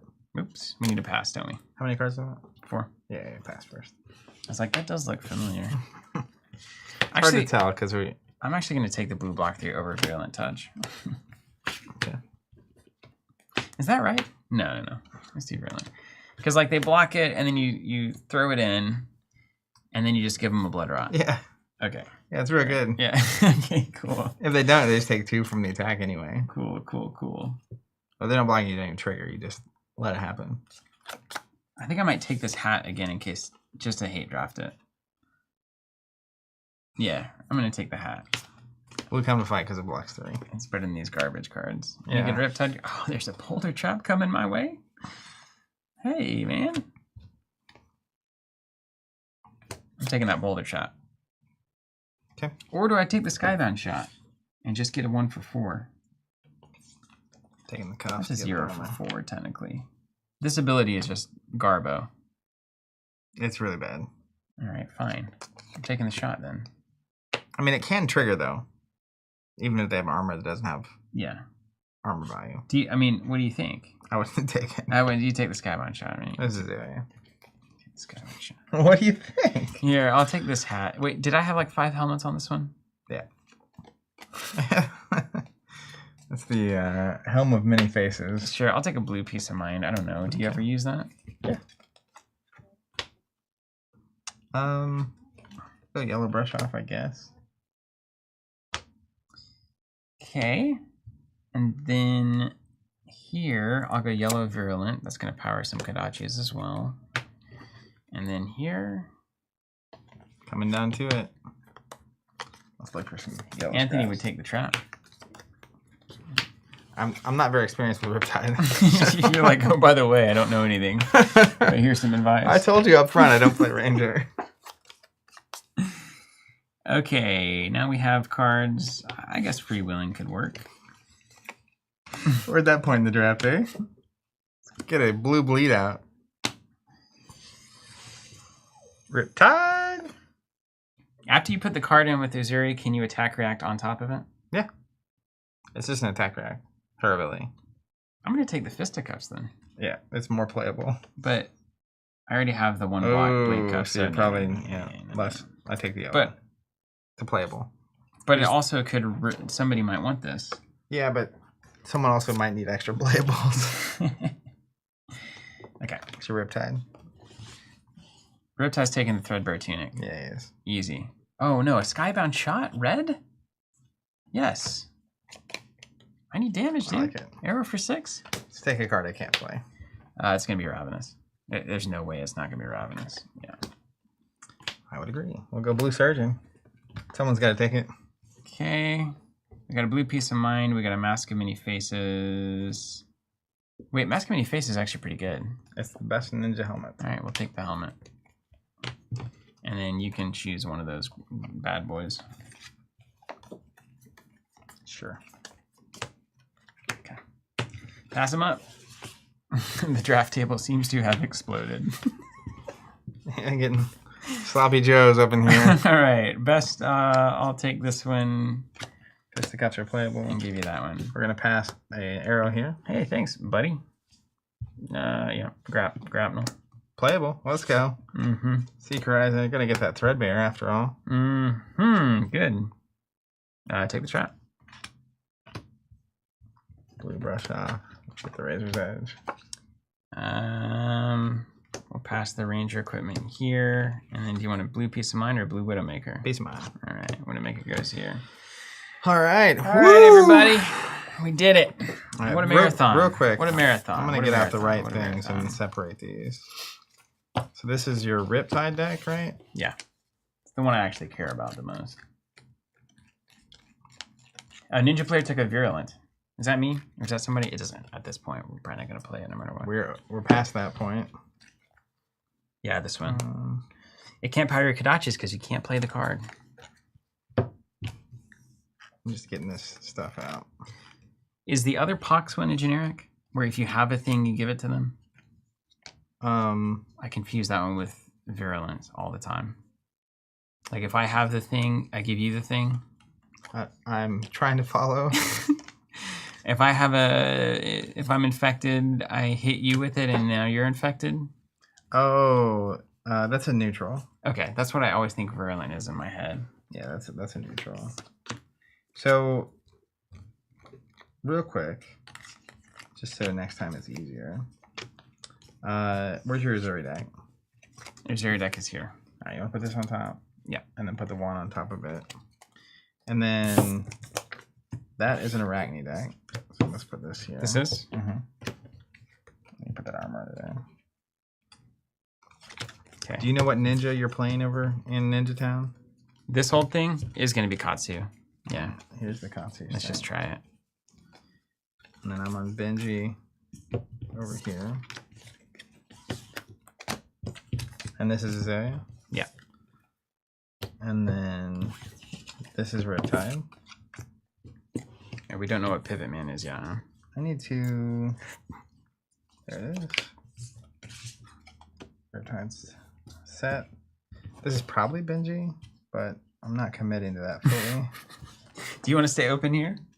I don't know. I need to look at the stack. Play a different hero turn to turn. Game to game. Hypothetically, you have to pick. Like when you're at a tournament, they make you choose. You got to write it on the sheet. Mm-hmm. So I'm gonna guess it's Arachne, but I'm gonna get both of them out just in case. Okay, look at him. Look at him. There can be only one. Perfect circle. 1, 2, 3. So a draft only took us 4 hours. What? So you said at some point that doing this really gave you a different perspective. Yeah, it did. What do you think? Anything notable? Well, it's helpful to have somebody who knows what's going on, so you can like bounce questions around. But I think it's a really good way to see the entirety of the majority of the cards that you're going to actually see in limited. Yeah. Because you see all the commons over and over and over again. Yeah, and you kind of get a feel for how often things are showing up, and like whether or not they're, that kind of stuff. Yeah, and then you start to you kind of just have to ask the question. You look at the hero, or you look at the card, and you say, what heroes would want this? And that's a very helpful process to go through for a new set. Yeah. Rather than just seeing all the cards at once and being like, like the first 5 or 10 picks of the first pack, every card you're seeing, you're having to ask like, what's the best card in the pack, and then what does that say about which heroes would want to play? That's right. And you're evaluating on a different axis. Like when you're just looking at raw constructed power level value of cards, you can see certain things. You're like, oh, that's good for this or that. But once you start to understand, like, what are all the heroes? Yeah. And what are their weapons and how do they win? Yeah, it's good. It's a good base level. Limited is great. It's wonderful. Thanks so much for watching, everybody. Just for you, I said, very enjoyable stream. Really helpful to see the process once again. Well, thank you. It's for you. I'm glad you dug it. Real quick, shout out to the Legend Story design team. This is a marked improvement from the last limited experience for me. Yeah, massive. Seriously, great job. Yeah. And as we said last time on last week's stream, we're doing an experiment this time around for Flesh and Blood on our subscription. We'll still obviously be doing the promo card, and you won't be charging for those or paying for those boxes until 3 to 4 weeks before the set releases. So it's a lot less commitment than a pre-order. And most notably, maybe, is that we're doing sealed cases. We're running the experiment. We're attempting to be able to guarantee We're going to see if we can move the process and not have too much exposure to basically have that sealed case guarantee. So our intent is that every case or everything that comes in a case quantity on a subscription will go out in a sealed case. And then if that all works according to plan and that all goes well, we're going to move into a position of just doing that moving forward for both this and sorcery. So if sealed cases have been a big deal for you in the past, that is now an option that I think we're going to be able to provide. So I have a pretty high amount of confidence that we'll do it. We'll be able to nail it this upcoming set, Dusk Till Dawn, and then thereafter. Ops has pretty good confidence in that being the case. Some really nice commentary coming in. Also, huge shout out to everyone that was here with us. If you have any questions, you can leave a comment on the YouTube video after, of course. But the people hanging out with us and offering thoughts and feedback along the way were great. All right, I'm gonna go. We're gonna go skeleton crit. All right, I'm gonna sit here and look mildly awkward, like normal. Hey, Karen.